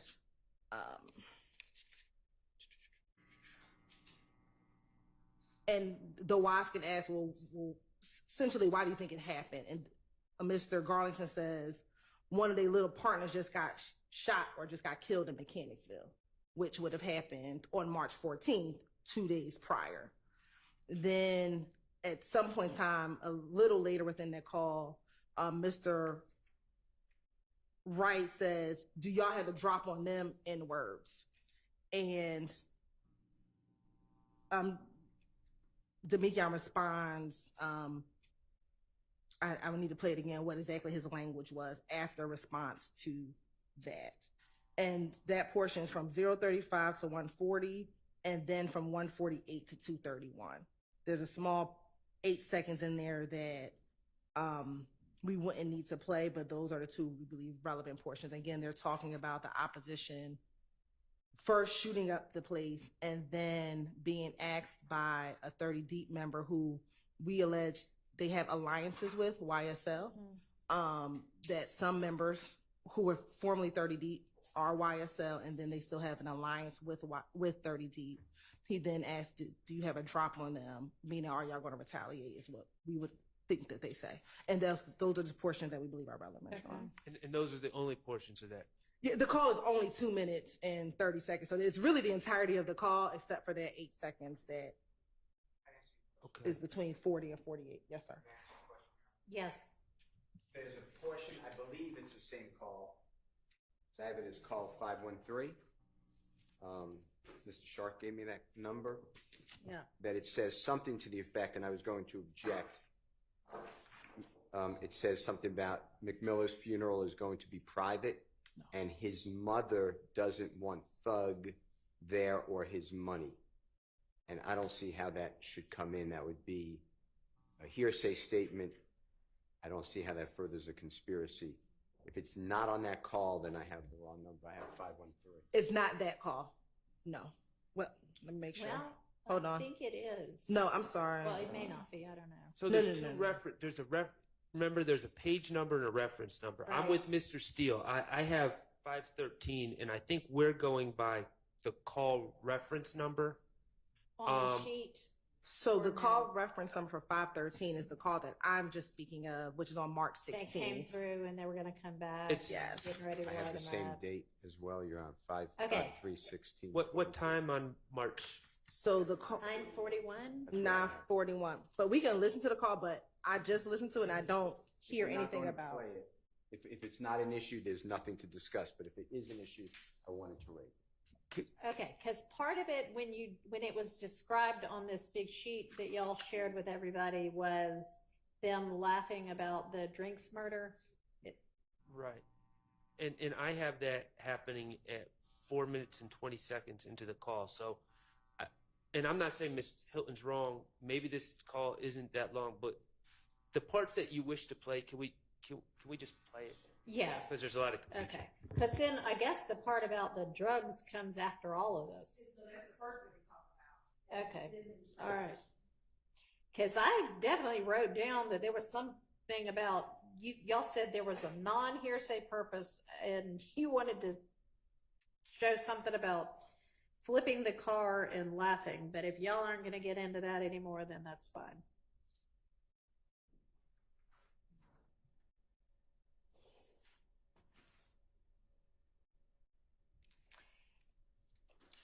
And I think this one and the one before reference Acquay, and understandably there's some concern about confusion. Is it going to be clear?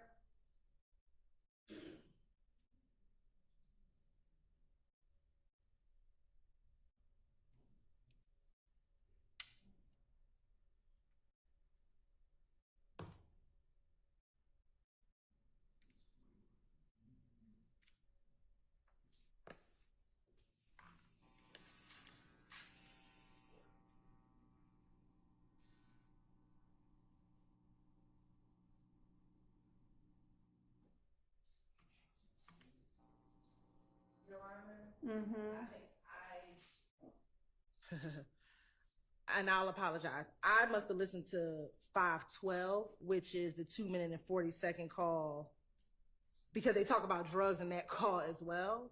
But it looks like I was supposed to look at the call under The one at 9:41 p.m. Yeah. Of course, indulgence for one moment. Let me just... No, that's the 502 is also 512, and that's talking about Big Nick's. And that one also says something about not having to drop on people. But we ruled that one, or I ruled that one could come in, but there was a concern about whether we need a 105 with regard to Quay or Qua, which I'm happy to consider. On call at lunch, I listened to the 2 minutes and 40-second call, which is the call right above it. If we could have the one that says 502. Yes, Your Honor, at 6:49. If I could have a brief moment, I can listen to the correct call, Your Honor. So that I apologize. Okay. Talk about the same thing twice.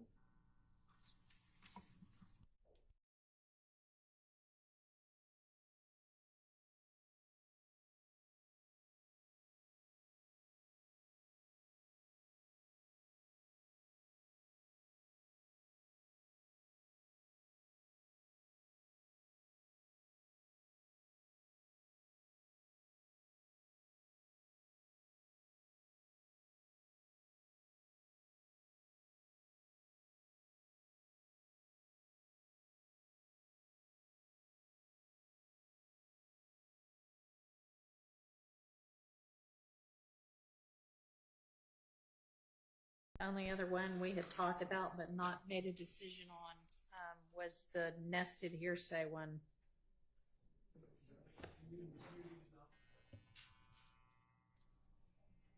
Do we need a quick break? Why don't we all take a quick break? 10 minutes.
take way longer than 3 minutes.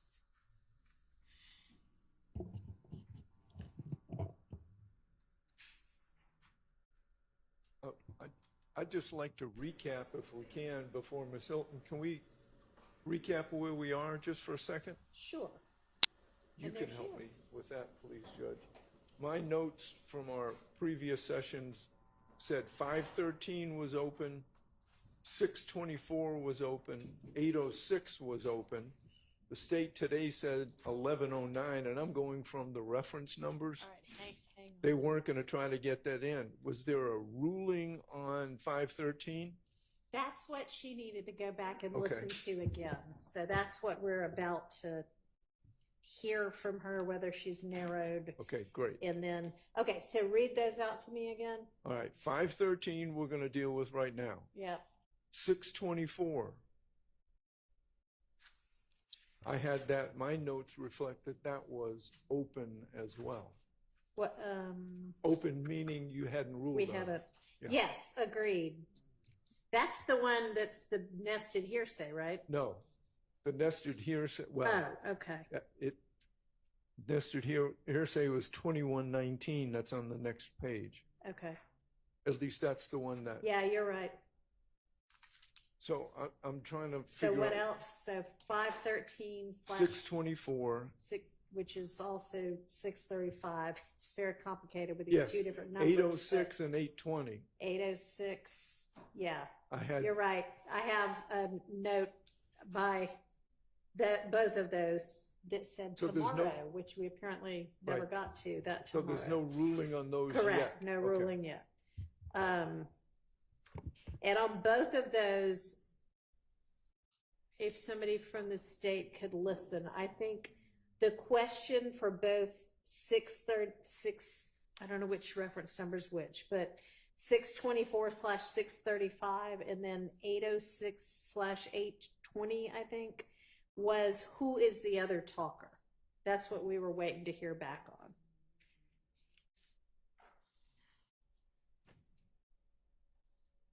But yes, that matches up with what I've got as well, Mr. Harvey. All right, so if you're ready on the 513, 523 one, we can do that one. So I can answer the 624 and 806. Okay. We just know right now there's a person named Unc, but we don't know who that person is. Okay. Name, what's the first name? Unc, like they call him Unc. Okay, which y'all knew also.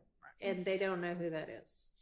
And so are y'all asserting that Unc is a co-conspirator, or you have no idea?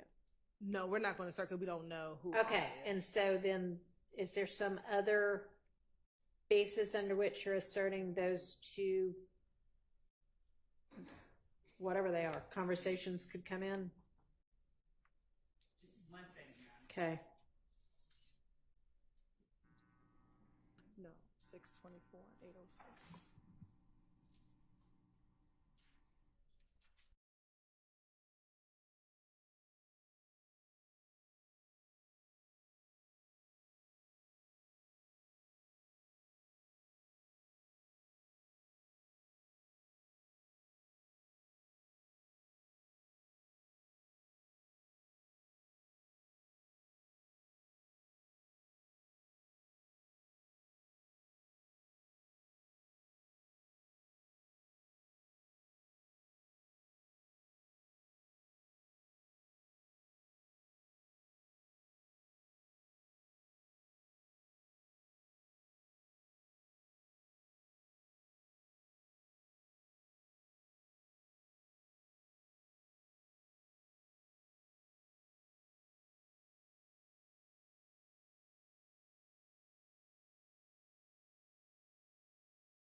Getting to sorting through the evidence exhibits today.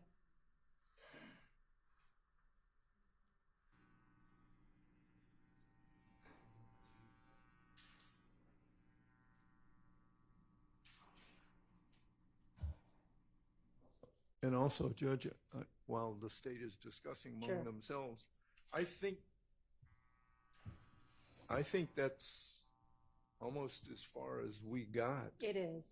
Because we stopped with, I mean, we got much further, but we stopped with the one that is 2119, that Right, is that's- that nested hearsay. Yes, that's what I mean.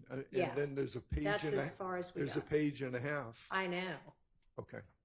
After that. Yes, that's, Yeah, no, there are many, many pages after that. 3 pages after that. Judge, forgive me for missing the portions of the conversation that Mr. Harvey was just having. I was looking with my colleagues at number 624 and 806. Are we correct that those are the two that the court is now inquiring about? As to, yes. 513 and 513. No, we're not. We're going to come back to Okay, that one. all right, sorry. Okay. So, go ahead. Sorry. So, Your Honor, in advising the person that he calls Unc about the search warrant at Waters Road and Ms. V being on him, one, and I'm not yet through in saying this, but one, the familiarity of the person to whom Mr. Garlington is speaking with Ms. V, and without further explanation as to what Ms. V being on him means, it becomes apparent that this is a person who is aware that at the time Investigator Vivarito is someone who's had Demekion Garlington on his radar. So Demekion Garlington obviously is talking to someone that he trusts. But the 806 call where Demekion Garlington is telling the call Unc that he said on the news they got 2 and 1 outstanding warrant. They just hadn't said my name. He just wanted to make sure he didn't know what was going on. You've made it back, okay. And the person advising him to keep it to your chest, and that Mr. Garlington is advising that person that he's trying to make as much as he can now. These words all lead us to conclude that this person, though we don't know his identity, he is a person on whom Demekion Garlington is relying, who he is getting support and advice from, as it relates specifically to the conspiracy. Arguably, in telling Mr. Garlington to keep these matters to his chest, this person that he's talking to knows all about Waters Road, knows what it's there for, knows that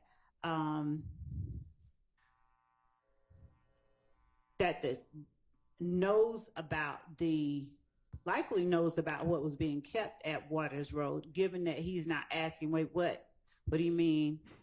What about Waters Road? Who is Ms. V?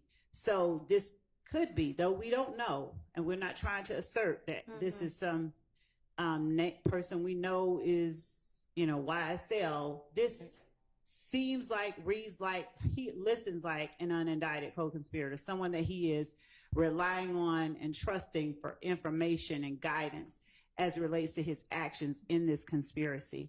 Those type of actions fall under what courts have deemed statements in furtherance of the conspiracy may consist of. Because of that, because of the type of information he's sharing and the feedback he's getting and the role that this person seems to serve in Mr. Garlington's life, these 2 statements, we'd argue, would fall up under the co-conspirator statement exception. All right.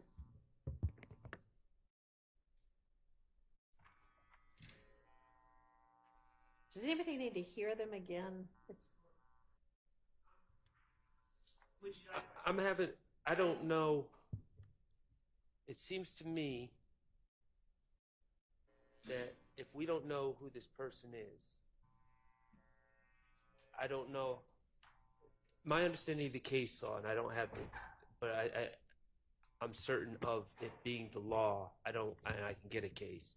Is the statement itself cannot establish the conspiracy and the prerequisites of 801 D2E. So without knowing who the people involved in the conversation are, and just going by the conversation itself, I don't know if that ever. Well, I do know that that could never satisfy the requirements of 801 D2E under our Supreme Court precedent and state in case law in Georgia as well.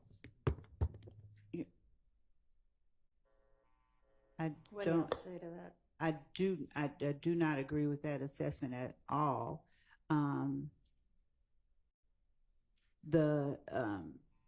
In 502, this is an 11th Circuit case, but United States versus Miles 290 F3D 1341 is from 2002. The courts have said in its admissibility evaluation, the court may consider the statement itself as well as extrinsic evidence to qualify. The statement need not be necessary. This is not what Mr. Sharp was putting forth, but it's, I think, helpful. It's exactly what I just said. The statement need not be necessary to the conspiracy, but needs only to somehow further the interests of the conspiracy, Your Honor. And personal knowledge of the subject matter on the part of the declarant isn't required, but it talks about the statements of unindicted co-conspirators. Specifically, Your Honor, I think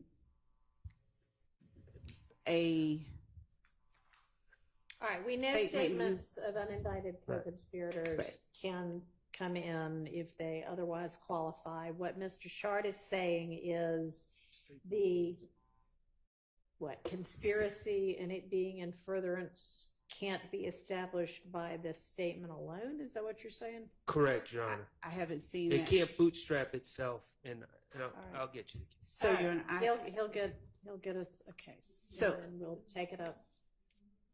I'm reading from it's not in the statute. Yes, it is. The statement must be considered, but does not by itself establish the declarant's authority. Your Honor, under the existence or scope of the relationship or the existence of the conspiracy or participation in it. Your Honor, I'm reading from United States versus Rivera, R-I-V-E-R-A. Okay, and I'm reading from the statute. Hang on, don't talk at the same time. Let me pull up the statute. That would certainly be the easiest place to go to if it answers the question.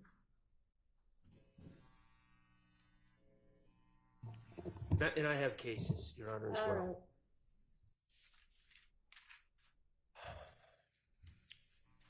Give me a second.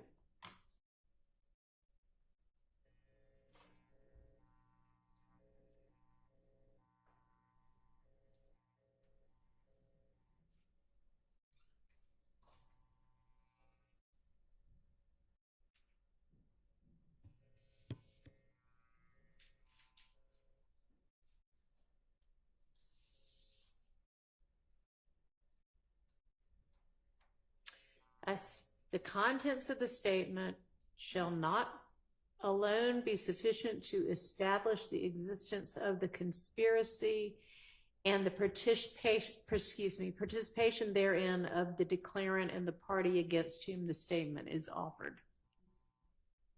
And so, Your Honor, the state is not tendering the statement.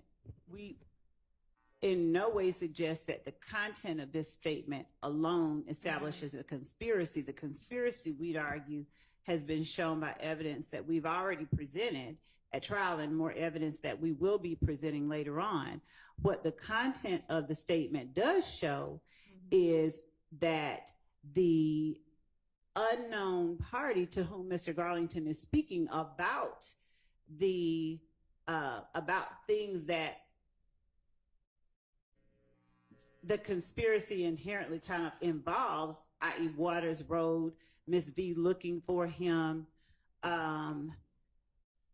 the outstanding warrants, all of those things that sort of the conspiracy encapsulate.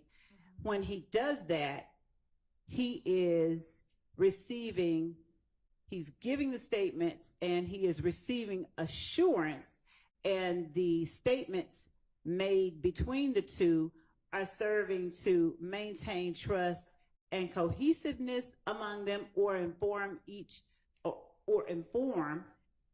of the current status of the conspiracy, which furthers the ends of the conspiracy, so long as the other requirements of 801D2E are met. And that's coming from a First Circuit 2012 case, United States versus Rivera, RIVERA-DONATE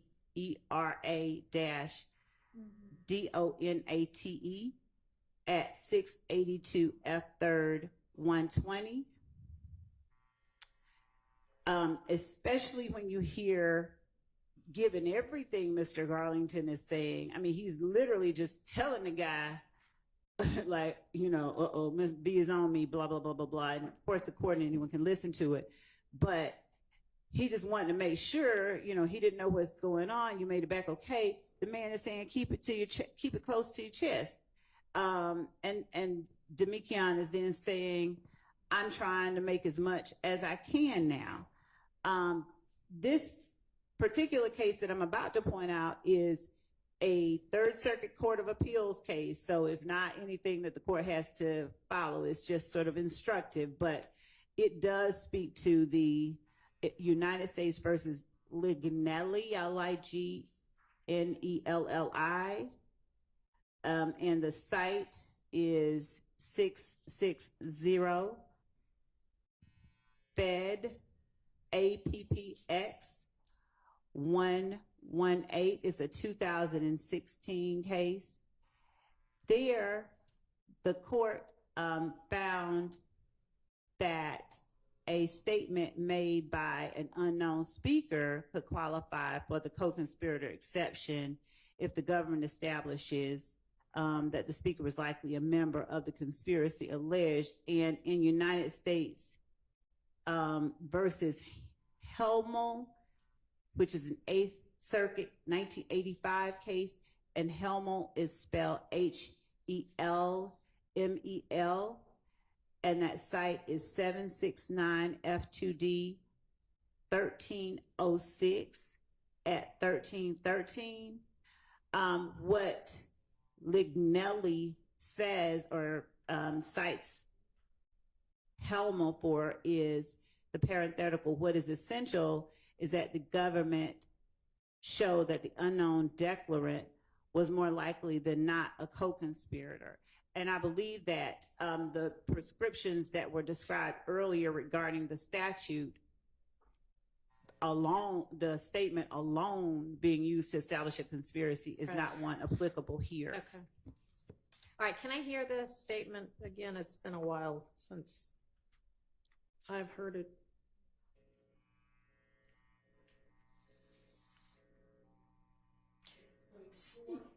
Yeah.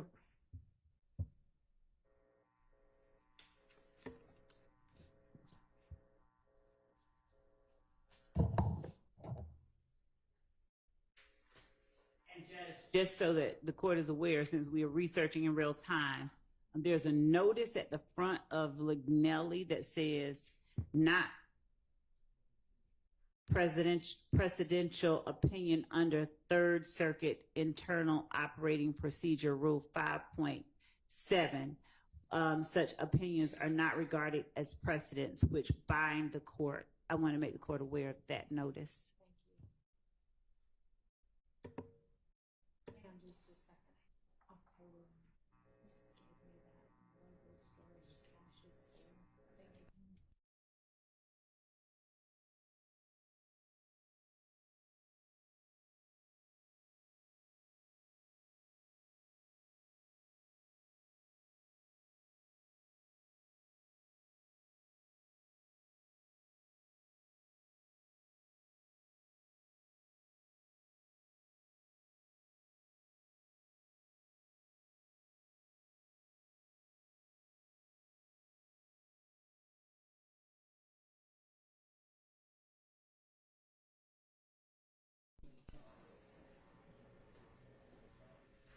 What?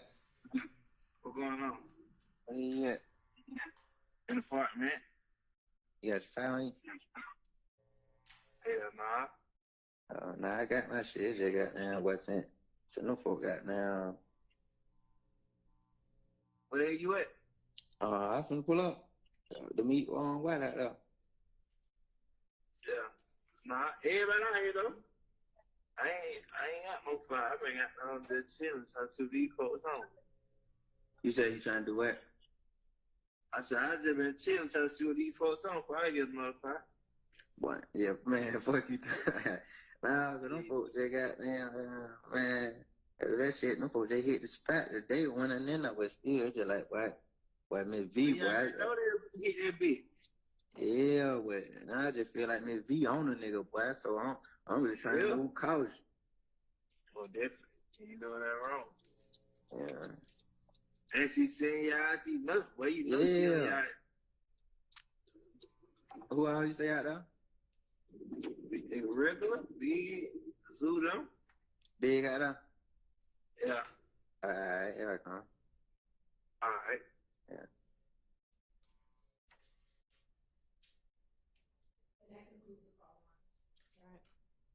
Your Honor, I'd also point out a thing I left out. The person to whom he's speaking is also advising Mr. Garlington, giving him more information about the circumstances out there that Mr. Garlington was describing at Waters Road, where he's talking about who all else is still out there. So that adds to our argument as well. All right. Let me hear the next one, if you don't mind.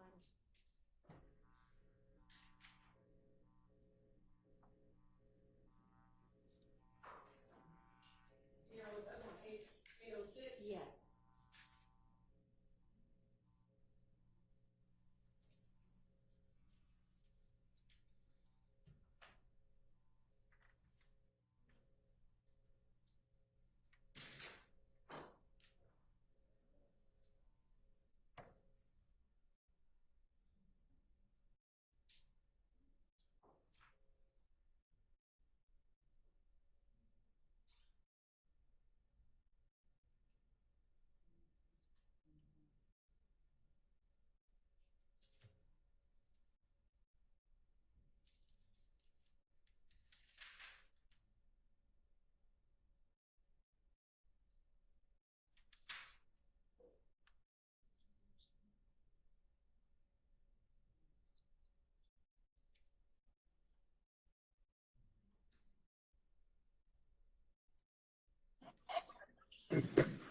Hello?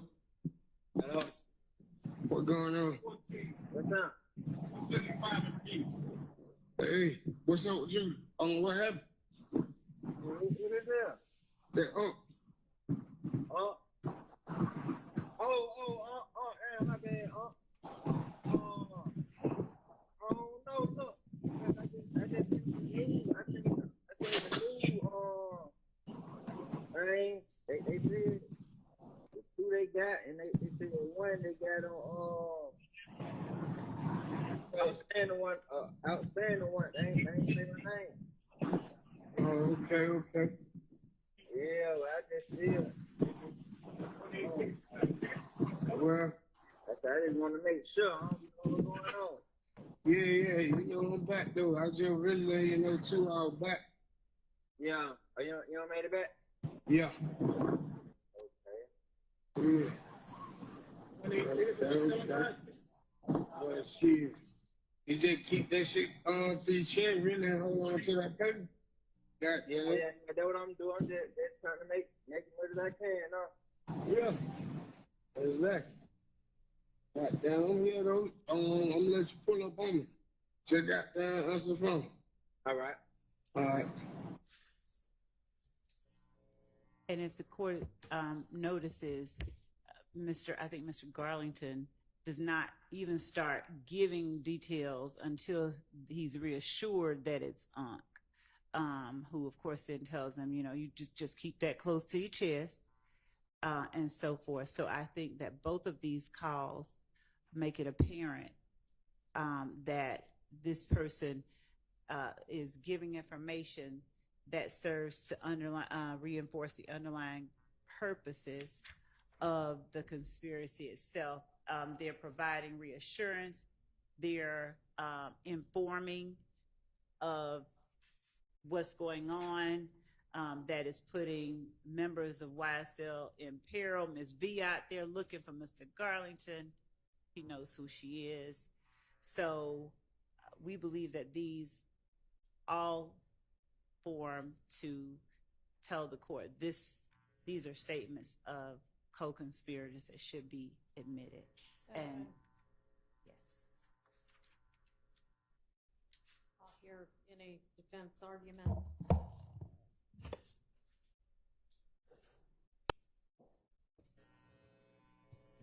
And Mr. Short, I think with regard to, and Mr. Harvey, the issue of the statement alone can't establish the participation of the declarant. I think with regard to Garlington, there's certainly more. And are y'all offering like both sides of the conversation? In order that they understand what's going on, yes, both sides are being offered of the conversation. The most important part, we feel, is what Mr. Garlington is saying. His words are more pertinent because they're reflecting a knowledge of something that just took place. Is very important and close in time to acts that are alleged via overt acts or counts on this indictment. So Mr. Garlington's words are the most important ones, but the other ones are needed for context. Can I just respond very briefly to this? It's still just the statement itself. And every court, the United States Supreme Court and our Supreme Court, have specifically said in determining the existence of the admissibility of a co-conspirator statement, the trial court may consider both the co-conspirator statements and independent external evidence, although the co-conspirator statement alone does not suffice. That's specific language from Dublin versus the state at 302 Georgia 60, pinpoint site 63. But that's the rule, and that's the intent of the rule in the code. I have heard nothing but argument about the statement itself, but no external evidence other than the statement itself. And that is simply not enough with an unidentified party. Right. Period. Yeah, so I think with regard to whomever Unc is, that it does sound like all you're relying on to establish that Unc is a co-conspirator, and therefore the jury can consider what Unc is saying is what he's saying and what he seems to know that's based in the statement itself. So I think that if this comes in, if these two come in, there needs to be an instruction that, you know, it's only Garlington's statements that you can consider. In his, hang on, I'm sorry. In as much as Unks is providing context to what Garlington's statements are, one moment, Your Honor, I'm reading a statute. If the court would indulge me, I apologize.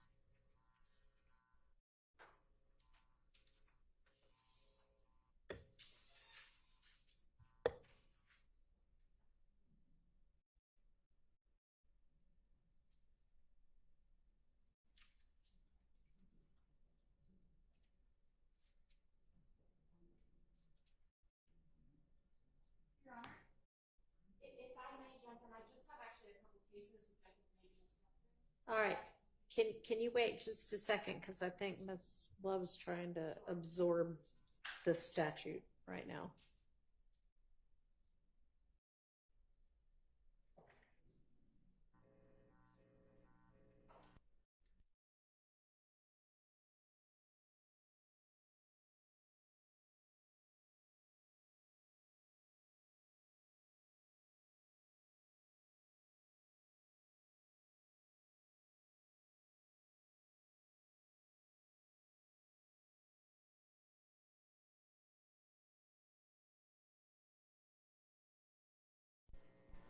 Almost, Judge. I apologize.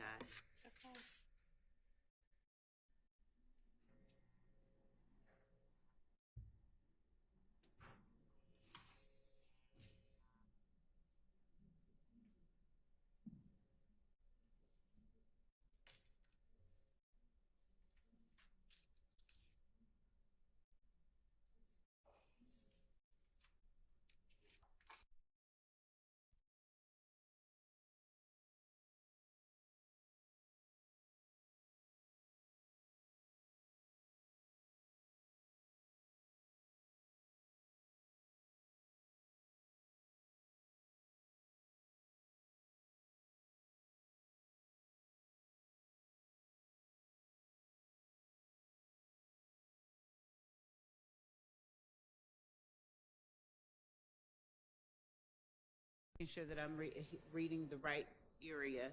It's the portion of the statute that says the contents of the statement shall be considered, but not alone, sufficient to establish a declarant's authority under paragraph C, which is not applicable here because we're not talking about B that. is not applicable, and then Or the existence of the conspiracy and the participation therein of the declarant and the party against whom the statement is offered under subparagraph E. Right. So if I'm reading this last portion that Mr. Harvey references, we're not trying to establish both the existence of the conspiracy, right? Right. That part's not the issue. And the participation therein against the declarant. That declarant being UNC. The Garlington statements are one thing. I mean, y'all have other evidence that Garlington is a member of this conspiracy, but you don't appear to have others for UNC.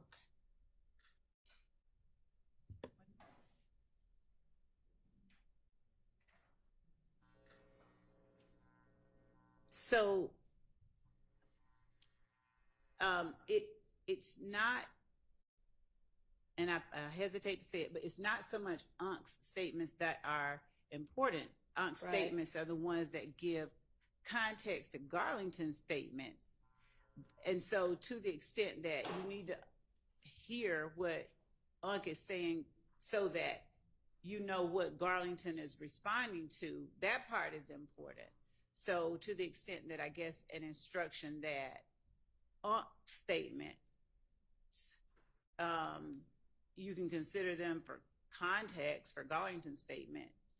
I mean, I'd have to work through that, but my reading of it is that the declarant of concern is Garlington, and we're not really that concerned about UNC. Well, you might not be that concerned I know that. about UNC, I know that. But if the jury's going to hear it all, then why don't you look at both of those portions again and see if there's some way, if it's Garlington's that you need to have just Garlington statements come in, and if not, what limiting instruction would be appropriate. I appreciate that opportunity. We will. Thank you. All right. And Your Honor, I was never able to verbalize, maybe for the record, maybe to persuade the court, about why I didn't believe that Garlington's statements were admissible under 801 D2E. Okay. And my argument, I think the fact that we don't know who UNC is important, because certainly knowing who the receiver is, knowing who Garlington is speaking to, would better educate us as far as whether his statements are in fact in furtherance of a conspiracy or not. And at least the second call, he seems to be calling UNC and just saying, hey, I heard I have a warrant, what should I do? And UNC seems to say, just stay safe and get money ready for a lawyer. But it seems that Garlington is concerned about his own legal troubles or the possibility of being charged. I don't really find that as furthering any conspiracy. That seems to be concerns about himself and his legal future and concerns about being incarcerated. But I don't view that in any way, shape, or form as furthering any conspiracy. And especially since we don't even know who Unc is, but, you know, me calling, if I was involved in a conspiracy, and me calling my literal uncle, who I reach out to for advice, and him saying, hey, Max, if you think there's a warrant, you know, start getting your money ready for a lawyer and, you know, stay in the house. I don't know how me asking my uncle for advice would be furthering any conspiracy. So I don't believe that Garlington's statements, at least with that second call, meet the requirements of 801D2E. Yeah, I think that Mr. Sharp's analysis leaves out, if I'm mistaken, forgive me, and he can correct me. I think it leaves out Aunt telling him what's going on at Waters Road, like who else is still out there in that second call. So he's informing him of circumstances that still exist that put members of YSL who incidentally were hiding in and then ran from and apparently took contraband from. And this is our assertion that we believe the evidence will show. So I'm not trying to put something in front of the court that, you know, is just my word is bond. But Unc is advising Garlington about circumstances that continue to place YSL members in peril. And Unc obviously has knowledge of what this conspiracy is. He's not asking any kind of questions. And, So, and then Garlington's responding, he's wanting to make sure what's going on and is Right. told to keep it to your chest. And frankly, he doesn't need to be talking to a co-conspirator. I agree. Okay. I agree, but I still think knowledge of who he's speaking to Would certainly, Right. sure, and further elucidate things for us, but it's not necessary for the admissibility of this statement. I mean, this, I think, would come in under, I can't remember the name of the case right now, but the case that's, I think the state cited where, you know, somebody's getting support from their girlfriend or something about, you know, how to handle the fact that somebody might be on to them. And it's not exactly the same, but it does sound like, frankly, it sounds like this is somebody who knows a whole lot about what's going on at Waters Road, and they're sharing information in order to stay hidden. I don't think. Respectfully, so this is the day after the Waters Road shooting, so this is not while Waters Road is in practice. And he says, I'm pulling up, and I think a very common sense reading of what was said there is he's pulling up to where Unc is and wants to know who's at Unc's house. The state keeps saying, alerting about who's at Waters Road. That's not the way I hear that call at all. Your Honor, the court should also be aware that this is the day that police go to search Waters Road. And I think in another call that the court heard on our previous hearing, they find that the sticks were removed, like they took guns and stuff out of the Waters Road the night that they were there initially just to check on the occupants, and nobody was willing to come to the door, but they found everybody hiding in cubby holes and stuff. And so in subsequent calls, I think the court heard last time that they didn't get the sticks that were in the attic or wherever it was. And now Unc is talking about, my reading or listening to it, Unc is talking about who's still around, and Mr. Garlington is talking about Miss Fee. I think whether he's saying who's still at Waters Road or who's at wherever he's about to pull up to. I just want to make it clear for the record. This is not the day, to my understanding, that Waters Road was searched, okay? And the state, I would love to hear their evidence, whoever Unc is, that he was at Waters Road on that day, because it doesn't exist. He's talking about where Unc is, and I'm pulling up to you, and who's over at the house, which is not furthering any conspiracy. But, I understand the court's ruling, and I just want to state that for the record. All right. Thank you. Your Honor? Yes. I do just want to bring attention to one case. This, I don't know, perhaps frames it in a bit of a different different way. Statements are admissible when the state establishes a prima facie case of conspiracy independent of the co-conspirator statement. I think looking at this, if we look directly at that standard, let's take out what the statement is. What evidence is there to make a prima facie case? Nothing. And the case I'm relying on for that is Williams versus State, 293 Georgia, 750 from 2013. There's another case which quotes the same language. It's Newer Franklin versus State, 298 Georgia, 636, 2016. And in both of those, they go on to discuss some of the other independent, separate, apart from the statement evidence, which did justify using that co-conspirator exception. But here, where we have no information about Unk except his name is Unk, I don't think the state can make that prima facie showing. I don't either. I mean, I think that with regard to Unk, there's not enough. So that's why I've directed Miss Love to figure out whether she can either get in the Garlington statements without Unk's statements, or if not, come up with some appropriate limiting instruction. And we can do that, Your Honor. And just as a matter of the prima facie showing of the conspiracy itself.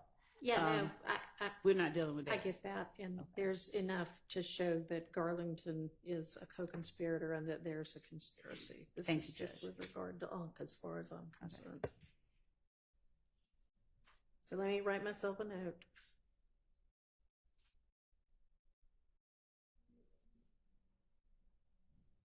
And then we'll circle back to the 513, 523 one. Thank you, Judge. And this case that Ms. Abbasi just cited, does the court mind providing that cite one more time? Franklin or Williams, or both? Both, please, if the court doesn't mind. Franklin versus State. Franklin versus State, 298 Georgia, 636 from 2016. And Williams, 293 Georgia, 750 from 2013.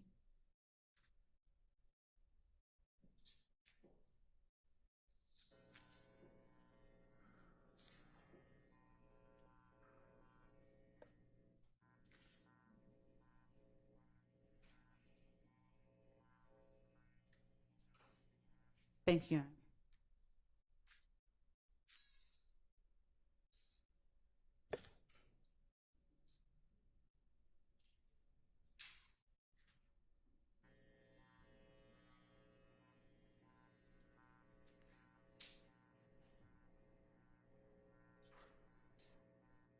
And I think that the court already has Kemp. I do. Thank you. All right, let's go back to the 513, 523 or whatever it was, one.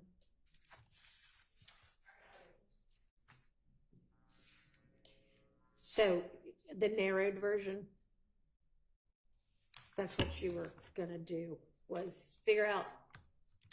So it appears the narrow version is going to be from roughly 34 seconds. Yeah, there's about 3 sections around, so I'll play. The first will be from 34 to 354.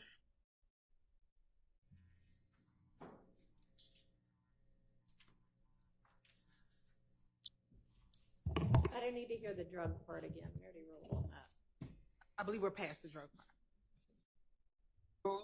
What Friday? It's fucking free. Last night, well, you know, I wasn't even gonna come out.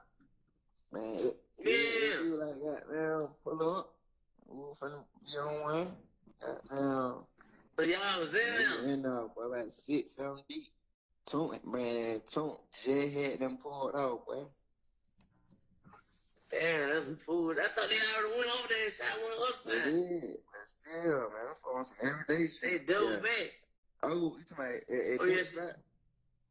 Yeah. Ain't nobody went next, right? Oh, no, I heard it. a couple days or something, they said they went over there. Oh, That's why I ain't know. But he said they just went over there last night. Yeah, well, we down, man. I'm like, yeah, man, boy, I wasn't even finna come over here, man. Yeah, you talking about, I ain't even know nothing about that shit. Yeah, and look, we like to hear, we like, all right, they gonna come back through. Man, we think they gonna come back through so we can hit that motherfucker up, man. 12 pull up, man. Hey, what? In the house? Yeah, I'm like, yo, we hit them folk, like, cause we got our lights out. Them folk like, we gonna have to come in, we gonna have to come in and goddamn, make sure ain't nobody dead, man. I hit the back door like, hey, boy, I'm on parole, man, all this shit in here, man. Hey, you talking about, Hey. y'all have to come in. Yeah, no, we just heard them talk to the other officer, like, yeah, we can go in, make sure ain't nobody. Man, it be them up under the house. Goddamn, man, about 4 of us in the house. They keep saying, man, you don't go out. I'm like, man, I got me fucked up, man. You took out right? No, I hit the back door. Them folks it was on both sides. And I was just like, I seen them on one side, 'cause I was just gonna sit in the car, in the yard. Yeah. But I seen them looking at the cars over there, go to the other way. They know they was over there. I feel like, hey, come here. I'm like, hey, man, I just heard some gunshot. Yeah, I'm like, hey, I just heard a gunshot, man. Okay. Yeah, that's like, where you coming from? Like the wood. I'm dry here. It pouring down rain. No folks like, man, you ain't wet at all, man. I'm like, man, I'm telling, man. I was in the woods. I don't know how I ain't wet. I was in the woods. But I ain't no time. Man, what? Y'all check that out, man. I went in there, boy. Yeah, man, I ain't got nothing to do with They that. still went in there, though. They checked that. That was good, boy. It be safe. Oh, they ain't certain. They'll make sure. They just looked around. Make sure nobody dead. Yeah, so when nobody know when they went in? Yeah. They found now. Goddamn, look Quay and another name. Okay. Yeah. I'm like, yo. What they at the house? Yeah. From the pop out for Colt on her. Colt said they got a little video shoot. And we'll stop it here. We'll fast forward to the next relevant portion. And we'll say, Your Honor, Little Quay is not either Mr. Nichols or Mr. Huey. That is Quatez Arnold, who was at the house during the shooting. That's Are y'all going to stop and tell the jury that? That will come out through Investigator Viverito, who was all in the house prior to this call coming in, because Investigator Viverito will testify as to who was there when it occurred. But we've always established, even when we did the motions hearing, who was at the home, and it was never Mr. Huey or Mr. Arnold. And so that will come out. Well, couldn't you just stop it 3 seconds before that Little Quay part gets said? Right, and we can either remove it, or we can do a stipulation so that it can be, so the jury can hear it in real time, so that the jury doesn't develop. Okay. Yeah. Because, I mean, Viverito may not be coming till sometime later. Well, this call is coming in through Viverito. Okay, so none of this. Regardless, I think it's stipulation. Yeah. This is not either of these people that are on trial would We'll cover be that. safer than if you can either do that or you can take that part out. Yes, we can do the stipulation and ask her. And I mean, we all agree that it's not either of these individuals. I have a solution. Don't play it. Don't play it at all. Yes, But because it's important, Little Quay. It's two parties giggling and laughing about what happened at a prior event. There's no informing anyone for any purposes of further any conspiracy. It's just spilling the beans. Your Honor, and giggling. I would say, though, that Quatez Arnold is important because that individual is in a previous video that we have with Quamavius Nichols that's already in evidence with Quamavius Nichols. But just because something's important, just because something as to who all was at that house, right? Right? Hello? I'm sorry. I apologize. You are going to have the detective testify to that person being at the house anyway? Yes. I mean, I didn't hear anything in this portion of the conversation that does sound like anything other than, man, can you believe what happened? So this portion is out. Yes. So it'll be out, Judge. as I opposed- know, I hadn't listened to that other portion yet. No, I mean, she was on the cusp of addressing Mr. Sharp's concerns and was wanting to make sure the court knew who was in the house, but she had another argument she wanted to make. That explains. Thank you, Your Honor. Yes, Your Honor. So when you hear this portion of the call, Your Honor, they are boasting and bragging about what happened in that home, the fact that they were hiding from the police, or he was hiding from the police with the other members in the house. We believe that was stated to obtain confidence between co-conspirators. We do believe that this person is the Waskin Wright, who I mentioned earlier, Your Honor. Nonetheless, it's out. Let me listen to the next part.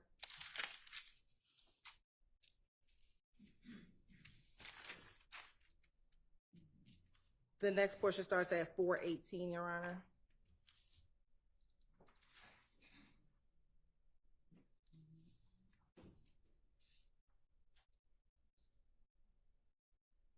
I'll start a little bit earlier. Too much going on, oh yeah, nigga got to see what's going. They flip nigga get up on the bridge in the Ville. Yeah, I heard. Yeah. Yeah, I heard. Where the hell you at? I'm right here.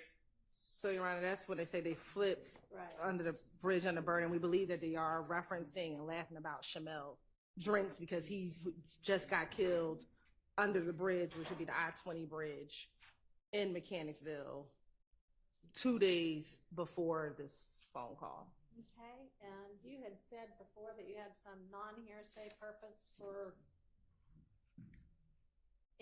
that wasn't even hearsay that you had. I mean, I don't know what it was, but you said that there was some non-hearsay purpose to introduce that so that it didn't need to come in under an exception. I don't know. I wrote it down. I don't know what it was. I got it. Your Honor, we believe that the fact that they are speaking in code and laughing about this particular murder when they say, I heard someone flip the car in Mechanicsville, and then there's like a pause, and then they both laugh. Given that this is again 2 days after the murder of Mr. Drinks, and we believe that Mr. Garlington was a part of that homicide, the fact that they are laughing about that particular instance at that time is a non-hearsay purpose of why this portion of the call will come in.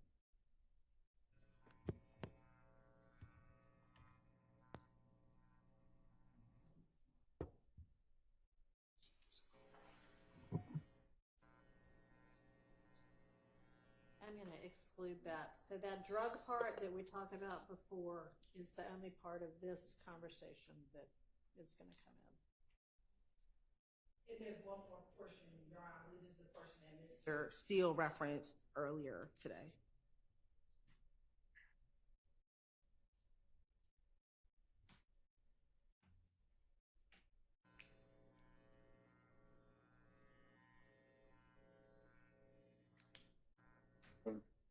Oh yeah, they were like, they said his mom like, well, she only wanted to come.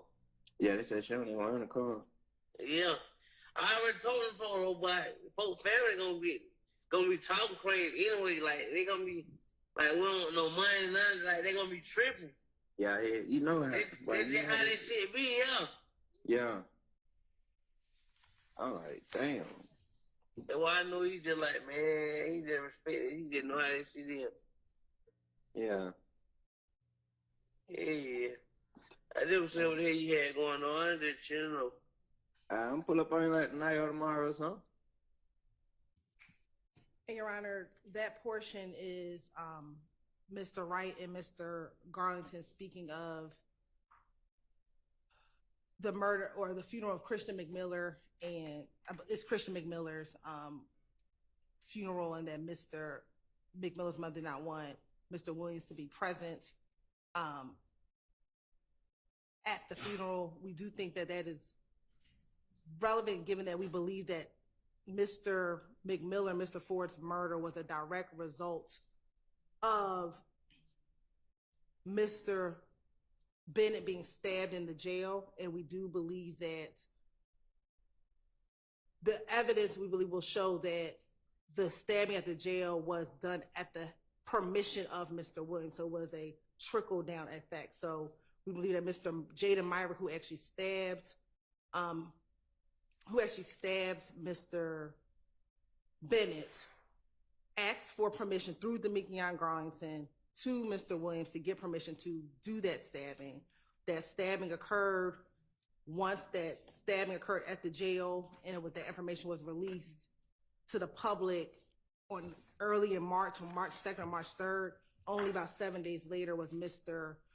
Ford and Mr. McMiller murdered by YF and Associates, and then the other murder happens when Mr. Drinks after that, Your Honor. And so the fact that Mr. McMiller's mother does not want Mr. Williams at the funeral, I believe, is relevant to show that there is a belief that he is the cause of the murder of Mr. McMiller and Mr. Ford. And Your Honor, in addition to that, I see the question. I can say I'll be quick, but Judge, the fact that he is bragging about what we believe to be the murder, and that he is informing the person that he is talking to that they were going to come back and they were getting ready to light them up, we believe falls under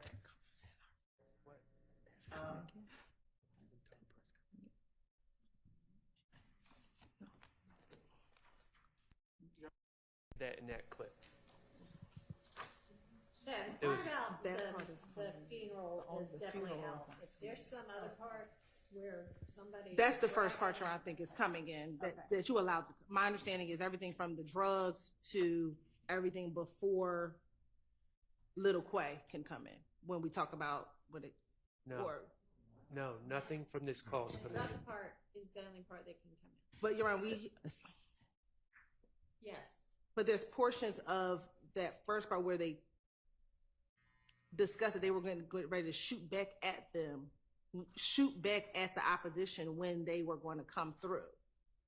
And so earlier in the call, when they're talking about shooting up Big Nick's, is that this part? Right. So before... And being surprised nobody got hit? Right, but Demekion says we were getting ready to shoot back at them, but we thought it ended up being the police and not the opposition coming. And so I think that's important, that they were willing to shoot back at them if they came back through the location. And to augment that, Your Honor, just to add a little to what Ms. Hilton just said, them boasting and bragging to one another, we would argue our statements used to obtain confidence between co-conspirators, and it is serving to up and maintain trust and cohesiveness among them, and to inform them of the current status of the conspiracy, and in doing so furthers the ends of the conspiracy. As Ms. Hilton, Thank you. I understand the argument. I appreciate y'all perfecting your arguments. For the record, my ruling stands. So the drug part can come in, and that's the only part from that wiretap. Now, I have a note that the one above that, 502 or 512, there's a reference to a quay in that one also. And there was a question whether there needed to be a 105 instruction, or there could be a stipulation that as to who that was about, if y'all know it wasn't. Yeah. In Your Honor, I'll just add to that. My notes indicate that the reference to Quay is that he's locked up in that call. Okay. So that made it especially concerning.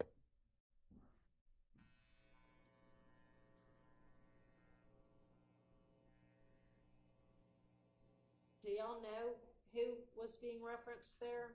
Probably. if they're talking about Quay on March 16th, they're always talking about Quattrez Arms.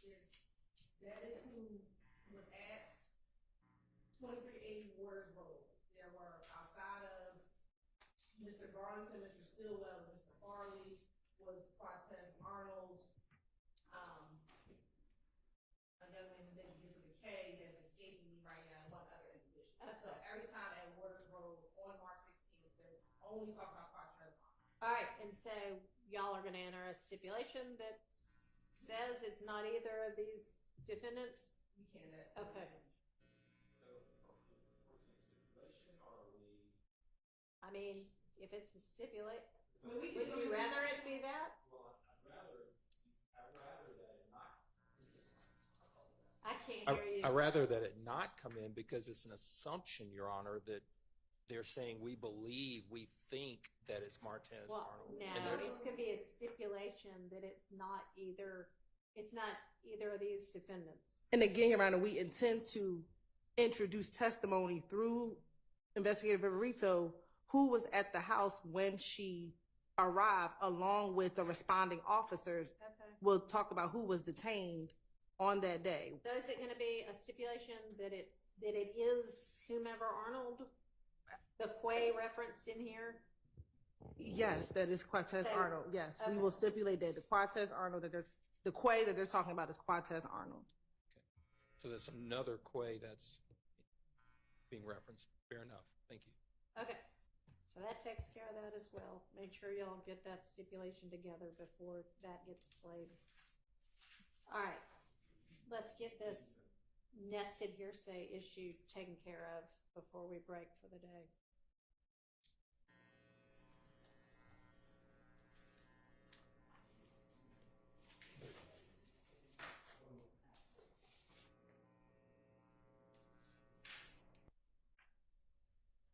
Judge, can I ask how inclined the court would be to entertain a request to do the nested hearsay not today, but on another day? Why? Because I want to make certain that we have our most cogent, succinct, and clear argument for the court, because we're going to get one go at it, and I want to make sure that we do it properly. Well, hadn't y'all already briefed it? Judge, we have briefed something similar. That's what we were looking for earlier.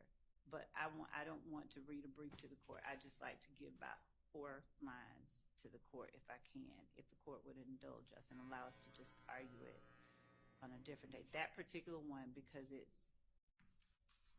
has layers, and I want to make certain that we say it clearly and quickly. I couldn't hear. Are we just saying, hey, I need more time because I haven't briefed it yet? No, Judge, I'll be clear, and I'll say it loudly enough for everyone. We are asking to be allowed to make this argument on a day different than today. That is it. Please. And thank you. The reason is? And the reason is we would like the opportunity to make certain that our argument is as concise as possible. We don't want to be trying to read a brief and distill information. We have briefed a similar subject. We would like to respond more clearly than we believe at this point we would end up doing today. Well, the state has already sent what they thought was the issue to the court, which was 2 pages from a brief that was filed in November of 2023, maybe? No, 2022. And that was in response to Mr. Copeland's statement. So the state has had plenty of time to come up with this. And you know something? We've been asking since December of 2022 for the unindicted co-conspirators. They were supposed to have been given to us well over a year ago. And now we get in here and unidentified people are being identified now as unindicted co-conspirators. And no, I object to any additional time because we got some unknown person referenced in this phone call. And I don't want to hear anything about, oh, well, now we know who the hell this guy is. Now we know who we're referring to. And now we know that this dude is an unindicted co-conspirator as well. And I don't even know whether it's a dude. So let me undo that reference. And I apologize. And the unindicted, the whomever it is that's unknown that you're referencing is Rel? Yes. Or what Yes. sounds like Rel? Yes. So, Judge, I'm sorry. We got the 9:30 p.m. Monday 9/9 supplemental brief by Mr. Harvey, and we want to just address everything and be concise. That's all. Okay. And you all have had this for a couple of years now, and you indicted it. And you've had this wiretap. All right. You don't need to be talking to her.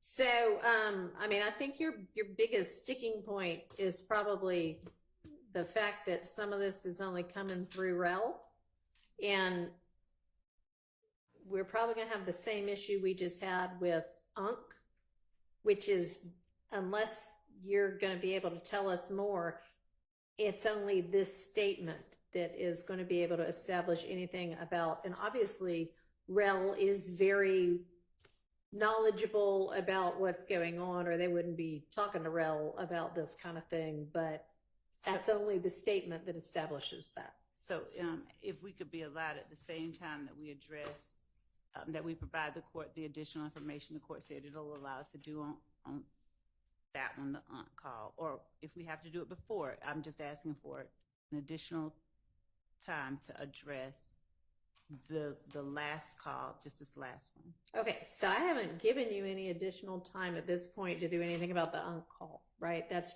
out. No, it was out. I thought that the court had said something about redacting, and if there... Right. Yeah, yes, figure out a way to, yes. Okay, I'm sorry, I misunderstood you.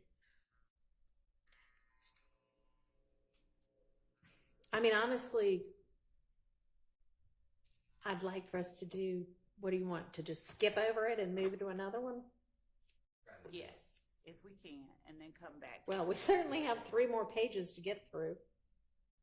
Have y'all looked to see whether you really want, or you really feel like all of what's in this is necessary to establish different issues? I'm sorry, yeah. It is 3 pages. Have y'all done that yet? Could this court repeat the last part? Yes. So we still have 3 more sheets worth of this printout that you gave us, which is probably 10 calls or so a sheet. So maybe 30 more pieces of a call. Have y'all taken a careful look at that to see whether you really need all of this to establish the issues in the indictment? Because, this is going to take a long, long time to get through. And so obviously, Your Honor, we are trying, as the court, as we go on, to pare down where we can, as much as we can, but at the same time, keep defense apprised of things that we may use so that there's no argument that we didn't. But we can look at it some more. I'd like for y'all to start making some decisions about, we're not going to use this.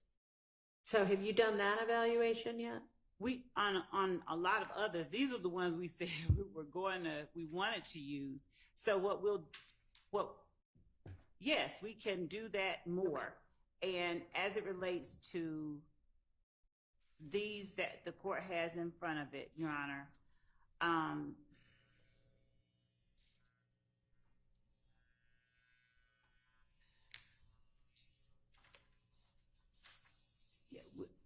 we'll give it another pass. Okay. We'll give it another pass. Appreciate that.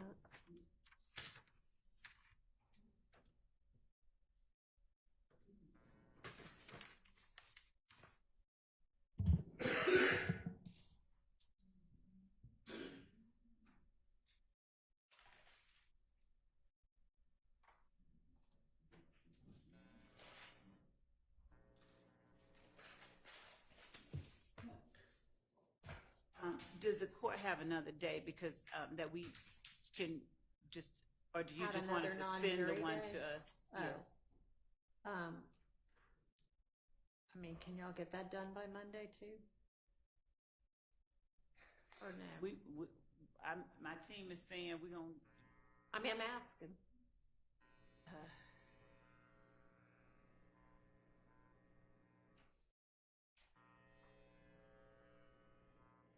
If we could have a couple more days, but if we have to, we will. That's, We'll, I mean, get it, we're not gonna be able to discuss it next week anyway. So, and then next. get it done So by the 20th. Thank you. So we're not arguing today? Thank you. I don't know whether we're going to. I don't The know. 20th. We're not gonna argue the other ones, but, Yeah. there's other stuff we can do. No, I meant the The call 2119. We're not going to play 2119 prior to the 20th, so we appreciate that. So, Mr. Harvey, I guess that your brief that you filed is so impressive and intimidating that they want some time to be able to respond to it. Just agree to it because it's right.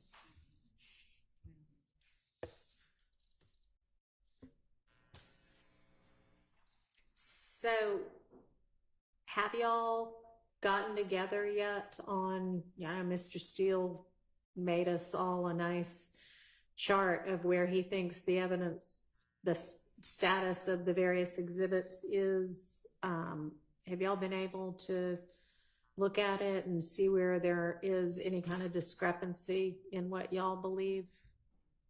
We have been looking at that. We've not done that joint effort, but we've been comparing Mr. Steele's chart with what our chart and what Ms. Weaver's is. And where are y'all on that? We're checking with our team member that's doing in the office now. Okay, because had I walked in here at 9, dealt with the Rule 22s, and then said, let's hit the exhibits, which I told y'all by email several days ago is what I wanted to do today, would y'all have been ready? Look at that person over here to be arguing that. Okay, so that answer sounds like Master exhibit list, Your Honor, Okay. and then we can forward that we believe is up to date. And we can take some time with it over the next couple of days to go over that with any designated person from the defense, but we can forward the master exhibit list that we have that we believe is. all right, y'all exchange that and copy Ms. Persfield as well. And then y'all get together to narrow down where there might be disagreement on the exhibit list. Yeah, because it's going to be a bear and we can't just put it off until the end. We need to be doing this a few times as we go along. Okay. So, y'all, Mr. Ryan's crowd is going to get together on whatever else that evidence might be and where there might be disagreement. The state's going to get us a list by Sunday, narrow down, we'll have conversations based on that. Okay. All right.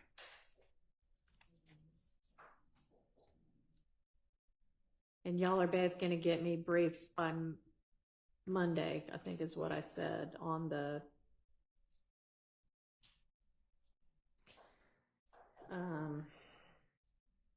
what was it? What did I tell y'all to brief me on?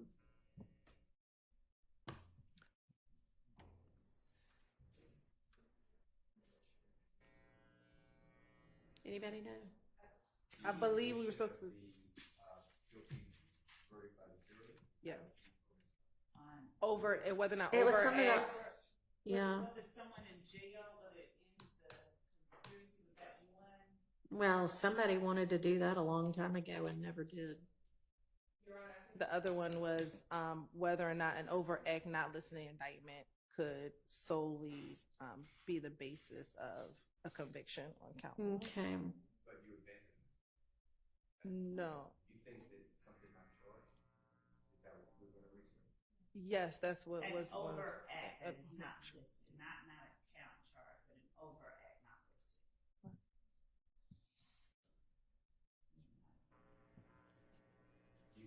Did you provide any law?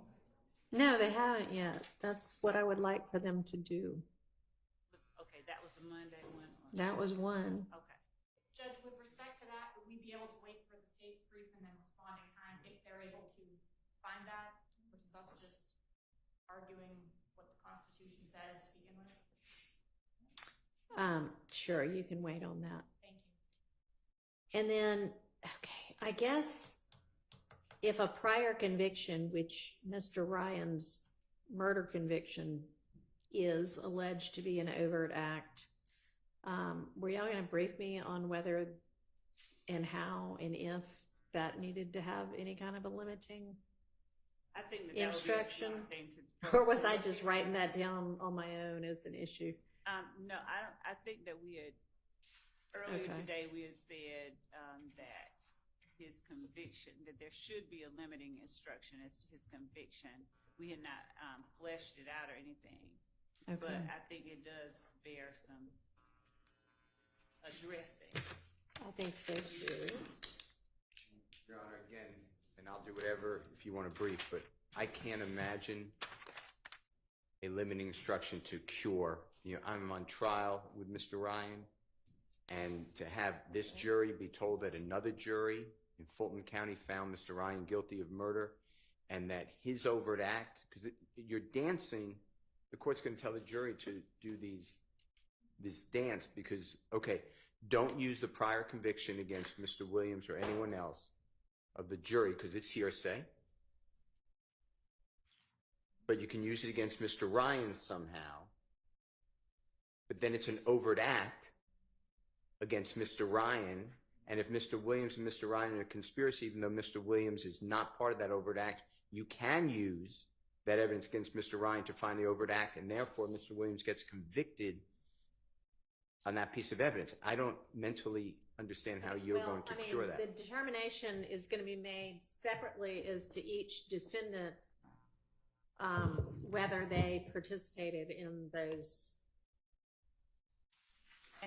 And Your Honor, I think overt that acts. the conviction itself, the issue of the conviction, not the act of the murder, not the evidence or proof of him having convicted the murder, just like we've had to present evidence of other overt acts that were external to the conviction itself. And you're presenting that evidence anyway, that he committed that murder. Right, yes, Your Honor.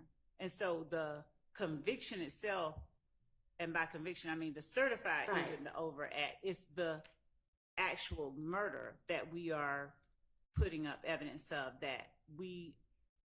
Right, but you're also wanting to put in the certified copy of the conviction of Mr. Ryan for that overt act, right? Right, and that's what we were discussing with the limiting instruction. Right, and so there is a danger, or it gets complicated about how to tell the jury what they can do with that evidence. And Your Honor, I think... And I hadn't looked at the two, cases that you cited yet, the 14 F3rd 881 and the Toco 200 F3rd 1. That was you, right? Yes, Your Honor. That was the state's cases. So maybe those will elucidate it somewhat. I don't know. Anyway, I just want to follow the court and aid the court if we can. So whatever I need to do to write, but I think that would be very prejudicial against. And that's the danger. Is it going to be? Is there a way to correctly limit it? So I think I need some more. We something on that would be nice as well. Yes, Your Honor. All right. And Your Honor, I think we asked for just some additional case law, not in brief form, possibly about prosecutorial meetings. Okay. Those were my notes. Additional information. Yeah, I mean, if you wanted to provide that.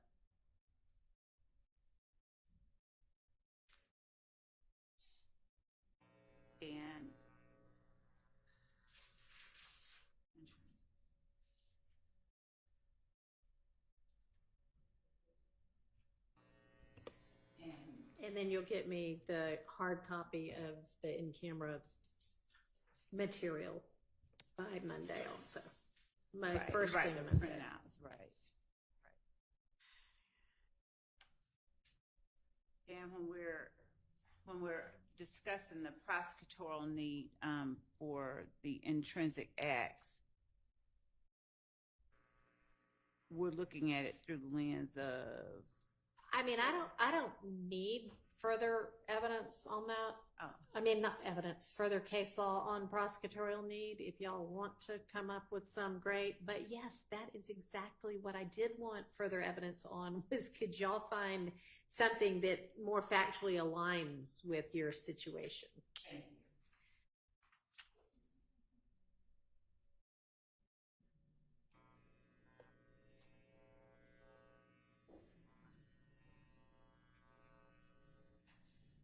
And obviously that one, y'all were going to file at the same time because you can find case law that factually aligns and says, no, it's out.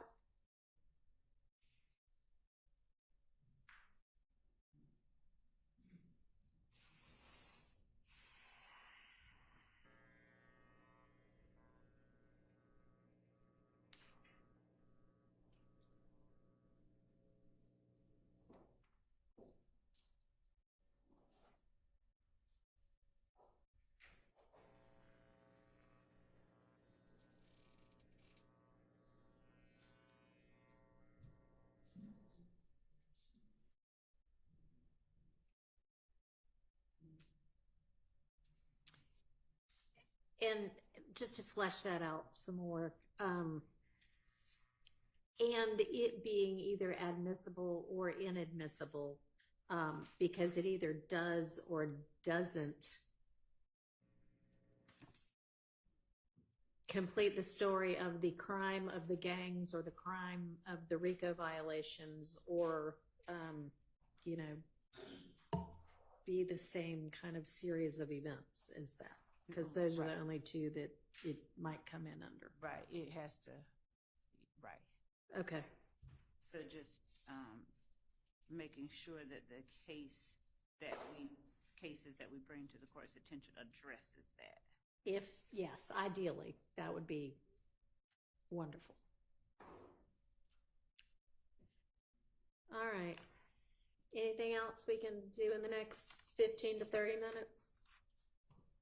Can I just get, I ask every day, just want to know what files to bring. So Tomorrow. in terms of witnesses? Yeah, if it didn't change, that's fine, but I know that So the state said. I think y'all said Pitts, Latner, Turner, Bell, Hill, Jinks, and Thorpe. I may have that one wrong. Jinks. Was it Jinks or Jenkins? Jenkins. Is that still the plan? Yes, for the upcoming 2 days. Couple of days. Yeah. Okay. And then we'll talk again on Friday about what'll come up next week. Thank you, Your Honor. All right. Anything else? Your Honor, if it matters to you, other people spoke with the sheriff, and we are going to. Okay. Yeah, I didn't know where exactly y'all were going, but somewhere that gives y'all a little bit more room considering the number of people involved. Oh, right.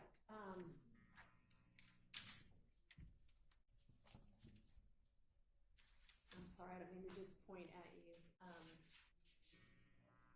Miss Borden. Yeah, come on up to the podium.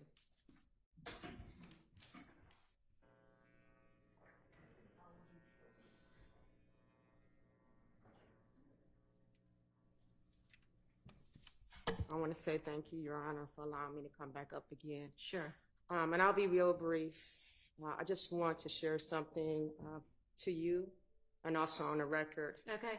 I appreciate being granted the access to the camera pool, and I just want to respectfully express my concerns that solution does not fully align with the principles of transparency and equal access.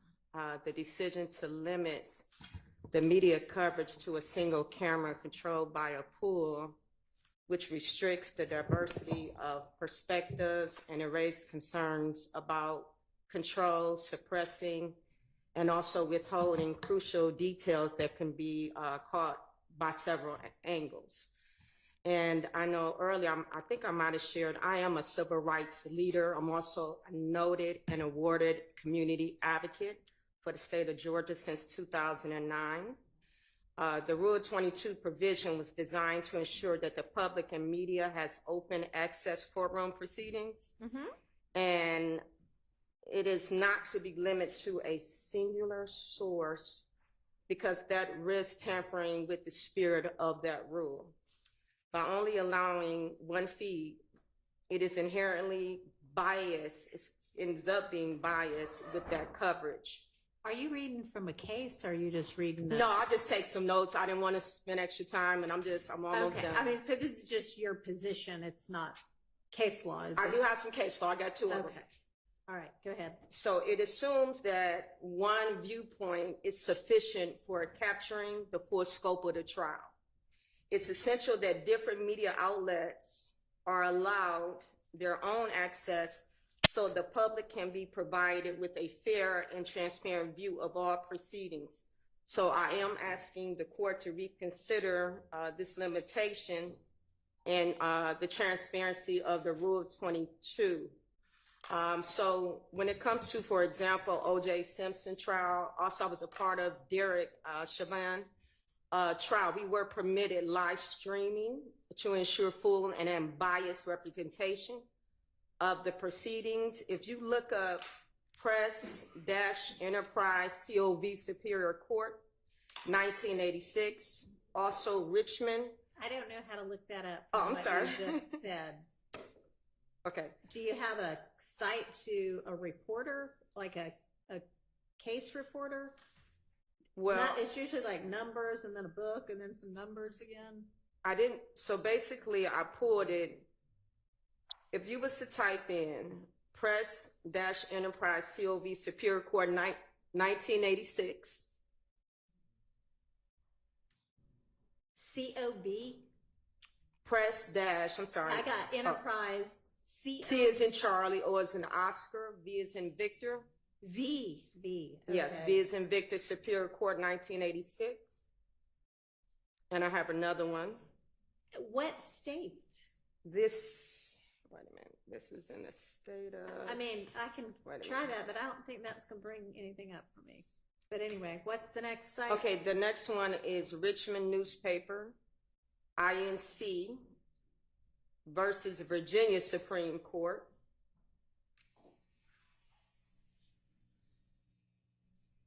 And I also want to share that the restriction of the live streaming serves a compelling enough interest to warrant limited media access to a single perspective. Again, when it comes to civil rights leaders, right now I don't see any other civil rights leaders here. Also, when it comes to community advocacy. All right, well, I Mr. apologize, Steele Mr. feels Bryant. himself to be a civil rights leader. So I do want to go on the record say I have just as much vested interest as the defense team. And I did look at the media room, what is required, I do not have. So therefore, I would ask the courts if I can bring a computer into the courtroom. I don't have to have my phone, but just a computer to do it physically in here. And to do what? I'm sorry, physically to be able to do my notes, also to do live like commentary from my computer. And I'm also asking the court to uphold the First Amendment protection of public access. All right, there is full public access. Anybody who wants to can watch this trial. It is being live streamed with a pooled media of at least 6 different news organizations. It is also being live streamed by an individual who is pooling with another individual whom you are welcome to pool with. And so you can do that as well. Okay. So then are you saying at this point you just want your computer in here so you can do live commentary, but you're okay with not filming it because you don't have the capacity to do it from the media room? Yes, Your Honor. Okay. And also, I would like to, I know I brought it up earlier, I still would like to submit to the courts. Maui Davis of Davis Bozeman Law Firm did a letter.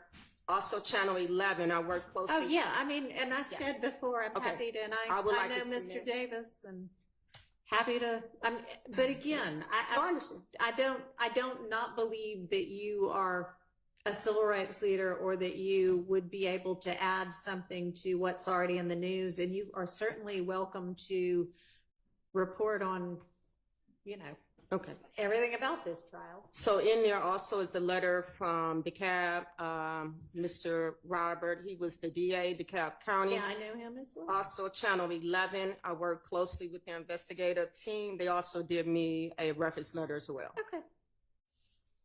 All right. Yes. Yes.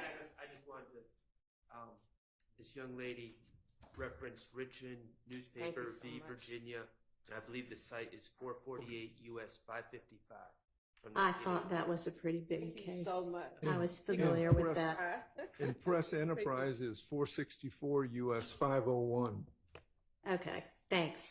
So, yeah, those numbers and then letters and numbers, that's how we lawyers look up cases. So, I mean, the title's nice, but it's the numbers that we actually need. So, okay. And what would you need to do it from back in the media room? Is this? Just be able to plug up my computer and that's it. Oh, so you're not worried anymore about being able to film? No, I could make everything work from my computer. Okay. All right.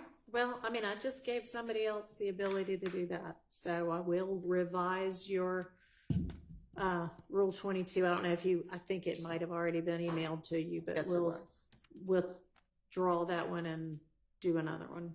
And just to make sure I'll be able to But come into again, the y'all court. are going to have to fit in the media rows that are available here in court. So it might get pretty, I mean, sometimes there are only a few people here. Sometimes there seem to be a lot of people here, okay. Thank you, Your Honor. Thank you.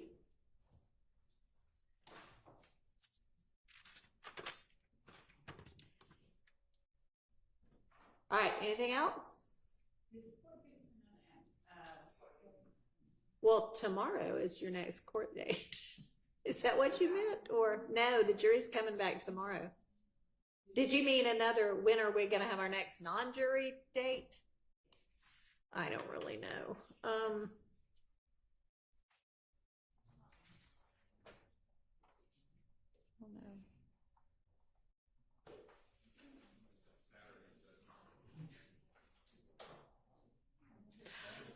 I'm thinking we could.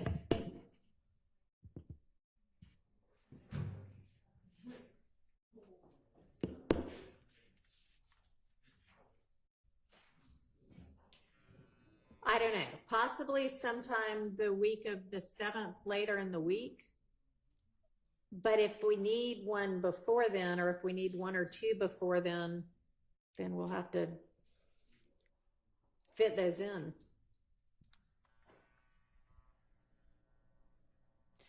I mean, I'm planning for us to have 2 full trial weeks for the, next 2 weeks of September, but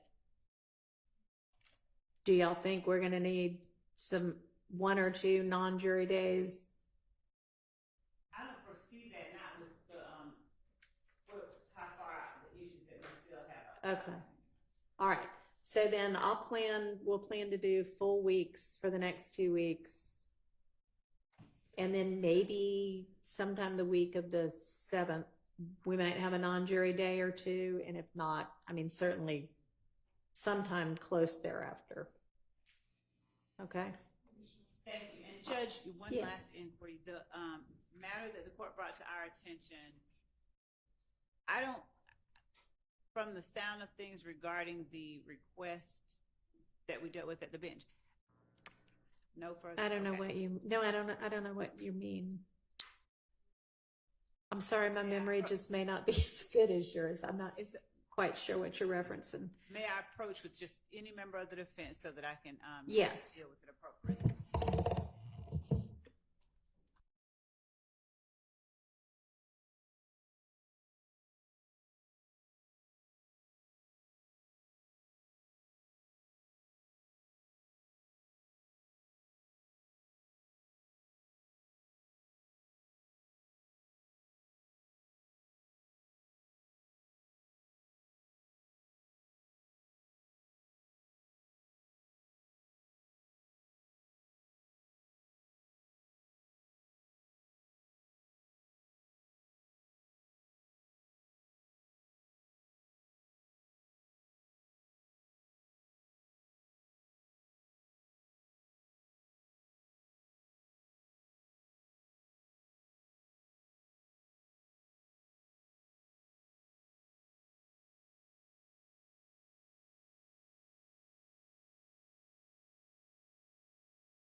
Or anything else before we break for the day? Nope. Okay. Nobody else? All right. All right. Let's see. We have the jury back at 9. You know, considering that we've been together all day today, hopefully we won't have anything unexpected in the morning. Do you think we could just plan to convene at like 5 till 9? Okay, let's do that. See y'all tomorrow.